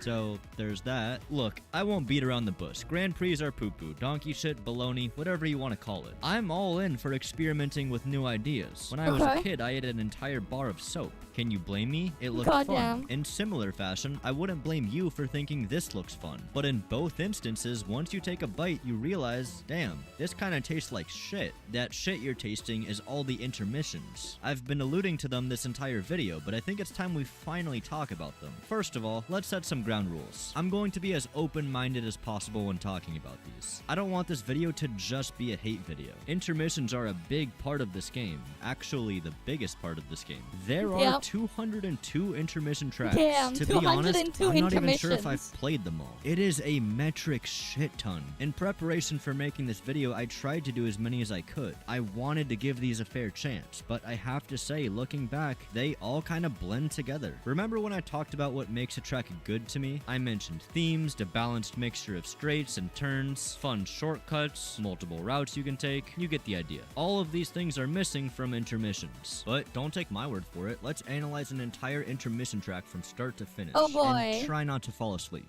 This is the intermission from Crown City to Peach Stadium. Every intermission starts with your car already driving. I think that's a nice touch because it makes it clear that you're playing an intermission, allowing you time to prepare for what's about to happen, or lack thereof. The race starts with a very long straightaway in Crown City. The road is incredibly wide and there's almost no obstacles whatsoever. Once you encounter your first turn, you'll find one of these. It's a rail that basically helps you make the turn. These are everywhere in intermissions. No, seriously, if there's a turn that's 90 degrees or more, you're gonna see one of these. And why?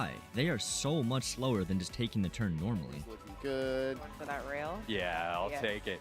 Yeah, the more you play these courses, the more you start to realize these rails are all over the place. And there are different routes and different paths that you can take. I understand they might be there for beginners, but I actually think this works against beginners, since they're the ones that don't realize how slow it actually is. Anyways, once you do your 2 turns, now you're on a very long straightaway. Again, at least this time there's obstacles though, and boost panels. I should also point out that once you reach one of these little baby turns, the fastest way to take it is not by drifting. That might sound counterintuitive since drifting gives you a turbo, but when you're drifting, you're going significantly slower. The best way to go about these turns is to do micro adjustments on the joystick. Once you exit the tunnel, there's a massive patch of grass. This is what I was talking about earlier with Knockout Tour. It's an incredibly massive shortcut. All you need is a few mushrooms and you're practically guaranteed to shoot yourself to top 3. Also, it's incredibly easy. There is no risk outside of maybe these green pipes. Once you get past that section, you end up on another long straightaway with a bunch of boost panels. Sometimes you'll see cars with ramps you can trick off of, but it's usually not worth going for them. Just keep going straight for now.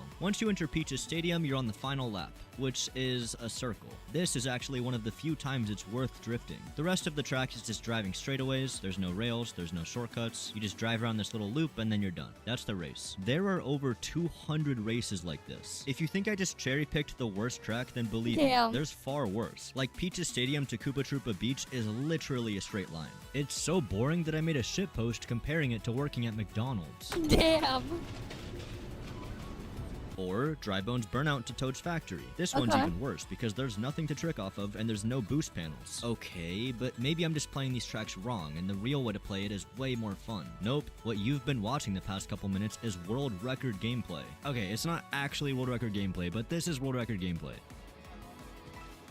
Does it look like it's world record? Let's compare this to the world record for Whistletop Summit. They start the race by getting their charge boost, but also braking so that they could just barely make it onto this left rail. Trick onto the pipe, trick off of the pipe, trick off the wall, trick onto a wall ride, trick back onto the rail, trick onto the rail again, use a mushroom through this patch of grass, do this crazy jump skip, then get back on the rail, get back on the pipe, get back on another rail, then you get the idea. Intermissions have shitty track designs, and we haven't even talked about the gameplay. With intermission tracks, you can stay in the back for the entire But that's race, on the intermissions. and there is practically zero risk in doing this. Even if you roll a bad question block, you can just try again. You have so much time to catch up to the pack. And once you finally do, you're the one with 20 coins. You're the one with the overpowered items. It's ludicrous how much of a disadvantage the front runners are in. They're the ones that constantly have to deal with being attacked, losing coins, getting shitty items, getting blue shelled. Meanwhile, you've done fuck all the entire race, and the only time you decide to poke your head out is right before the finish line so you can grab first. And there is nothing they can do to stop you.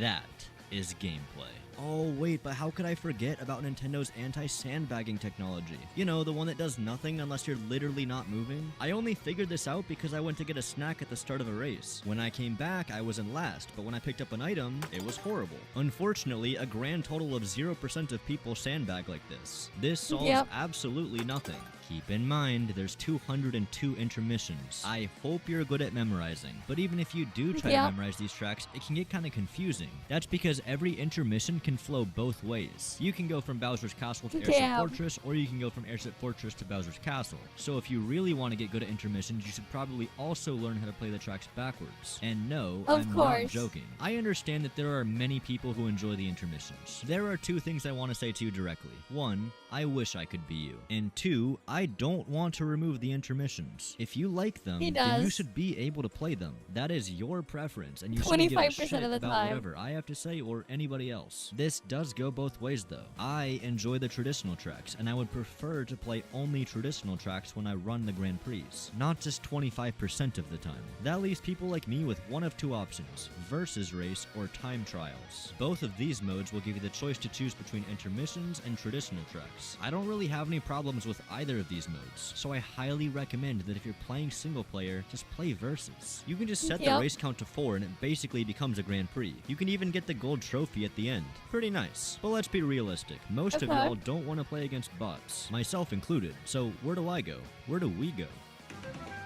Alright, online? Nintendo Switch Online costs $20 every year. It's not the worst, but when you spend $450 on a console, $80 on a game, and $20 for online, it adds up pretty quickly. My recommendation, skip the camera. You're never gonna use this. When you play online, you have 3 modes to choose from: Race, Knockout Tour, and Battle Mode. These modes are exactly the same as their single-player counterparts with one major difference: how tracks are selected. Obviously, since you're playing with multiple people, everyone's choice is valuable, so they leave it up to a vote. Unless you're playing Knockout Tour, then it's just completely random. I assume that's because there's only 8 Knockout Tour tracks. Maybe you guys should have made more. Anywho, this voting system is a fucking disaster, and I don't say that lightly. You can't just vote on your favorite track. You're always given 3 choices: intermission, intermission, intermission, or random. It is possible to get a traditional track in one of these 3 slots, but it's very unlikely. As far as I've seen, the chances of it happening is about 30%.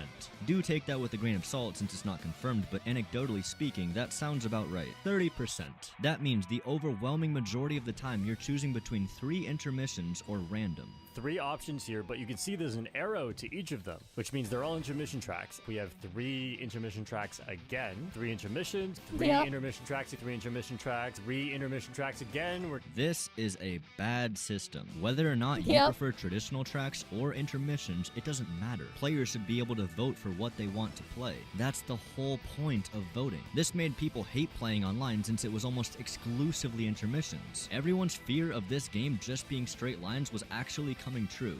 For about a day. The community quickly realized that choosing random doesn't just choose one of the random 232 tracks. It guarantees one of the traditional 3-lap tracks. This was our saving grace, everyone and just word goes was random. spreading fast. By day 2, the majority of people were choosing random. Once I heard about this, it reignited my excitement to play this game, and I was genuinely loving it. When I wasn't sleeping. For as janky as all of these online systems are, playing Worldwides was so fun. And that's entirely thanks to the community. Y'all understood the assignment, most of the time. But even if I had to play an intermission, it didn't bother me that much, because it was only like 20% of the time. Annoying? Sure. But I'm sure that the people that want to play intermissions are even more annoyed, since now they hardly get that opportunity. This voting system was still clearly broken for both sides. But it was manageable, we dealt with it. Who knows, maybe Nintendo will fix it in a few weeks. Boy, was I wrong. Oh boy, the update, Death of Online. Nintendo saw this divide and came up with the most unintelligent, ignorant, dense, brainless, dull, slow-witted, stupid fucking idea I've ever seen. Forgive me, because this section is going to get spicy. On June 25th, 2025, Nintendo released the worst update possibly ever. This day may well be remembered as the day Mario Kart World died. I know that sounds pretty damn dramatic, but hear me out. This update basically served one purpose. It made the random button choose intermissions as well as the traditional 3-lap tracks. So now, if you want to... And there's like 200 intermissions. Oh wait, no, 400 because it goes bi-directional. to vote for a traditional So track, you gotta double can't. it. The chance of a 3-lap track being picked when you choose random has gone from 100% down to 25%. You know what the other 75% is? Intermissions. But not just any intermissions, the intermissions that you can already vote for. Huh? That doesn't make any goddamn sense. The entire point of random is to not choose one of these three. Even if I liked intermissions, I would just choose my favorite intermission track. Why would I leave it up to chance? And this is so much worse than it seems on the surface. Let's imagine a situation where I see my favorite map, Great Question Block Ruins. Unfortunately, it's an intermission. Of course it is. But remember, intermissions still get 1 lap of that track. So out of these 3 intermission options, I would choose Great Question Block Ruins, no doubt. But what about if I choose random? Well, then it would be a 25% chance I vote Great Question Block Ruins, a 50% chance I vote one of the intermissions I don't want to play, and a 25% chance I vote a traditional 3-lap track. Even if I do roll that, it's a random track. It very well could be dog shit. And who is this for? What does it solve? Even if you only want to play intermissions, why would you choose random? Now, there's a 25% chance you won't play an intermission, and a 75% chance you'll just play one of the 3 options you could have already chose. This system doesn't benefit you either. In my experience, most people are still choosing random, because at least there's a chance. This actually creates another problem. 25% Let's imagine chance that one of of the fun. intermission options is the race from Peaches Stadium to Koopa Troopa Beach. This intermission is awful. Even people who love intermissions are not going to vote for this. But people who want to pick 3-lap tracks have to risk voting for this track. And it's the same chance that you get this track over a traditional 3-lap track. 25%. This is all just to say that you're not only going to be playing more intermissions, but you're also going to be playing awful intermissions, ones that no one wants to vote for. So I'll ask again, who is this for? Unfortunately, nobody benefits from this except people who like to spin a wheel for what they're gonna eat for breakfast every day. Okay. But in all seriousness, it's such an FU to the community. The same community that spent over $500 to play this game. I feel even worse for people who waited to buy this game. Remember, a lot of people were skeptical of the intermissions from the start. I'm sure plenty of people waited to see what online plays like. Then after seeing a bunch of videos, they realized, oh, I don't have to play the intermissions. I'm gonna buy a Switch too. Just for Nintendo to turn around and say, actually, yes you do. You will play the intermissions. It's our way or the highway. Literally. So the question is why? Why do this? Honestly, your guess is as good as mine. But just for fun, I'll toss a few ideas out there. Option A. Nintendo is really stupid and ignorant. They somehow don't realize that everyone's choosing random because they don't want to play intermissions. I don't think this option is very likely. Nintendo is massive. I just don't think that they're this unaware of how people enjoy playing their games. Even their community in Japan hates this. Option B. They think that by forcing us to play intermissions, we're going to get Stockholm Syndrome and start to like them. Yeah, I mean, maybe, but it's not working. People are mostly just upset and not playing the game right now. Option C. They want us to play these intermissions because they made them. A lot of time went into these and nobody's voting for them. I think this idea is probably the most viable, but it's also crazy given that it's likely going to hurt the game's reputation and its sales. It's already the final fucked the option is probably reputation, the let's most be sinister real. option.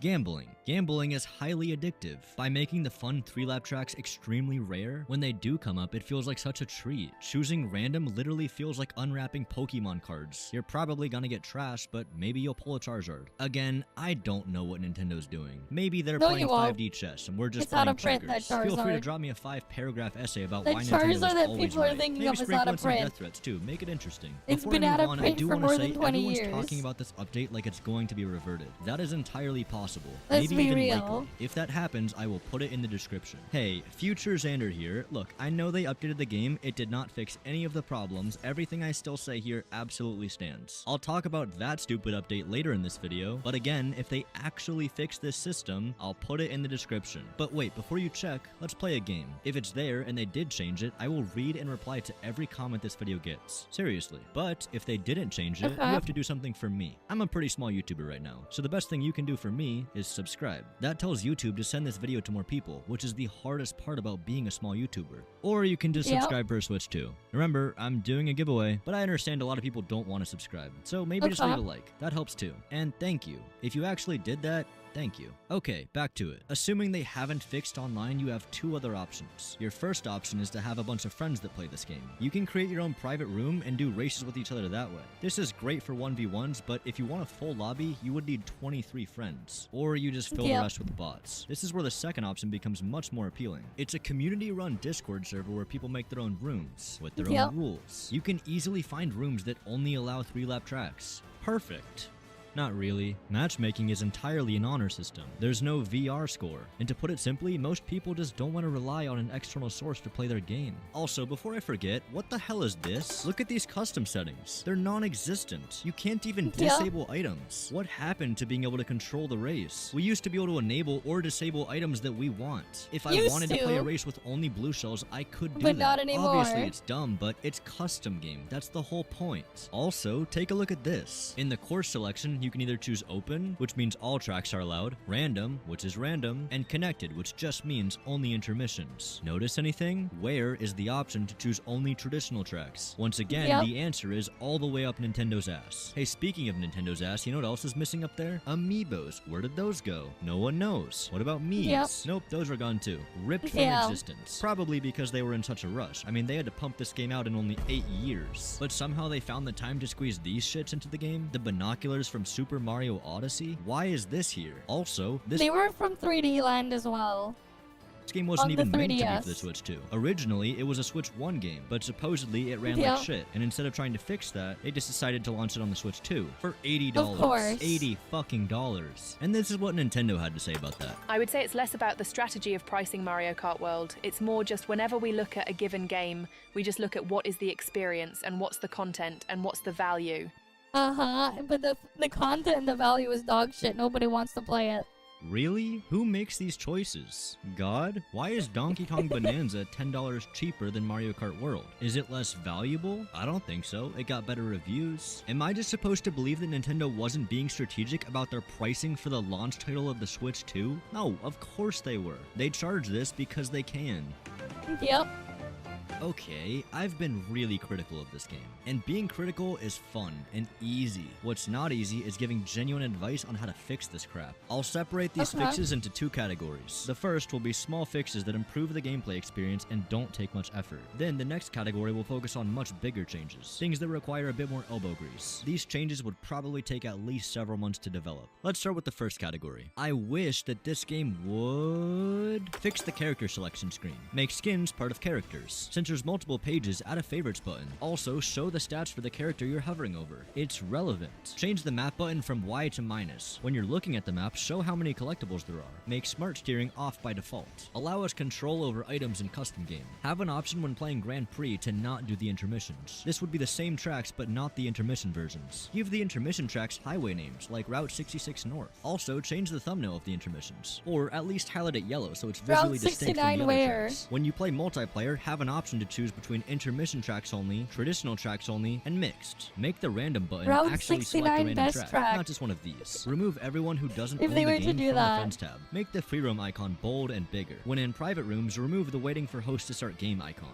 Allow players to join each other in online knockout tours. When you get knocked out, you should be able to spectate whoever you want, not just the person in first. Remove the waiting times between races, just go straight in. Also, remove the triple mushroom guarantee if you miss the start boost. This is not an extensive list, and these changes should not be hard to implement. That's the whole point. If Nintendo wanted to make these changes, I bet they could be done in a week, and it would make the game substantially stronger. Nonetheless, the game would still have some major issues. If we want to fix those, we're gonna have to do some much deeper changes. Like, starting with the open world, I think this really lacks a reward structure. The stickers just don't cut it, so what else could be a reward? I think the characters, the carts, and the skins. The characters are already roaming the open world, but imagine if you had to catch them to unlock them. Kinda like Manhunt. If they see you, they try to drive away, but if you crash into them with your cart, you unlock them as a character. Ideally, some characters would be harder to catch than others. Maybe they could even use rails or throw green shells at you, and if it's too hard, just come back to it later. Not everything has to be super easy. I also think you shouldn't have all the tracks as warp points right off the bat. You should at least have to drive to the track to unlock it as a warp point. Again, this rewards exploration.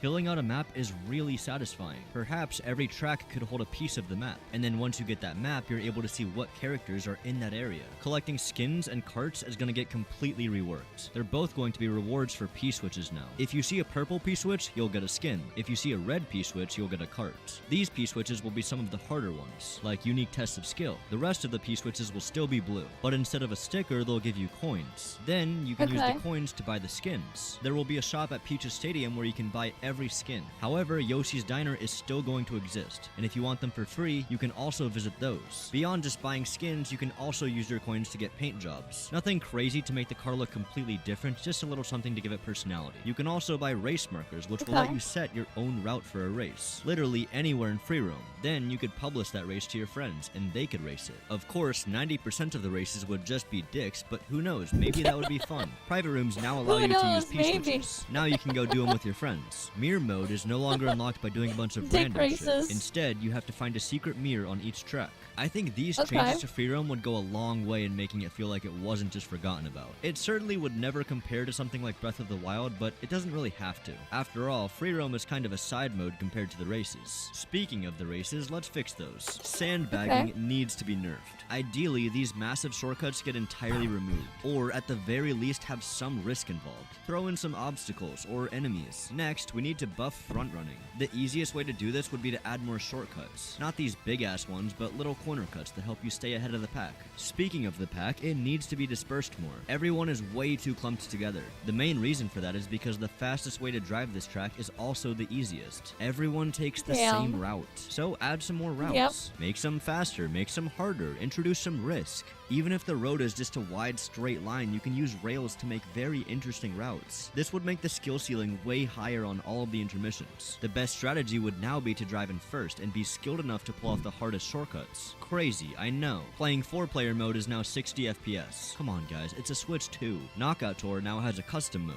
You can now choose which intermission tracks it races on and where it starts and ends. Amiibos and Miis are back. 100%ing Grand Prix mode gives you a golden Mario skin. 100%ing Knockout Tour gives you a golden cart. These changes would make Mario Kart World a much fuller experience. Single player would actually have things to do, and multiplayer might actually be balanced. These changes are very far-fetched though, and obviously wouldn't change the game overnight. I tried to keep these changes somewhat realistic as to not entirely rewrite the game. That's an entirely different conversation. But nonetheless, Nintendo was never going to make one of these changes. Yeah, they're not gonna do it.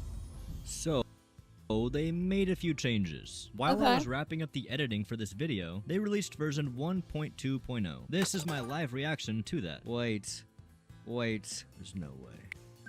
Wait, no, 1.2.0? I'm scared. I was honestly hoping for one thing. Just one thing. I wanted to go back to having the choice to vote for a 3-lap track if I wanted to. So, did they make that change? Well, before I answer that, let's look at the more minor changes. I'm gonna specifically focus on the things that I called out. Firstly, they let us have a bit more customization during versus races. Now you can choose stuff like mushrooms only or just disable bots. Nice. They also made it so you can spectate other people during knockout tours. Also, once you collect all the collectibles, they change colors, so you'll know that you've collected them all. So far, so good. Decreased the probability of getting triple mushroom. Okay, well, this one just seems like a lie. From my experience, it still seems like you're guaranteed triple red mushrooms if you miss the start boost. So I'm not really sure what they were getting at here. They also made the boost from doing tricks way more powerful. So I hope you didn't have a world record because it's about to get stolen. Overall, these changes are mostly fine. They're simple, small, but beneficial. But ultimately, there's only one change that really everyone's been asking for. Did they fix the intermissions? Did they fix the voting system? The answer is, can we get a drum roll? Did they put it all back? Is there an option? Is there an option? No! What did the update do? The update did say it increased the frequency of seeing lap-type courses in this election. But by how much exactly? I thought surely there would be at least one option to vote for a 3-lap track. But then I saw this. No! There's no way! I was shocked, but maybe they just reverted it to how it was, where random always selected a 3-lap track. So everyone voted random, as per usual, and it was still one of the intermissions we see on the screen. No. And then they exit, then come back in. This is weird. This is weird. Very weird. So, I wanted to try to figure out the probabilities myself. I loaded up a private room with my friend and raced 40 times. Out of the 40 races, I figured out random hasn't changed at all. Still a 25% chance of getting a 3-lap track. As for the other voting options, these were my findings. 40% of the time, I got one option for a 3-lap track. 60% of the time, I got only intermissions. Wow. I'm not even sure what to say to that. Yikes. They saw what the community wanted. They knew what we were asking for. This is not a solution. It's a band-aid on a gunshot wound. If this is Nintendo's only response to this problem, this game will die. The marginally better odds of getting a 3-lap track is simply not enough. The solution is not to increase the probability. It's to give you a consistent choice to pick a 3-lap track. What exactly is the point of this? Going from a 30% chance of a 3-lap to a 40% chance? Did they think that would be enough? They put all their chips into these intermission tracks, and when they didn't work, they doubled down. And then tripled down? I respect them trying new ideas. They could have just played it safe and pressed the easy button. Release Mario Kart 9 with a couple new tracks and a few new characters. Instead, they took on a massive undertaking with the open world, knockout tour, and some really well-designed tracks. These ones, not these ones. It's cool to innovate, but after 11 years, I expected more. They didn't Mario Kart 8 innovate, they came out in innovated. 2014. They had so much time to think this through. Yet it They feels like one innovated. massive jumble of ideas that don't work with one another. It's as if anyone in the dev team could just yell out an idea and it would just make it into the game. It's a mess. It's slop. But slop isn't always bad. This game can be really fun. At its heart, it's still Mario Kart. And the Mario Kart formula is fun, period. Streaming this game for a week was so much fun. And I still love playing it. About 25% of the time. 25%. Yikes. The reason I hate this game is because of how much I wanted to love it. For all the things that it does right, it does twice as many things wrong. 1 step forward and 2 steps back. And who knows what's next. Mario Kart World is likely going to be the only Mario Kart game for the next decade. But I feel like this game died before it even had a chance to live. Already dead. Imagine.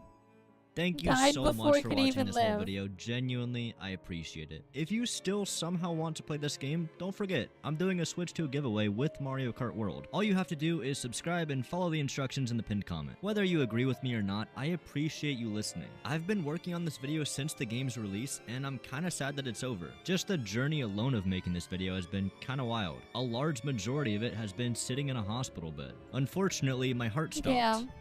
That's not a joke. But Oh. I'm fine now. I have a pacemaker. Okay. Luckily, it shouldn't affect my daily life, which means I can keep making videos for my loyal Patreons and members. Thank you, Patreons and members. If you do want to support me and the video, the best thing you could do is leave a like and drop a comment. Good luck to everyone who tries to win the Switch 2. Again, thank you so much for watching. If you That's crazy though that it happened. That's crazy. That's crazy that that happened though. But yeah, it is what it is. Right, it is what it is. What's this one? Here, wait. I saw this in my recommendations as well. Why I'm worried about Arknight's Enfield's future. Oh boy. Because of what ended up happening. Let's see. Hypergriff have made their choice. Enfield's dodge is here to stay. I was right not to put too much faith in them, or maybe I should say that I was right to put as much faith in Hypergriff as they deserve, because I expected this outcome. So why don't I feel good about it? Here's why this one decision could change the future of the game, and not necessarily for the better. Recently, we've had a new 16-minute video going over Arknight's Enfield gameplay, showcasing a bit of exploration, combat, and base building. Normally, that would be well received, but this time around, it's the spark for disappointment for the OG Arknight's player base due to the fact that Hypergriff seems to have made the decision to keep the dodge in the game going forward with no hint of them going back on it. Obviously, this is a pretty heavy blow to some players that wanted a more Xenoblade style of combat where being strategic and proactive would have been rewarded much more over just being instinctually reactive. One CC that I enjoy and even made a response video to, Toboruo, has taken the news pretty well even if his disappointment is visibly apparent. For better or for worse, Arknight's players have quite a deal of trust in Hypergriff, and they truly wanted Enfield to become a unique game that will end up carving out a path that is different from what the current Big Four represent. While I think this is still possible and that Hypergriff won't go down the same path as Hoyo and Kuro, I honestly don't expect they will. Let me explain why. First, let me tell you that I don't have a horse in this race. Whether they keep or remove the dodge mechanic, it's all the same to me. I'll still play Enfield. I'm not trying to make a case to keep the dodge, nor am I making a case for removing it. That, and I also never once had the chance to influence this decision because I never submitted any feedback due to the fact that I never had access to any of the betas or official communication channels. Next, let's look at the dodge mechanic and how it affects gameplay. As the game is right now, we're going to be having much more action-oriented and reactionary gameplay as a result, which is not bad in and of itself. However, this will end up affecting more than just how you react. I mean, it can be bad if it's not built around and for it. Let's be real. If you put the wrong thing in the wrong place, it can be bad. To receiving damage. Both OG Arknights and Enfield split their characters in classes like Defender, Vanguard, Supporter, Caster, and others. If every character is now capable of dodging, the value of a defensively specialized class, such as Defender, goes down. Being able to dodge, while a rewarding mechanic for those who have the skills to do so, completely negates any damage you might take.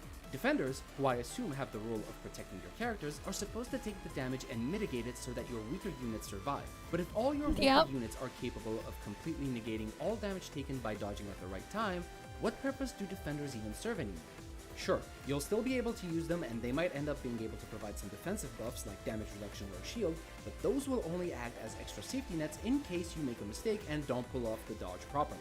And a safety net isn't as valuable to a player as a necessity. If the dodge would have been removed, the necessity for defenders and medics would have been much higher because your only option would have been to tank the hits and heal the lost HP. If you don't believe me, then just take a look at the current state of defensively oriented units in the Big Four.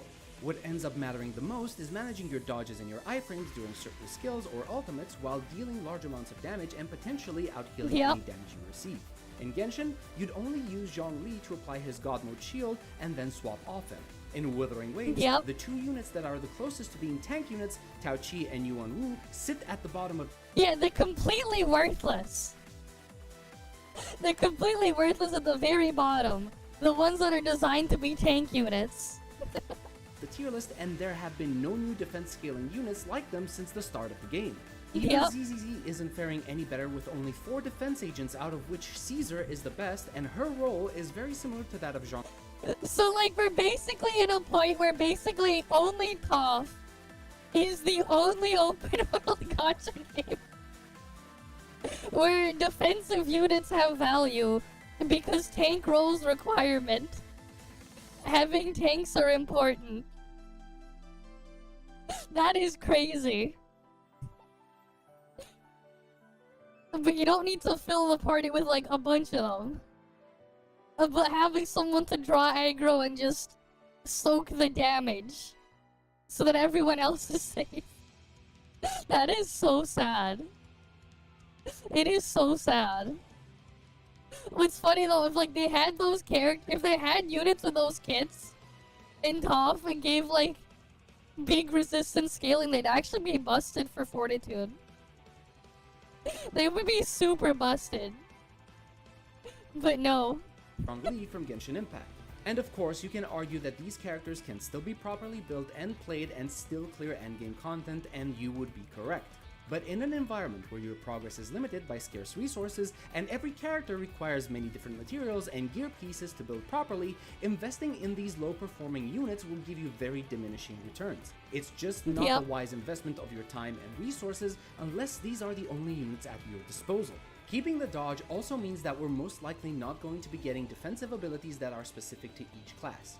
I always thought that the best way to handle the problem of removing the dodge from Enfield would be through class-specific defensive abilities, allowing defenders to actually live up to their name by raising up their shield and blocking enemy hits to protect their squad, or allowing guards to parry, or even allowing specialists to manipulate enemy or ally positioning. Yeah, like having like the Pokemon move ally switch or something. Having a taunt function would be like really interesting there. Like if they gave characters a taunt and they pull the thing towards them, or like you switch spots, like an ability where you can trade places with another character, so you can like have one character soak the damage for the others instead. Stuff like that would be really cool, but nope. Heck, they could have like made an ability on a character where they can like go up to a character and then yeet them to another spot to avoid taking damage or something. I feel like if they made that like an ability on a character, it could be really interesting. Like abilities that where you can target your own other allies there to do something else. That could be cool, but nope. To avoid damage. This would have allowed players to engage very differently with Enfield's combat and would have added an extra layer of complexity to team building, as you'd have to take into consideration your team's defensive capabilities depending on the boss's attack patterns. But now it seems like it is very likely these sort of class-specific defensive abilities will not exist at all, and if that's actually the case, Defender class units might just end up holding as little value as their counterparts in the Big Four, which is a shame to see. However, I believe that the dodge mechanic will affect more than just how the combat plays out. This is merely an assumption on my part, but given the fact that I fully expected the dodge to not be removed from the game, receiving confirmation through this presentation further validates my gut feeling that Hypergriff is trend chasing. No, this is not me saying that Hypergriff needs to make Enfield like Genshin, Wuwa, or Z3 to be successful.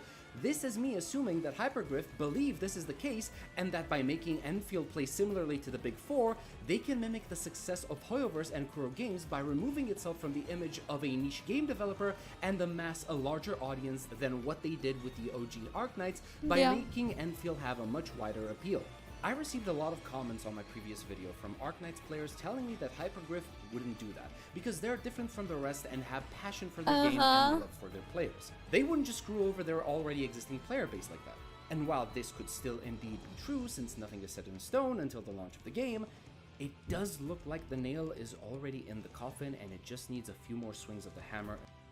Like, it's just funny how things are now. Like, we basically in a situation where ToF is the only one that actually gives defensive units a value. But that's purely because MMO and, like, an actual defensive role is a thing. Until it's fully nailed in. Believe me, I'm not necessarily happy that the dodge is being kept. I'm more happy that I was right to trust in my gut feeling more than anything else, but it's more of a I wish I wasn't right all the time type situation. And since my assumption got validated, this just leads me to believe that they will also implement other elements from the Big Four that I am already tired of seeing and don't want to have in any other new game. The easiest example that comes to mind is the dreaded time attack endgame mode. I hate Every these. single Hoyo and Kuro title Don't forget it's in a stupid circle as well. I hate this shit. As this time-gated mode, where the main point is not to test your knowledge and skill, but to test if you can deal enough damage within the time limit. Now, just because the dodge is going to stay, doesn't 100% guarantee that this will be the case. It does, however, make it more likely to happen. Dodging is easy, fast, and barely costs anything, which in turn means that defenders and medics won't necessarily need to appear in endgame modes, which... I'd rather they get rid of time attack and go for score attack, honestly. And come up with other ways to get rid of freaking time attack. In turn, means a new layer of difficulty must be added to maintain the challenge of the endgame. There are two viable options that can achieve this. The first one is making the bosses hard to fight against due to complex movesets and mechanics that require your knowledge and skill to overcome. Failing to dodge properly will end up putting you at risk of wiping your entire team as a result. The second option would be to just inflate the boss HP values and add a timer telling you to kill the boss in 3 or 5 minutes. Out of these two options, my dear viewer, which one do you think is the easiest and most cost-efficient option? Which one do you realistically think? Honestly, at that point, I would rather them just give it infinite HP and just put a freaking score bar there.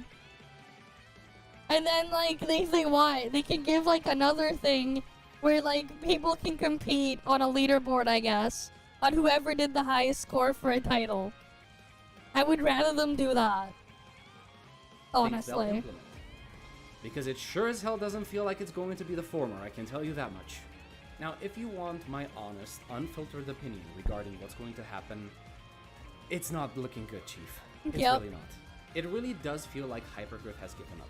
There are way too many similarities between Enfield and the Big Four for it to not go down that same route.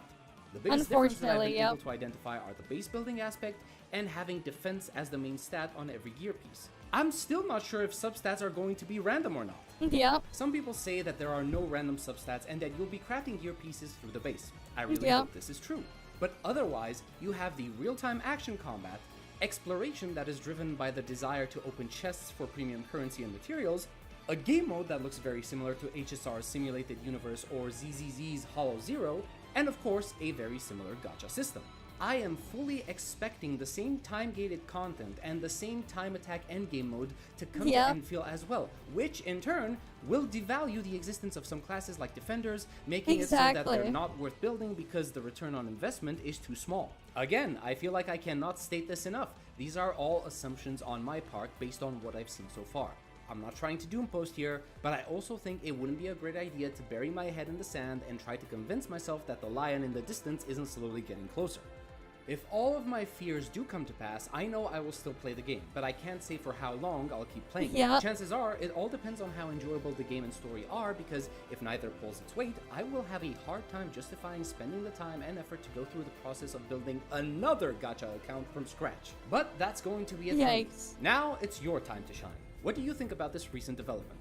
Are you okay with the dodge mechanic not being removed? Do you agree with any of the assumptions I've made on how the future of Enfield will play out?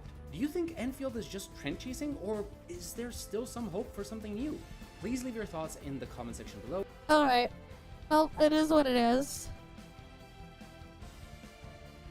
Oh, is this Steam Cook's MasterCard for deflecting blame after censoring? Oh boy. Wait, I kind of want to see this. What the hell did Steam do?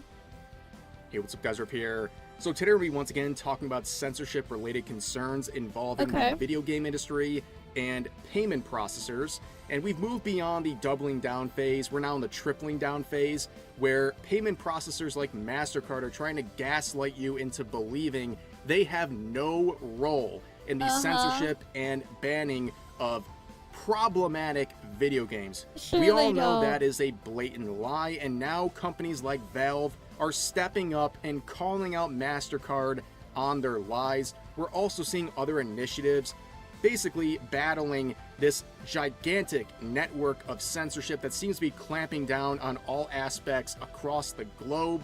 And we're also going to see some of the members of the agenda pushers involved with this set of censorship get exposed as disgusting hypocrites. But before we get into all that, as always with videos like this, I want to share the message as much as I can. And nowadays, with new YouTube policies, even if you watch an entire video, your view might not count unless you're an engaged viewer, someone who likes, comments, or subscribes. So make sure to do those things to help out this video, help your view count, and help move this video and its message into the algorithm to spread to more people, because we need to spread the message about this. This should disgust you. This should disgust anyone who is a consumer. What's going on here is terrible. Now, let's begin with Collective Shout. In case you missed the previous episodes of Dragon Ball involving this group, this is a small group of feminists out of Australia who basically have been given the keys to the kingdom. They were a group that was largely ignored for many years in their attempts to censor adult-themed video games and other games like Grand Theft Auto. Even Detroit Become Human was one of their targets a few years back. But they have been given a lot of attention, largely because of their new strategy to go after payment processors. Now, of course, these are a bunch of activists who don't actually care at the end of the day about protecting anyone.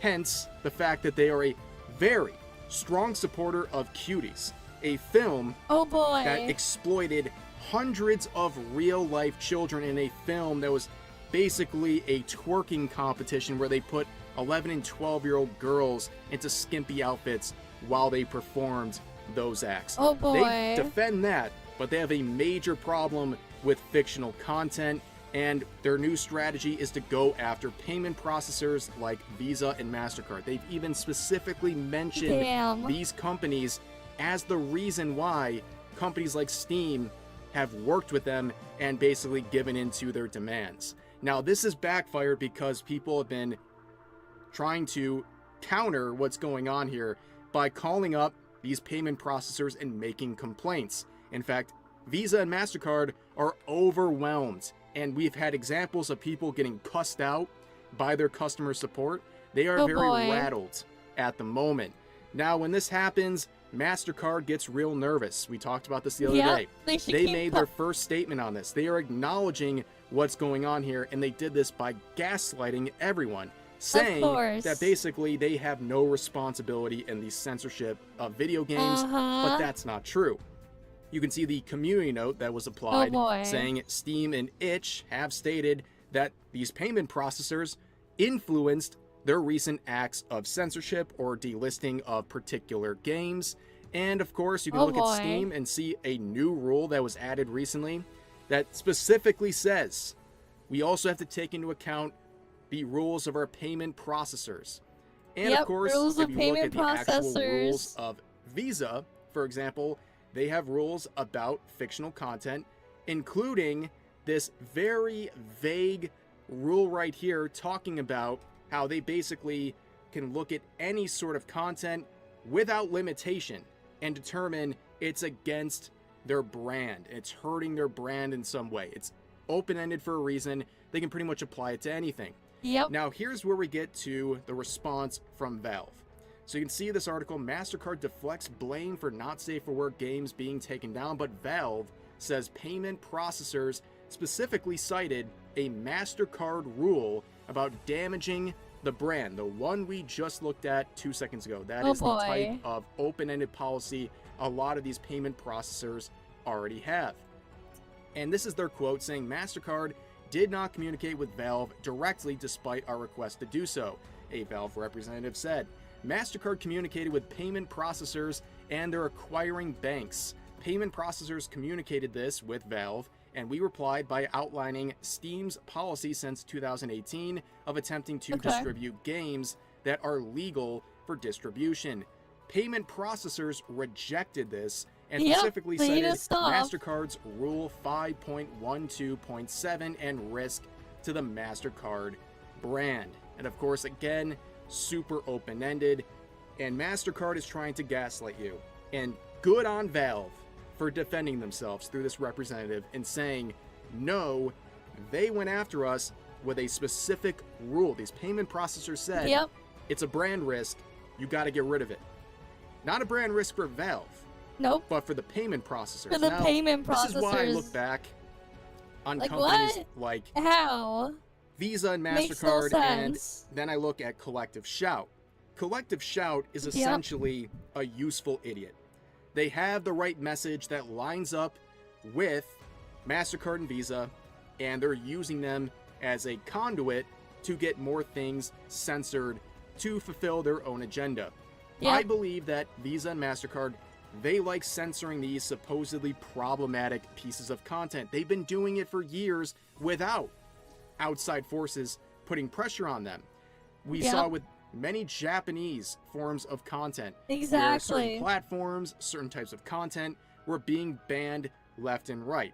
And some people say, well, it was the decision of these companies to ban certain types of content. Well, they didn't really have a choice.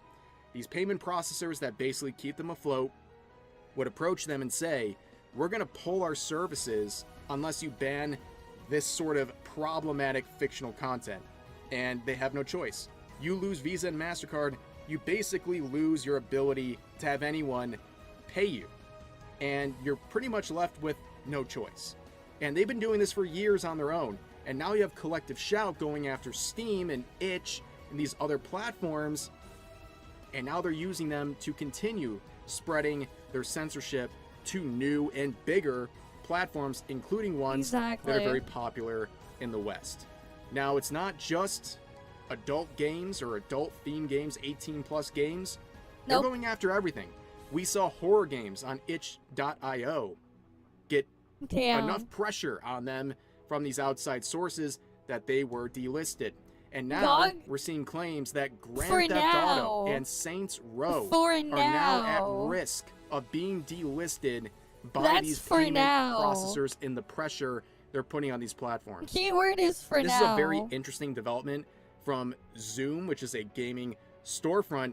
They have come out and said they have been feeling the pressure from payment processors to censor a lot of their content, but they're saying no.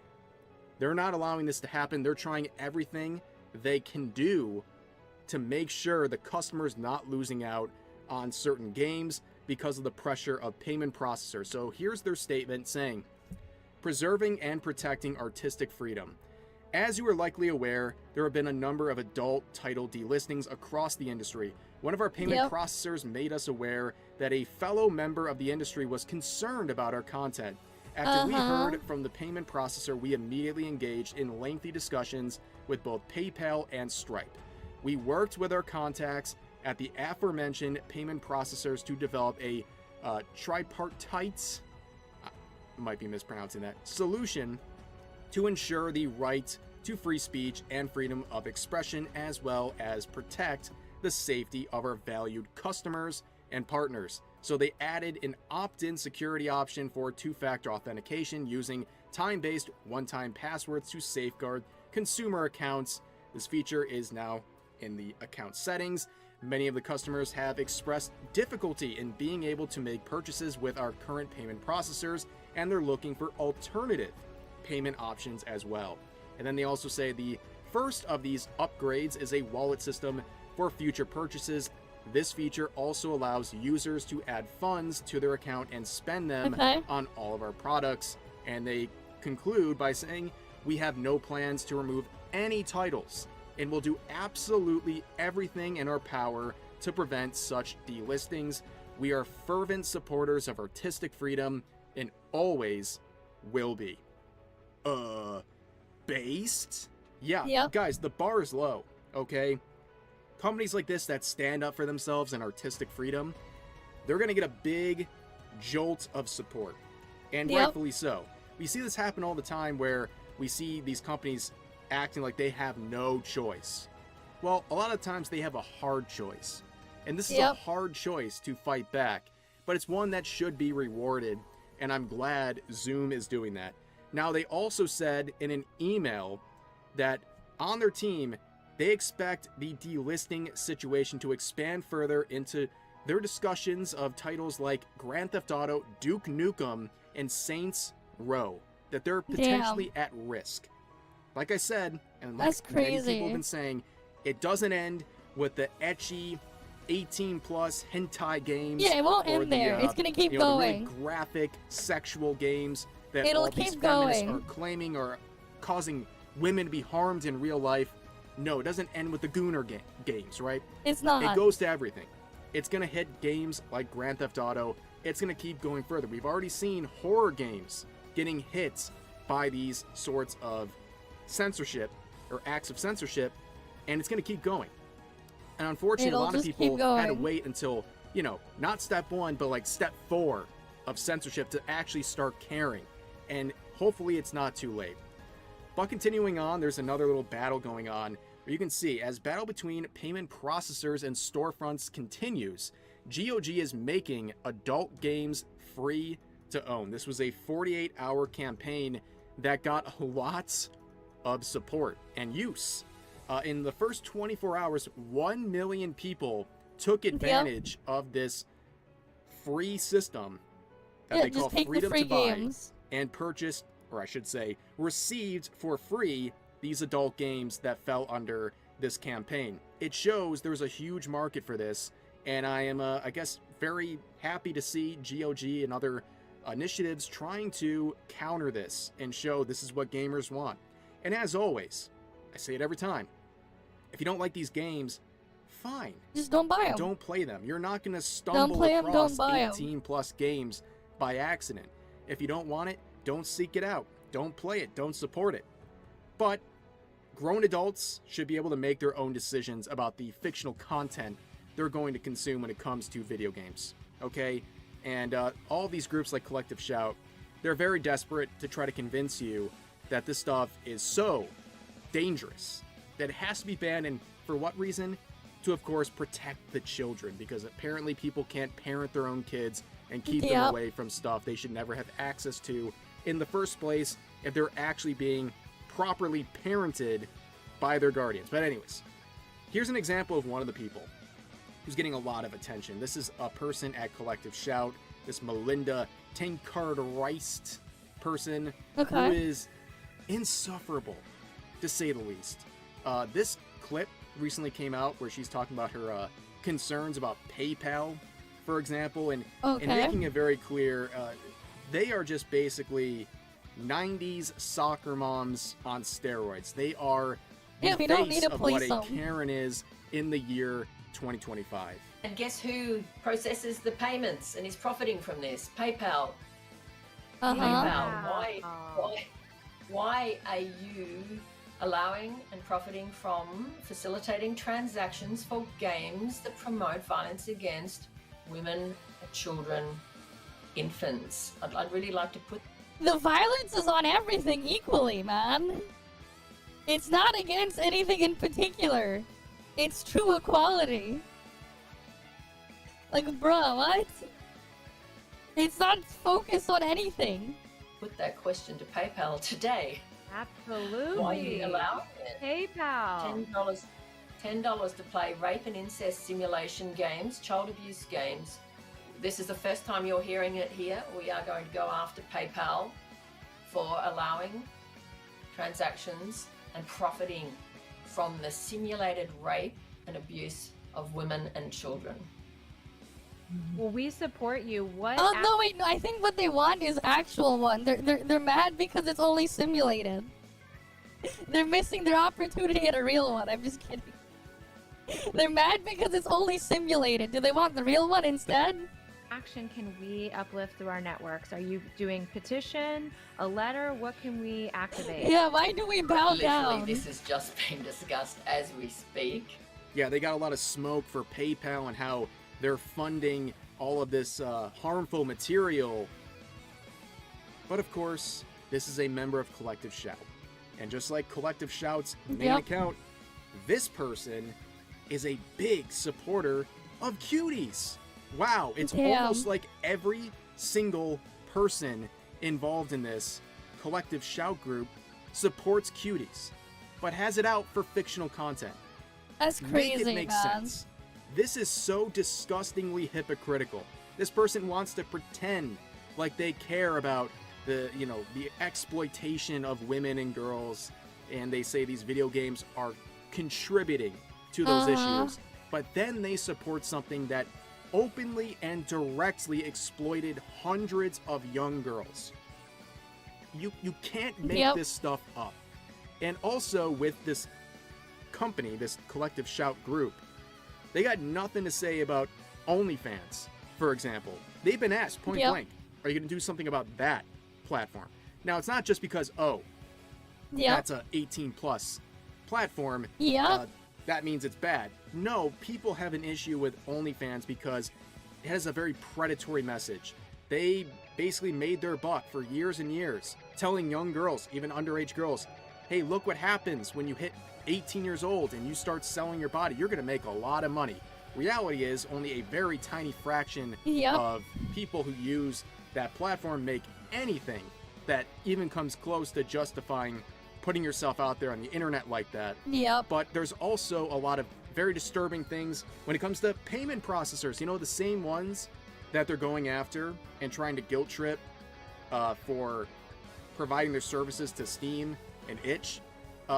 There's allegations, we talked about this earlier this year, where MasterCard and Visa allegedly failed to stop payments on OnlyFans for actual abuse material. Real children being posted on this 18 plus site. And they basically didn't care. That's what the allegation is. They don't actually care. Where's Collective Shout? You know, the chud gamers, the bigoted gamers, the people who are such awful people according to Collective Shout. People like myself, we've been talking about this. Where are they? Where's Collective Shout? Yeah, where were they? On this situation? They gladly work with these payment processors, these two directly mentioned ones, to try to get fictional content banned, but when it comes to a platform hosting a substantial amount of real abuse material, according to these allegations, they're dead silent. And here's a terrible example of everything. This is happening today. You might remember Lil Tay. I believe she was like on Dr. Phil and all this stuff. She was like that girl who's like flexing on people when she was like 9 years old. Like, she was trying to flex on them with how much money she had, and like her parents are very exploitative. It's like a whole mess. But she just turned 18. And the first thing she did, there was literal countdown timers to this. The first thing she did when she became a legal adult was to immediately sell her body on OnlyFans. Damn. This is what we're talking about when you say Immediately. this is an exploitative platform. Where That's the second crazy. someone hits 18, they're immediately engaging this stuff. That doesn't happen unless this idea was planted in their head when they were a kid. That's why OnlyFans is such a problem. And this is the most blatant and shameless example of it. And I'm not just going after, Lil Tay.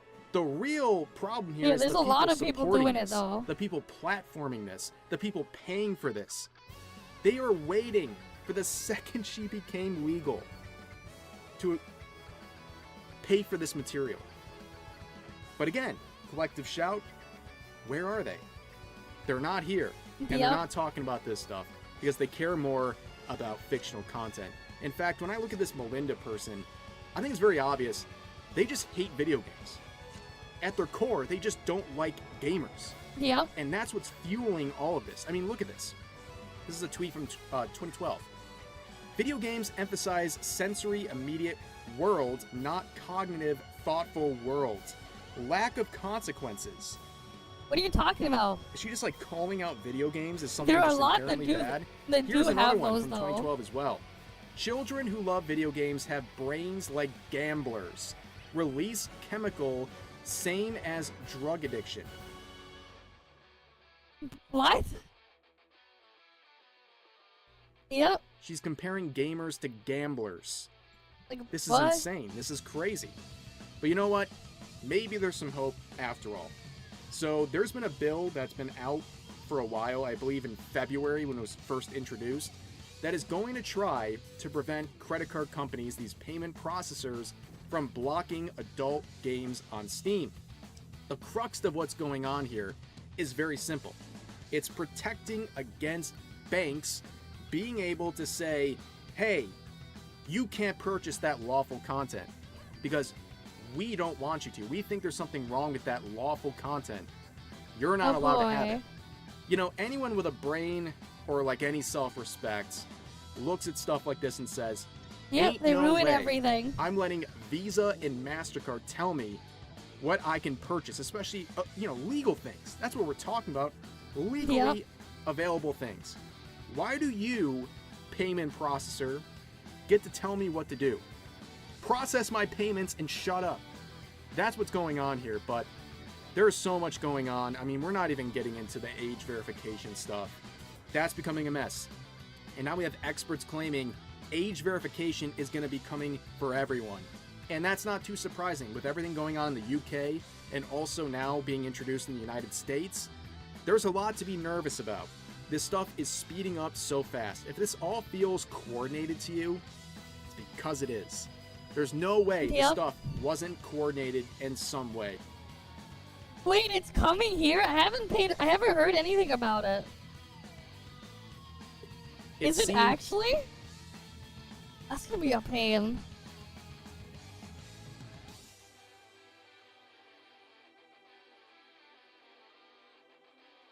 What? God damn. Bruh.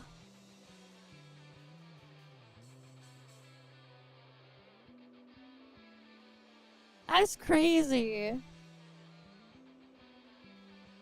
They had no problems with it, and now it's coming here. What the fuck? And data breaches are a problem too.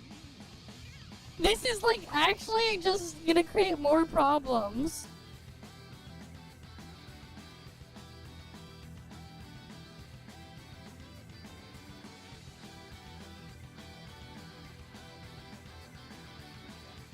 Like, bruh.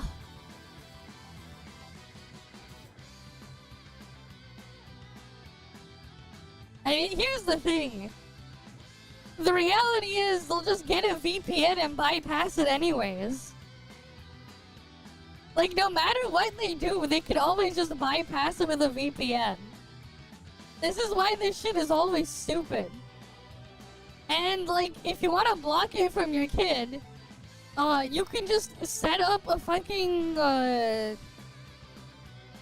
DNS server that blocks out certain things. In fact, there are things that you can already do to do that. if you don't want to manually block it yourself. There are ways to do that shit. This is just ridiculous. Seems very intentional, and you know, we think over the past couple of years we're making some sort of progress on freedom of speech, getting rid of wokeness and censorship. Never relax. Never take it easy. Because look how fast things have gone from the status quo to dystopian. This is a very grim scene. And we have to be on top of this. We have to talk about it. We have to spread the message about collective shout, about these bills, about the age verification nonsense. This is all about surveillance and controlling what you can and can't do as an adult trying to engage with legal content. But anyways, that's gonna do for this video. As always, it's just fucked, man. It is fucked. Everything is fucked, man. But yeah, that's where we're at, man. That's where we're at.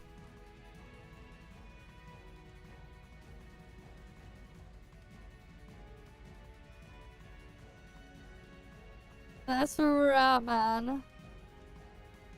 What's this here? What is this tweet? Dude, no. I don't give a fuck about jumping on hate trains. I pointed out objective facts. The situation has, that has come around. Back to bite you in the ass. You have an issue with, taking accountability for anything? I'll tell you this in DMs. But you blocked me on every platform. Oh boy, what is this? Let's see this thing here. After all of the posts, you guys are right. I let you all down. I will be deleting this Twitter community in 24 hours. Damn. This is not a joke. I've let everyone down. I let you down. I let my mom down. Most importantly, I let myself down. I'm going to report myself to the police, and I will be going to jail for the crimes of gotcha community I committed. I'm sorry for your favorite content creator in their ass. What? You're seeing all of my victims flip? Like Flip, Ryuku, and Sip Stefan, just to name a few, to try to piggyback off of this hate train in an attempt to take me down really woke me up. I'm sorry for you and all your okay? I will not be asking you for forgiveness because I don't deserve it. Anyways, I'm going to be continuing in my life, and feel free to join my community as it will be deleted in 24 hours. Sorry, Mom. Sorry, Chad. Okay. Oh boy. Tectone has blocked him. That's crazy. Oh wait, what's this thing he linked here? Is there a part of the Wu community that is mindless, Hoyo bad, Kuro good? Yes. Is that the case with genocide? No. Did Tectone directly feed that Hoyo bad, Kuro good mentality? Yes. Did he attack anyone else who called him and his friend Saint out for that in the past? Also yes. The thing is though, Kuro even participated in this themselves, and they even freaking propped them up too. Am I missing something? It seems y'all are mad that he said Kuro is bad in the same way Hoyo is bad. Where is my in his tweet? Did he indicate that? Okay. Oh, here, let's play the audio here. Shit on Hoyo. And they Hoyo bad, Kuro better. They're both bad. Alright? They are. Because now, the Wuthering Waves' only personality trait is shit on Hoyo. And it always has been. And it's the truth. And if you want to act like what do you mean now? It always has been from the very start. Everybody got over Wuthering Waves story reviews. Let's be real, man. They're both bad. Okay? Doesn't mean that Wuthering Waves as a game is bad. It's not. Wuthering Waves as a game is great. Sure.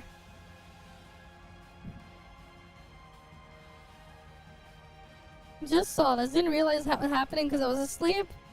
But definitely would have stepped in and asked a couple of questions about your past actions. Okay.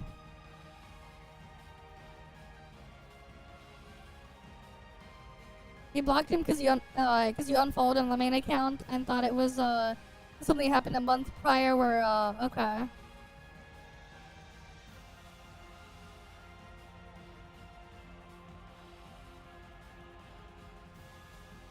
And that's what's going on there. Welcome back, guys. Hope your weekend has been one. Oh wait, we got this one too as well. Collective shout response to gamers and they're still playing Victim. Wonderful. And I forgot about that. If I you saved saw that that video, too. we talked about a lot of very messed up things, to put it lightly.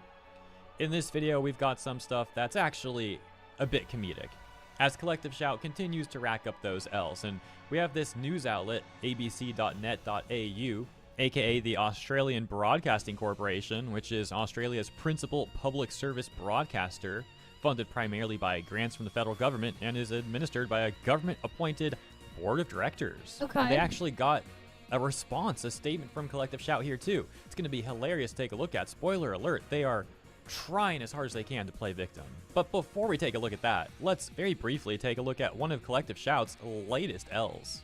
The context begins here, when MasterCard made their damage control post trying to deny the stuff that's been going on, and they got called out in the community notes. But I've already covered all this stuff, we've talked about this stuff, so we're going to skip this. The reason we're here is because this response that MasterCard got from the Vtuber Sare, and you can see that she's tagged 3 different accounts here. She's tagged Collective Shout, also Steam, and itch.io, but Steam and itch.io are in blue. Collective Shout is not in blue. What we can presume this means then is that whoever was on the Collective Shout account was getting notifications for this tweet where they were getting called out and notifications of people like responding here, and they're seeing this stuff and they're seething.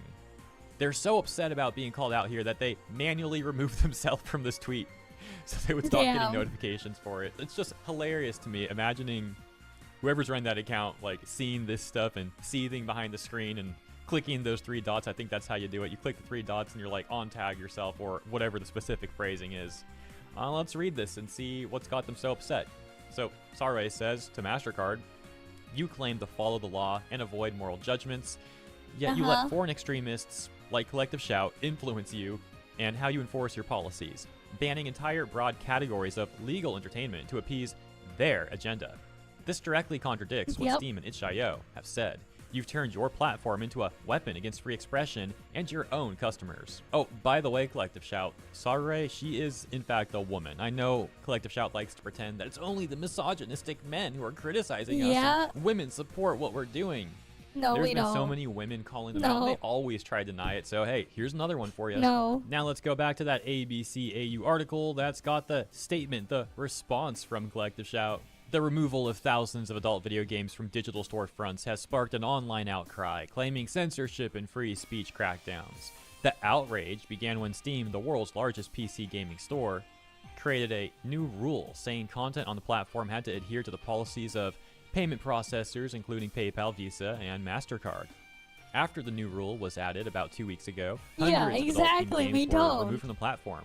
It includes games with titles that, I'm not going to read those titles, but there you go.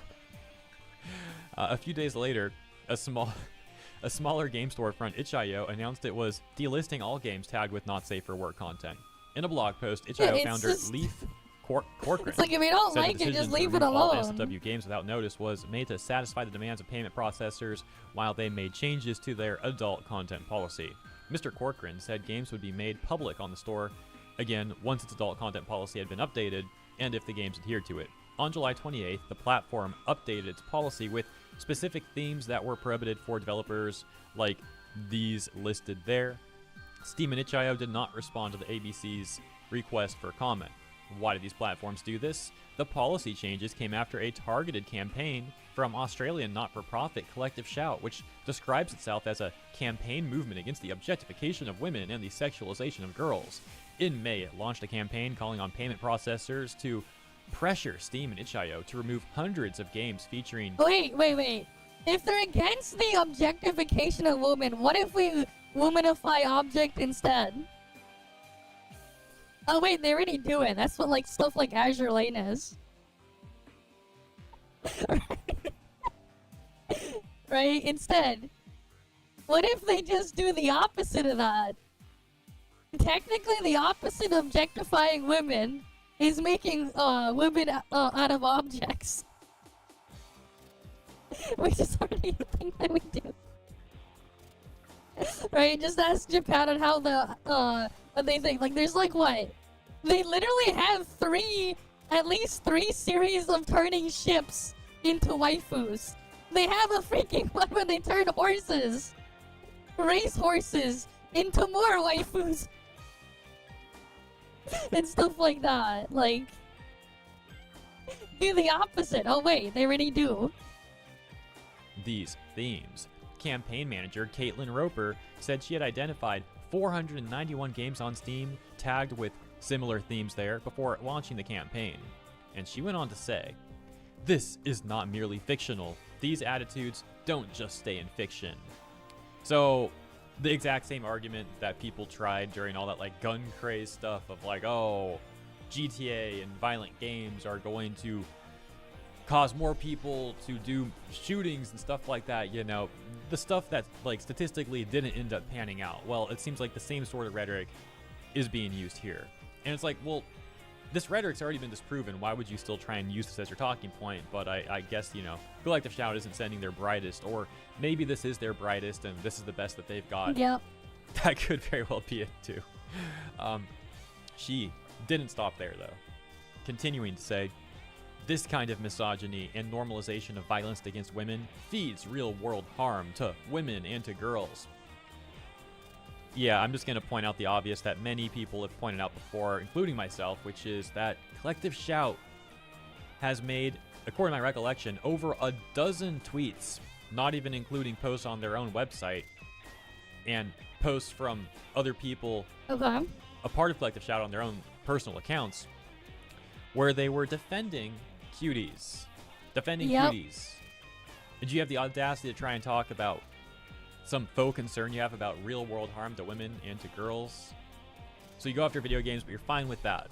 Really quick segue to Madam Savvy. We're just going to watch like the first 30 seconds of this video from Madam Savvy, and you'll see why it ties in perfectly with what we just discussed and what we just read. Then we'll hop back, over to that ABC AU article and take a look at the rest of the statement, the rest of the response from Collective Shout's Roper, campaign manager Roper. Here you go. A lot has happened since I was in Canada. Thanks to exposing them, several of Collective Shout staff have taken it upon themselves to double and triple down on their defense of cuties, as well as other actions. Bruh. Oh, that's right. I didn't include that last time. Collective Shout actually breaks rank with NCOS and other groups and wants to die on the hill that 650 little girls needed to be exploited and abused in their auditions, which included twerking, and the remaining cast absolutely needed to dance provocatively for the film because it started a conversation. Oh my gosh, dude. That ultimately went nowhere. But yeah, Detroit become human bad, cuties good. Yeah, they've gone after a lot of video games, as you know, including Detroit Become Human. They tried to cancel that in Australia. To my recollection, when I looked into that, it failed, but they did try. And when it comes to Collective Shout defending cuties, as you can see here, one of their members, Renee K. Chopping, says, "Cuties depicts the sexualization of girls, but it doesn't promote it." And it's like, dude, they literally exploited girls to make that film. There is no defending this thing, and yet you see so many people in Collective Shout and the organization itself constantly, trying to defend cuties. It's just unbelievable that they want to take this position. And as Madam Savvy says, they double down, triple down. I mean, this is the hill that they want to die on, apparently. And Collective Shout campaign manager Roper was not done there. They write, "Miss Roper said the censorship and free speech arguments were misogynistic." Bro, I don't even know what to say with some of the stuff that I covered. It's misogynistic. Criticizing Collective Shout in of itself and trying to stand up for free speech and being against censorship, that is misogynistic, guys. Oh my gosh. What we're seeing is freedom of speech being used as a justification for misogyny and male violence against women, and men claiming free speech in defense of their access to these games, she said. Miss Roper said she and her team had received countless threats of physical and other types of violence in recent weeks. This is not fiction. We are real women in the world being inundated with threats of these terrible things and just the worst kind of misogynistic abuse you can imagine. The article goes on to talk about some dude named Kiog, who's not a part of Collective Shout. And I'm going to skip that because I want to stick on the Collective Shout thing and Miss Roper here. This section, group says campaign wasn't targeting all NSFW content. Miss Roper said Collective Shout's campaign was only intended to remove these very explicit type of games. Collective Shout's movement director, Melinda Tankard-Reese, said the suggestion that campaign was targeting LGBT content was a slanderous lie, saying Collective Shout is diverse. It's a miracle. It's all... Wait, Collective Shout is diverse. It's a miracle. It all holds together, she said. But we come around to common cause for a world free of sexploitation. Uh-huh. Yeah, right. Uh-huh. Ms. Yeah, Tankard-Reese right. said the abuse and threats from people online had been aggressive and constant, but that they wouldn't stop the group from continuing to campaign. This has been a 24/7 operation to protect ourselves and our systems, she said. But once we get through this, we will certainly look at how we can expand the good things that have come out of this campaign. This is a win. This is a win. Yeah, as they said all over their accounts before they locked those It's a accounts win, into protected guys. mode, hiding from any criticism and trying to frame all of it as just misogynistic abuse and taking like the most extreme examples and trying to put that label on all the criticism that they've been getting. As you can see, for example, Sare's response calling her out wasn't abusive at all, and they still untagged themselves from that one. They didn't want to face that reality. No, instead they'll just pretend like everything is just a bunch of like very, very horrible things coming from men, and that they're not getting any reasonable level-headed critiques at all, despite the fact that they are, of course. But hey, that would go against their narrative of trying to paint themselves out like these wonderful, virtuous people who are also the biggest victims out there. And we're going to close with something both awesome and hilarious. You can see GOG.com right here saying censorship is quietly deciding which games you can buy. We are fighting back. Some games vanish not because they broke the law, but because someone decided they shouldn't exist. For 48 hours, these games are free. Because if a game is legal, you should be free to buy it. Well, it's already over now. If you missed grabbing those, it's already over. Okay, wait, there's a Stop Killing Games wrap-up thing. Since a little over a month ago, I made one called The End of Stop Killing Games. And this is a wrap-up to Stop Killing Games. Stop In my Killing Games. defense, when I made that, I really did think that was close to the end for what Stop Killing Games could influence. But since we didn't accomplish everything, I wanted to go down swinging. Well, through dumb luck, that video swung so hard it changed the timeline. So now I should probably do a different one. Just to let people know up front, this video isn't that important. It's gonna go over various things, but nothing earth-shattering. Yeah, in fact, let's get the important stuff out of the way. It's only a few things. If you're in the EU, you can still contact members of European Parliament to support the Stop Destroying Video Games initiative. And you and people from several other European countries can add a comment to the Digital Fairness Act, asking politely if they can add protections from publishers destroying video games you've already paid for. And I guess if you're in the UK, you can still contact members of Parliament to support the government petition to stop destroying games there. Though I won't lie, the UK situation is a lot iffier. Finally, this one's a shot in the dark, but I've been advised if anyone has connections to the EU Commission, specifically mid-level admin workers, that could be very helpful. You can contact me or the official spokesperson. His contact info is on the initiative page. Okay, that's it. Nothing else I'm gonna say here really matters much, so if you want to stop watching, that's fine. I guess first off, thanks to everyone who's assisted with the Stop Killing Games campaign, or is still helping. It's involved literally millions of people at this point. On one hand, I'm really glad we got the help we needed. On the other, I still can't shake the feeling of how stupid this all is. Not people helping, but that we have to fight for any of this to begin with. The issue of not destroying games that people have already paid for in a business bigger than the film and music industry combined, when the whole thing is entirely preventable, has always struck me as crazy. I still view this like fighting for the right to have plumbing in your home, or to demand that bread you buy shouldn't be filled with sawdust. And no, not just a label telling you that your bread contains sawdust. There is such a thing as minimum standards for many products. So this entire movement has never been a calling for me, and still isn't. It's more like this particular practice has annoyed me way more than the average person, and I just want it to go away so I can spend my time on things I'd rather be doing. However, through dumb luck, I've been in a unique position to attempt to end this practice, and I knew I would feel like a giant hypocrite if I didn't give it my best shot. So I guess first, why don't we go over what that shot has looked like and how effective it's been? Let's pull up the old battle plans again. Okay, so here are the original plans, but new options opened up along the way. So here's the updated version. And rather than go over everything, I made a key showing the state of each attempt.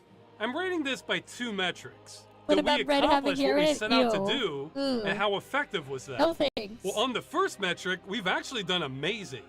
We have maximized our chances to push back against the issue of games being destroyed on almost every front. That's incredible. I wouldn't have predicted we would have gotten this far. In fact, I'd say the only place we outright failed to launch was Brazil. It was looking promising, but we ran into a wall where the law firm needed more data on how many copies of The Crew were sold in Brazil, and we just weren't able to find it. So, bummer about that, but I think it wasn't the most pivotal country in this either. I think France, Germany, Australia, and the EU as a whole are the heavyweights in this. As long as we get a major market prohibiting game destruction, I think we'll largely win this globally. But what about the second metric, how effective this all was? Well, some were outright failures, some of which were kind of expected, but by and large, we still don't know. All the consumer agencies are still investigating this. The Digital Fairness Act is still accepting comments. Hell, even for the European Citizens Initiative, we still don't know if we actually got enough valid signatures. Though I think we probably did. So as you can see, a whole lot of the campaign now involves waiting. And government does not we're move just stuck quickly. waiting. But seriously, I think we've done about as well as is humanly possible given the landscape. Especially considering that I'm just a friggin' YouTuber. I think all this stuff we've launched are our best shots. I don't see lots of new stuff on the horizon later. I think we either win on at least one of these, or if they all fail, then it's over. Besides the Digital Fairness Act, the only big one I think I still have any influence over is the European Citizens Initiative.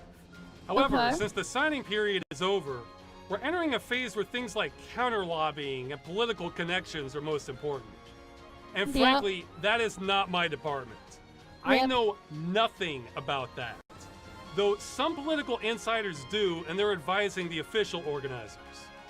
I'm not even aware of all their plans, but even if I was, I probably wouldn't say what they're up to. Ever since the industry took a shot at us with fabricated claims, I've been acting a little bit like I've been Mirandized. So on some parts of this, I may be very quiet, since I know someone is trying to use that against us. If the insiders have requests for me, I'll probably follow them. But this is turning into a game I'm not qualified to play. I am qualified to encourage people to sign a form. That's more within my skill set. I don't have a timetable on the initiative since some of it is out of our control, but it's going to be months down the line before there's a hearing. I probably will be assisting the organizers with notes and talking points for when they go to the EU Commission. Assuming they do, I mean, we're probably safe with the signatures, but if we don't have 1 million valid ones, none of this part matters anyway. That's why we have alternate plans of attack just in case others fail. So that's where my mind is at, but if I confuse people, here, I made a chart of Ross vision on how I see the campaign right now. That should hopefully clear it up. Now some have asked, hey, since you're winding down your end of things on the campaign, can you pass the torch on this or let the community take over? Yeah, sure. You don't even have to wait on me, really. I actually have someone in mind who might be great to lead or help lead things in the future.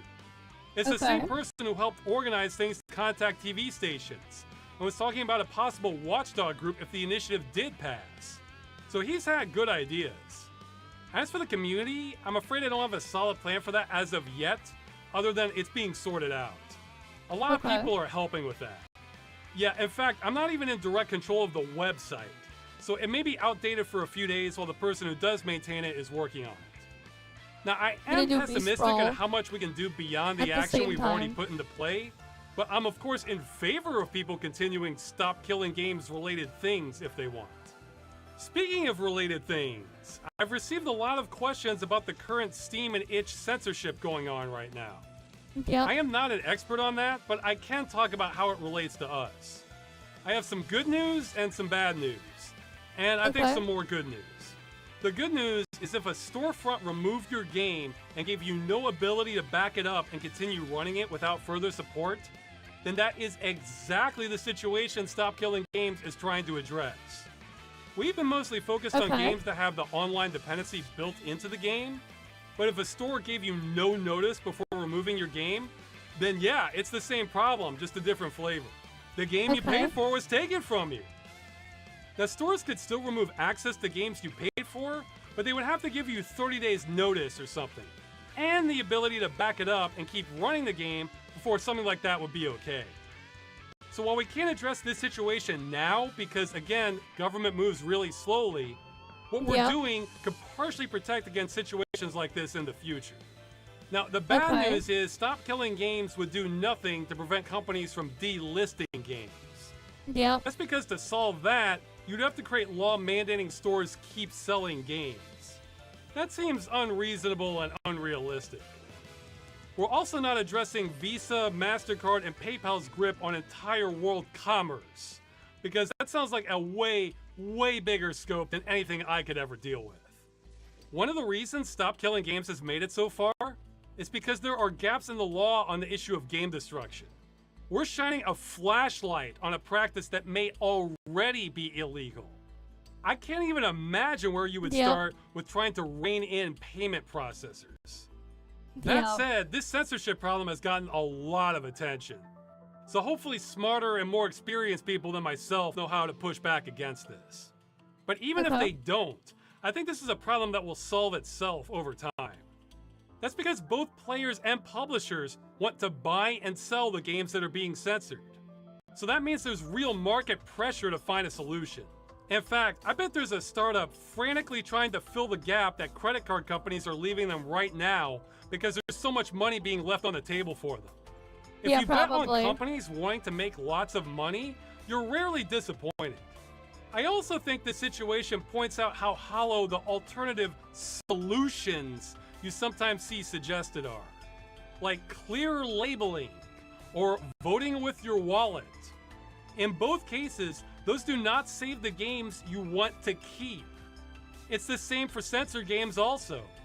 Voting with your wallet only helps if the game is allowed to exist in the first place. So Stop Killing Games would only help with part of this censorship situation in the future, but it's certainly compatible with people trying to do more. Okay, speaking of the future, I think what we've done with Stop Killing Games has actually changed the timeline, or is attempting to. As someone who's been at ground zero on this, I thought it might be fun to compare what would still be happening if the movement had never happened. First, let's look at the battle plans. How many of these would still be happening without us? Oh, yeah, nothing. None of this would be happening. Stop Killing Games is taking credit for getting all of this rolling. If you don't believe me, I encourage you to look at any news related to saving your games prior to January 2024. I feel certain without us, the crew would have been just another shutdown, like Darkspore, Battleforge, PlanetSide, Asheron's Call, Dust 514. I mean, if any game was going to get people motivated, I would think it would be Overwatch. It sold over 50 million copies, was destroyed, and people just accepted it, best I can tell. I think it didn't have the same legal openings that the crew did, but there wasn't an upswell that led to any big action that I'm aware of. I think if we hadn't acted when we did, then game destruction would just continue as usual, the same way it did in 2023, 2022, and so on. I really believe this movement was our only chance on this. Oh, sure, there would be other game shutdowns, but then people would just accept them too, like there's some sort of law of nature. Hell, some still do. You know, I never expected a Penny Arcade comic on this, but I love the write-up underneath it. What we've been conditioned to believe is normal simply isn't. The purpose of the campaign is to give you what you already own. It's a bizarre state of affairs. The part about conditioning is so true. From my perspective, it's felt like lots of gamers have gotten brainwashed on this over the years. I really feel like we're defying the odds by getting people to wake up. So what didn't we change related to game ownership? Well, there's a few things. That bill in California doubling down and saying you own nothing, but that there should be clear labels about you owning nothing would still have passed. That was mostly from Sony pulling movies off its platform, not us. The court case against Ubisoft in the US might still have gone through. It depends on how motivated the plaintiffs were by the movement or not. I unfortunately think that case has no chance of stopping the practice of game destruction, but we weren't behind that one. Server emulator attempts on the crew would still be happening without us, thankfully. The US Copyright Office would still have rejected the Video Game History Foundation's attempt to get extremely meager exemptions to the DMCA. And yeah, I think that's about it. We can take credit for pretty much everything else related to pushing back against game destruction from 2024 onward. Unless you think that Concord is the spark that would have rallied everyone to push back. Or hey, Anthem, that too. So yeah, we're on a different timeline now. It feels weird. Okay, and here's the part nobody is going to like. I have been exhausted almost every day for over a month now. This is what I'm looking like almost all the time now when I'm not on camera. I know a lot of people found out about Stop Killing Games just recently, but I've been going at it hard for over a year and a half now, and I wasn't exactly well rested prior to that. When I made the first end video, I thought I would get a break afterwards. Nope. It's been unending overtime because like hell I was gonna miss the opportunity to actually turn this around. But man, I am feeling it. There's been something that has to be done every waking moment since then. And I have no room to complain either. I'm the one who brought this on myself. Well, no, the industry brought this on all of us, but I'm the one who decided to get in front of it. But since I have been getting worn the hell down. This may sound crazy, but I'm actually at a point where I'm becoming numb as to whether we even win or not. If we win, great. If we lose, but I still gave it my best effort, I can live with that. But what would drive me crazy is losing because I dropped the ball on something I can obviously fix. For example, if a regulator gets bribed by the industry, I have no influence on that. But telling people there's a way for our issue to be a rider on the Digital Fairness Act if enough people comment on it, yeah, that is totally something I kind of had to do to maximize our chances. So I kind of either need to win or be defeated. In between just doesn't work for me. I mean, even if we lose, I want everyone involved to own it. So if the EU says there's no problem with publishers killing games you paid for, fine. I want to hear them say that terms like these are considered legal and completely fair under Directive 9313 EEC, which is supposed to protect consumers against unfair terms and mass-produced contracts. If consumer protections never really existed for video games this whole time, and the EU Commission wants to keep it that way, then let's hear them say it so the whole world knows. They could have saved me a lot of time and effort. I think there's a serious chance we could win, though, somewhere. Anyway, I said before, I've kind of hated doing all of this. Hopefully we win. It's just been a competing scale of knowing I would hate myself more if I quit at a critical juncture. Well, I'm just about through the most critical junctures. Oh, there's more left, but not ones I know how to influence much. My goal on all of this has always been to get in, hit as hard as I can, then get out. The getting out part is taking longer than I would have wanted, but that's still the plan. I want to be done with this so badly. I don't think a clean break is really possible for me yet. Even as I say this, I still have days of campaign work I'm behind on. But as soon as I start to get on top of things, my plan is to be on a standby break, where if something important happens where I need to do something, yeah, I'll drop everything and do it. Otherwise, I want out as soon as it won't cause things to implode. If you work past a certain point, you kind of stop caring about everything, or at least I do. Right now, I feel like I want to take a break for the next 10 years. I probably don't need to, or can't really. Maybe I only need a couple days. I have no way of telling anymore. You know that life training machine from The Princess Bride? Yeah, I feel like I might have had a round or two on that. Ironically, I haven't had time to play a game for close to a couple months now. Damn. I admit, part of me just wants to play games for days and not look back. I'm reminded of an Onion article talking about how you could just stop working and play video games until you run out of money and get evicted. My mind has gone there before. Damn. So, assuming I get my life force back at some point, which I probably will, I don't Onion know. article, damn. I noticed recently I have a lot of new viewers, so I should probably talk some about this channel. This whole thing with Stop Killing Games has been one giant detour for me. It's not what I want to spend my time on any more than necessary. Now, things could easily change, but at this moment, I have no plans to make more videos on Stop Killing Games because so much is underway now. Now, there are all kinds of things I probably could report on, but here's the way I look at it. I see news related to game destruction as kind of falling into one of two categories. Some news raises awareness of the problem, but then nothing ever comes from it, nobody does anything, and the problem just gets worse. This is the kind I did without realizing it 9 years off and on leading up to the campaign. Every video I've made on this subject prior to 2024 never amounted to a damn thing. Now, the other category points to some sort of obvious action to be taken, so people do something, and that can change the situation. A good chunk of the coverage I've done on Stop Killing Games has been an attempt at that. See, I don't care about reporting the news. I care about games not being destroyed. The news was just a means to an end. So, since I have a lot of new subscribers lately, if you came here expecting a lot more news on dead games and the campaign, you're probably going to be you new player. You can go ahead and use them. Gold and black nucleus, you can use them. Here, let me pull up the thing.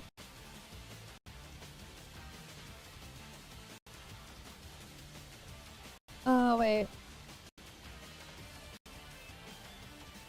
Why isn't Puff visible here? Alright, I was just doing the thing over here while we were...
Is it working now? Okay. Finally, OBS was being a piece of shit. Anyways, like I was saying before, though, they do occasionally update the standard banner. That does get updated occasionally. Currently, it's up TMO over here. Right? Currently, it's up TMO. They do occasionally add stuff to it slowly. The thing is, the chance of you getting anything in particular here is split between every single thing here. Right? So, like, realistically, it's not the easiest thing to just randomly get something you don't have after a certain point. Right? You can spend your gold nucleus whenever, and you can go get duplicates here with your black gold. That's fine.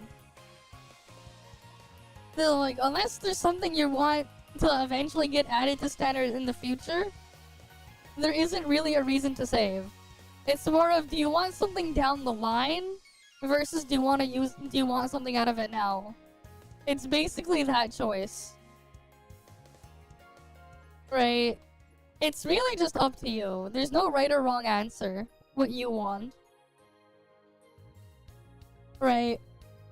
They take a while to like add stuff in there. And the shop as well resets every week. Just make sure you don't spend dark crystals. Do not spend dark crystals on the standard banner, okay? Do not spend dark crystals there. Never spend dark crystals here or here. Never use them here. You use those on the rate up banners. Never use them here. The game gives you a ton of these things for free. Alright. And if you're a new player, just like, there was the event thing where you could select stuff. Just pick something you don't already have. Because you're better off just adding more to your collection instead of getting the gold nucleus. Yeah, just save all your dark crystals. Dark crystals have more uses than that too. Like, as well, like if you like certain cosmetics, right? These cost dark crystals. You can spend dark crystals or tanium on these. That's where you use your dark crystals if you're not going to be using them on the rate up banners. You have Brevi, but you'll definitely keep your gold nucleus and use them all. Yeah, fair enough. Well, if you want to use them on Brevi, for example, then yeah, you can choose to wait for anything you want. It's just that, yeah, things will eventually get there. Almost everything will eventually end up on that standard banner. That said, you're gonna have to wait if it's not already there. And it'll take who knows how long. But they'll be entering slowly in release order. Oh, but yeah. I don't know if Brevi's going next patch or the patch after. But like, it's really just on if you wanna like, get it then or later or whatever.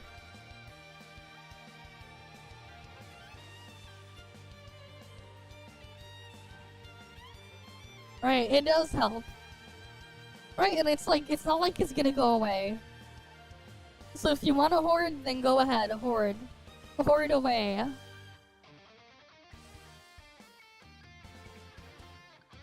It really just depends on what you want. And that's what's important. What you want is what's important. Yeah, those ones that are character specific are only able to be used to pull on those character banners. If you want Fiona, then you can use them and try to pull Fiona. Just keep in mind, I wouldn't pull on any of the rate up banners unless you have enough to guarantee at least 120 pulls. Unless you have enough resources to do 120. Because Flame Gold does get reset. Keep that in mind. And you can always save them for a future rerun. They're not gonna go away. You can always save them in the future if you don't want to use them now. You can always save them for later.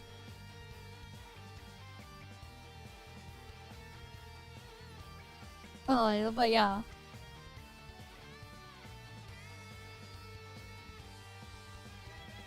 Alright, let me go back to the video we're reacting to.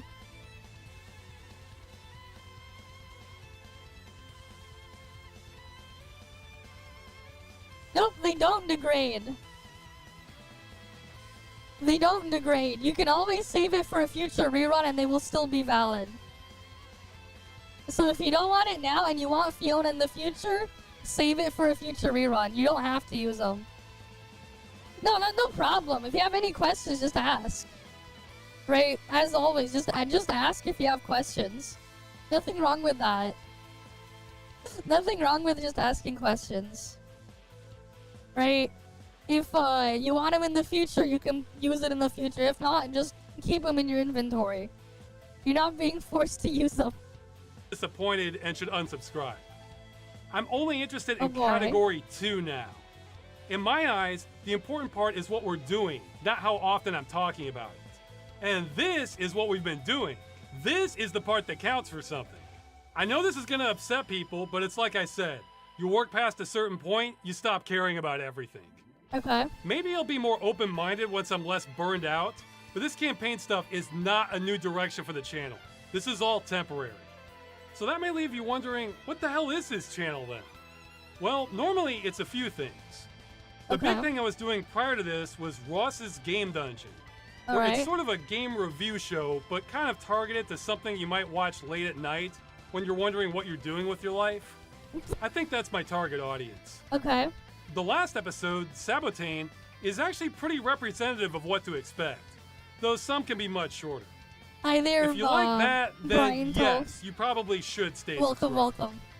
I've also been meaning to continue Freeman's Mind, where I narrate the thoughts of Gordon Freeman from Half-Life. That one's kind of a runaway experiment that's been taking me too long to do, but people still seem to want it. Now, what I've done in the past and would like to get back to are original comedy shorts using a game engine to animate the scenes.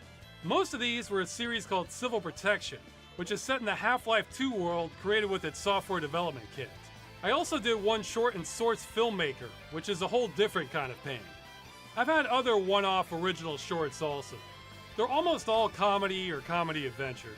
I like directing, but I kind of hate animating. It's such a time sink. Yep. So it's probably getting easier with more tools available nowadays, especially since I'm not aiming for Pixar quality. I care way more about writing and acting. I doubt I'll hit it, but my ideal look would be something like the in-game cutscenes from StarCraft 2, where it's obvious it's a game engine, but the animation still looks great. Now, I should warn people, I am slow. You know how most movies take a couple years to make because a lot of effort goes into making them? That workflow is a lot more compatible with my brain, but that is not how things work on YouTube, which wants new videos constantly.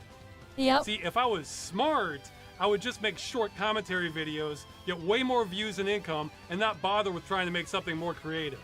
But my instincts just tell me that is not what I should be doing.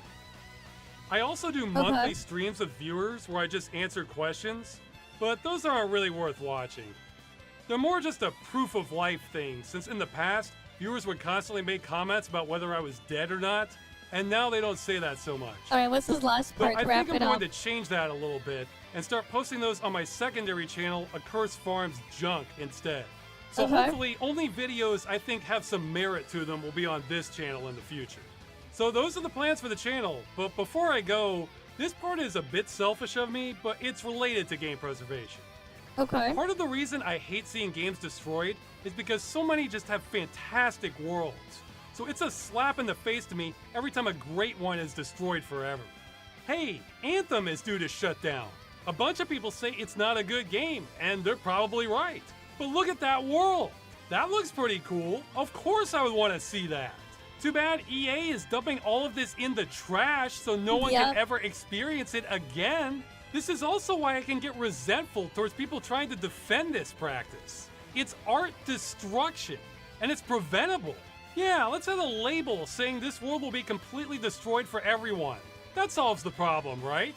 Anyway, I'm rehashing some of what I talk about in this video, but even if we end up being unable to save games, man, I at least want to save the game worlds. Well, I think technology is making that more and more of a possibility, especially with using AI to extrapolate assets. I see there being a few levels to this. The first would just be a completely static world. The second would cover things like basic looping animations, grass swaying, stuff like that. Then you would have advanced or contextual animations like NPCs or traffic. And I guess the fourth layer would be mimicking the game itself. Though I would still get a lot of value with even this second layer here. Some have compared what I'm asking for to the NoClip website. Yeah, that's similar, but there are hundreds of games I want this for, especially for games on death row. Now, some people may bring up how there have been AI projects to generate gameplay-like footage in real time, like an AI rendition of Quake 2, or prompts by Google. In my opinion, this is barking up the wrong tree. All the footage looks soupy and has an uncanny valley feeling. Instead, they should be using the AI to take its best guess generating the models and textures. Maybe even entities to be ported to an engine like Unreal or something. Then it could be rendered cleanly and not have this creepy soup vibe to everything. Or at least a lot less. Really, the technology for some of this, I think, is here right now. But it needs to be integrated and streamlined, because the people willing to go and plot out these game worlds might not be the same people developing the tools. Even with the technology, right now there's probably 20 steps between capturing footage from the game and porting an imitation of it inside an engine you can walk around in. Anyway, I just want to encourage development in this direction. I said I'd rather be doing things besides the campaign. Well, this is one of them. Be part of a Game World Explorers Club. So that's the wrap up. Stop Killing Games is largely underway, even though there are a few things left to do. I'm a bit of a burned out husk because of it, but I can keep burning some more if necessary. And yeah, that's it. See ya.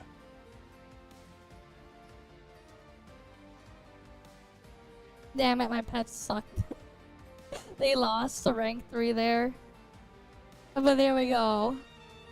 That was more on that thing. Right, we said that. Will Hoppa fuck up another ToF launch? We'll see. Classic Hoppa. More than half the votes there. I do want to see what would happen if we got the Warp server on global. That seems like it'd be interesting to have. What is this post?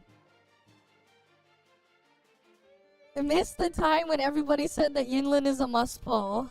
Zero relevance, 0 people. Remember 7 resonators using her SIG?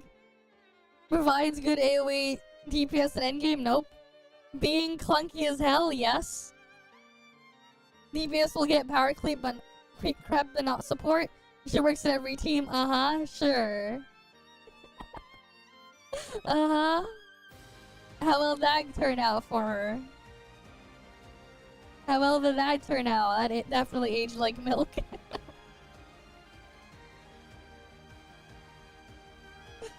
Right. Did they put anything here?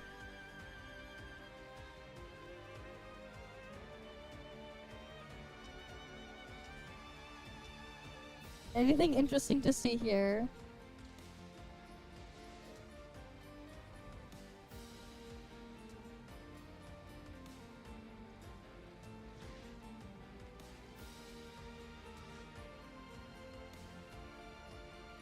No, don't think so. How about over here?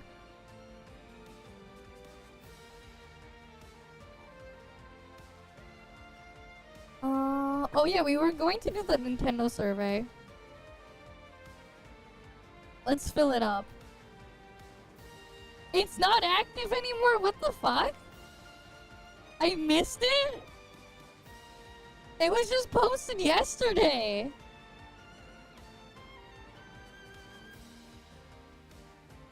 They closed it. That didn't even last.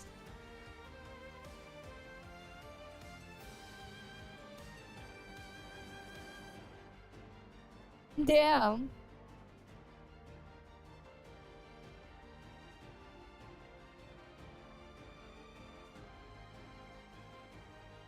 They got rid of the survey.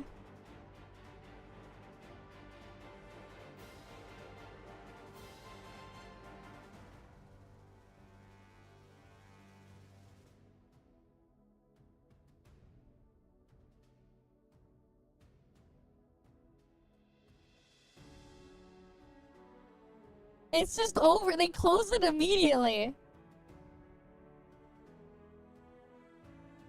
They closed the survey immediately. Nope. The survey is not active.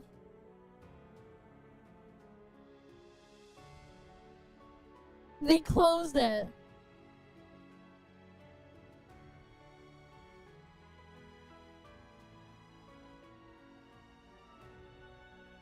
But yeah, they closed it, man. So rip to the survey. I can't even fill it, man. They were obviously getting backlash and not the result they wanted. So what they do, they get rid of the survey. Because they obviously were not getting the result they wanted. Like, it's pretty obvious they were not getting what they wanted. They were not. So they took it down. It's pretty obvious. Right, it's pretty obvious. Anything new on Reddit? Let's see. Yeah, new patch tomorrow. This guy's ready already. Damn.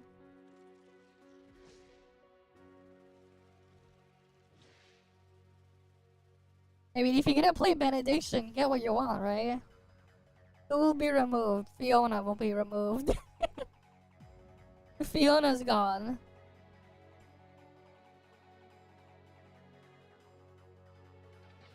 But like, it depends on how many Benediction you're playing with the content. But Fiona's being removed. In the situation where you have everything, Lechesis will replace Fiona. Lechesis will replace Fiona in this situation.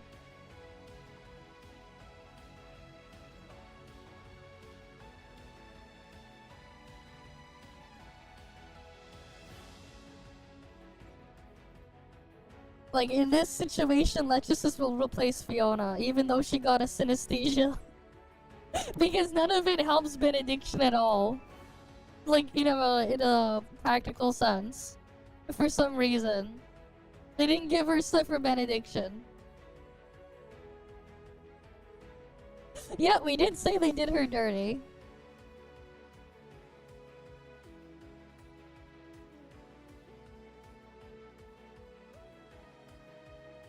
Oh well, it is what it is.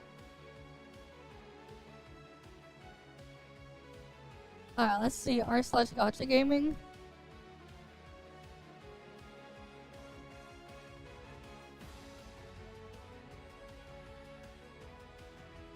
Anything new here? US story there, but they add $100 surcharge because of tariffs. Of course.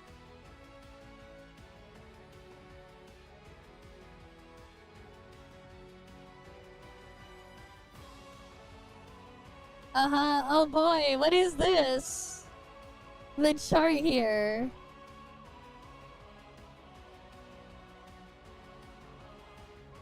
What am I looking at here?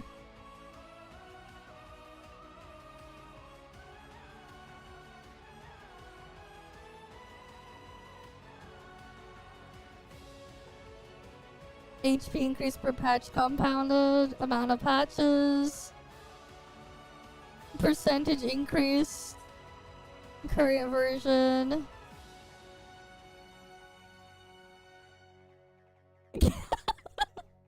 Oh boy, here, look at this. Woo got more power creep than Genshin even. We got an actual chart here comparing power creep per patch. Damn.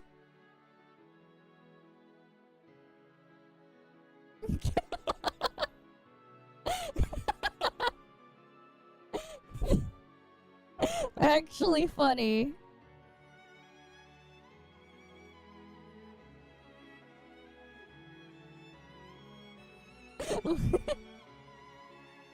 Oh boy.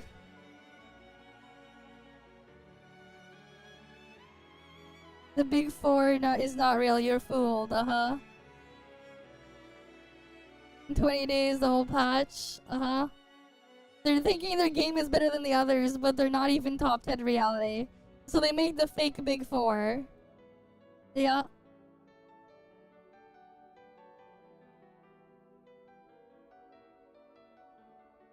But like, yeah, it is what it is.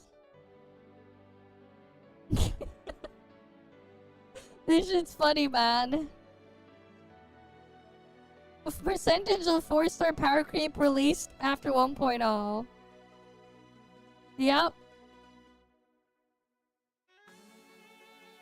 Endgame power creep analysis were down there.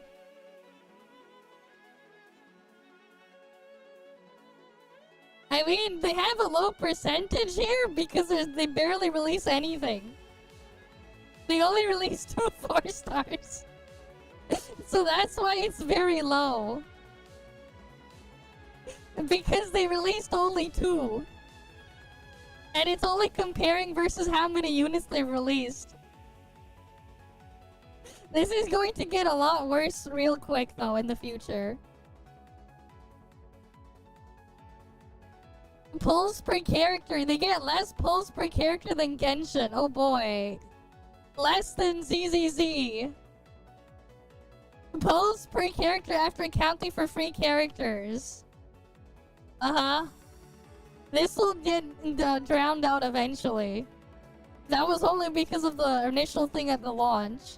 That'll get drowned out eventually. Pulls for most recent major version. Still not enough data, okay.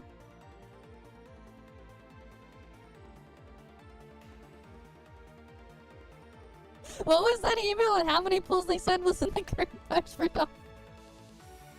They said like 300 something or whatever. What was that dumb number? What was that dumb number? But yeah.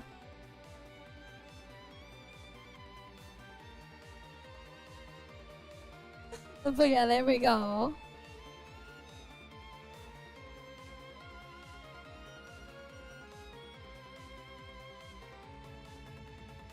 Free limited 5-star whatever. Okay.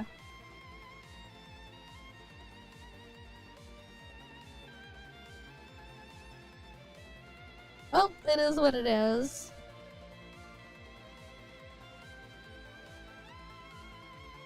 Big 4 mentions Wowa Cloud.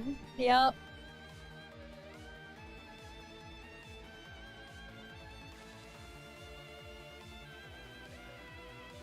But it is what it is.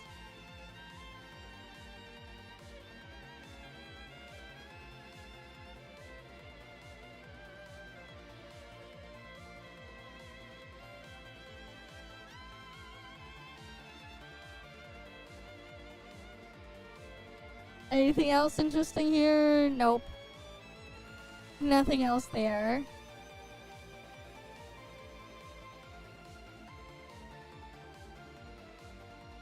Alright, nothing else there.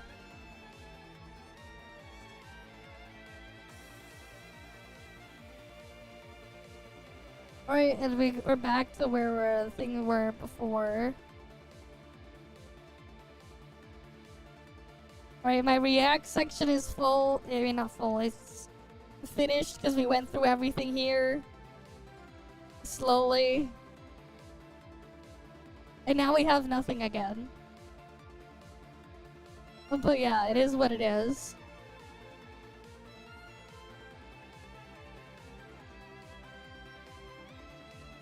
Okay.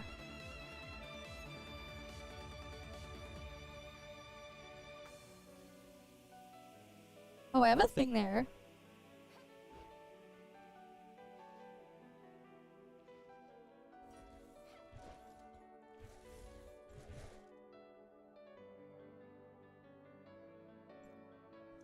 Oh wait, I forgot to give this thing, that's why.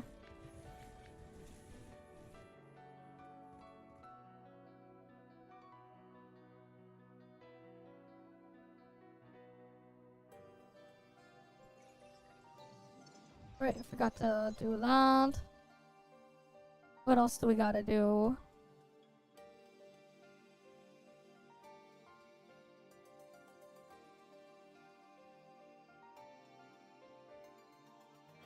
Oh wait, I just realized the post had like no upvotes because probably Woo people match.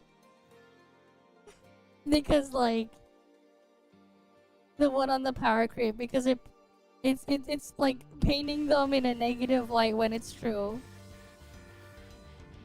It's probably that. I'm gonna upvote it. It deserves upvote. Too bad it's been heavily downvoted. And we can guess why.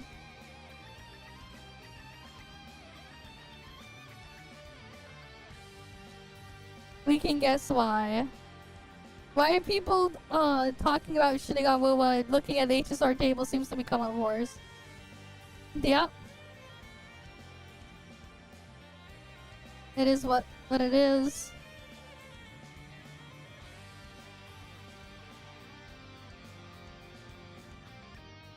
Alright then.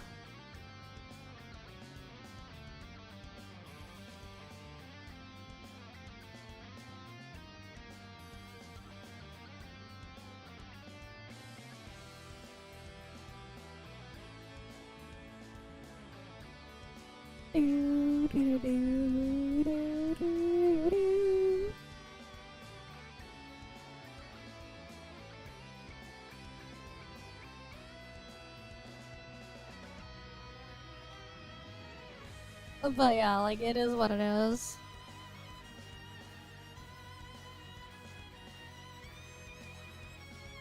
Whimpering something? You don't know, you don't want to play Wuwa? Yeah, they have that, but it's different level. Okay. It is what it is. It's funny though how it got downvoted there.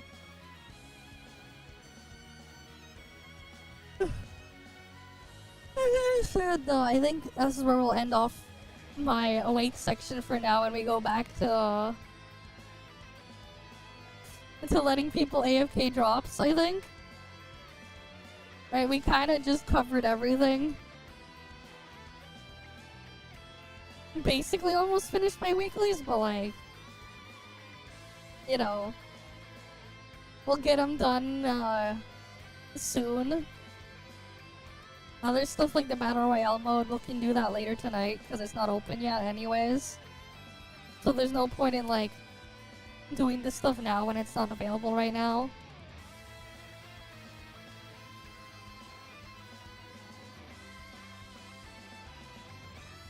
Right, oh,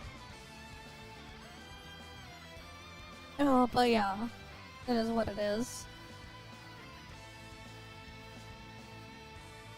Oh, that's right, I still would also have to do multiverse hunt for the week.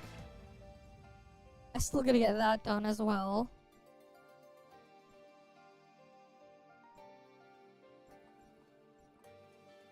Alright, we still gotta get multiverse hunt done.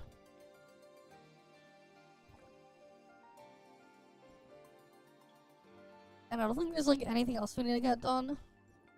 Because like the other event stuff not available yet. We're still waiting on Fruit Frenzy, and that's in a couple of days. That's when we're gonna go crazy and farm the event stuff. Because there's a title and a couple other things in there. Right, we're just waiting for Fruit Frenzy. For that stuff anyways.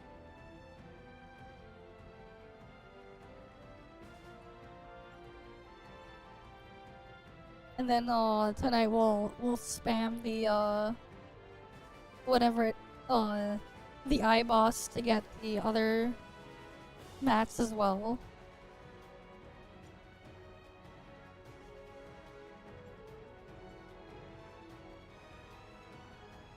Did I mostly clean out all my junk in here? Yeah, mostly cleaned out for now. For now anyways.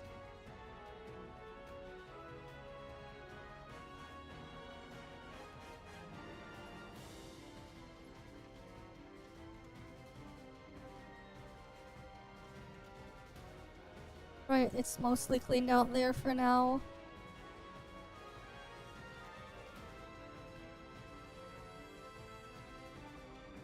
How many Norns do I have? Just over 6,000 Norns. Okay. Yeah, I'm probably still gonna be just stuck farming Norns here for a while. Unfortunately. Especially because I still don't have all the skins for the mech. And I do want to get all the skins for the mech. What group was it under?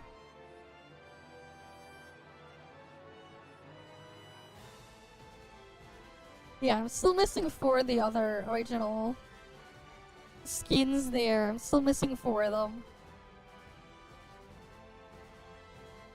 And I think I need like 18,000 or is it 20,000 Norns to be able to afford the last few that I need.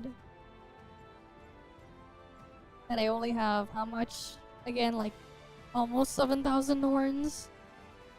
No, just over 6,000 Norns. But yeah, this is just where we'll end off this segment for now. As usual though guys, thank you guys all for stopping by. Hopefully I can see you guys again next time. You guys have a good day or night or whatever, and if you're still after drops, right, exclamation mark drops to go claim them and see the information on that. I'm gonna go get some sleep and you guys can keep AFKing for drops. If you catch me again when I'm live and you have questions, just feel free to ask. But yeah, it's like... I mean, the downside of like rushing as well things is like now I have like nothing to do. So we'll figure out how we're gonna fill on time later on. But yeah, I'll see you guys.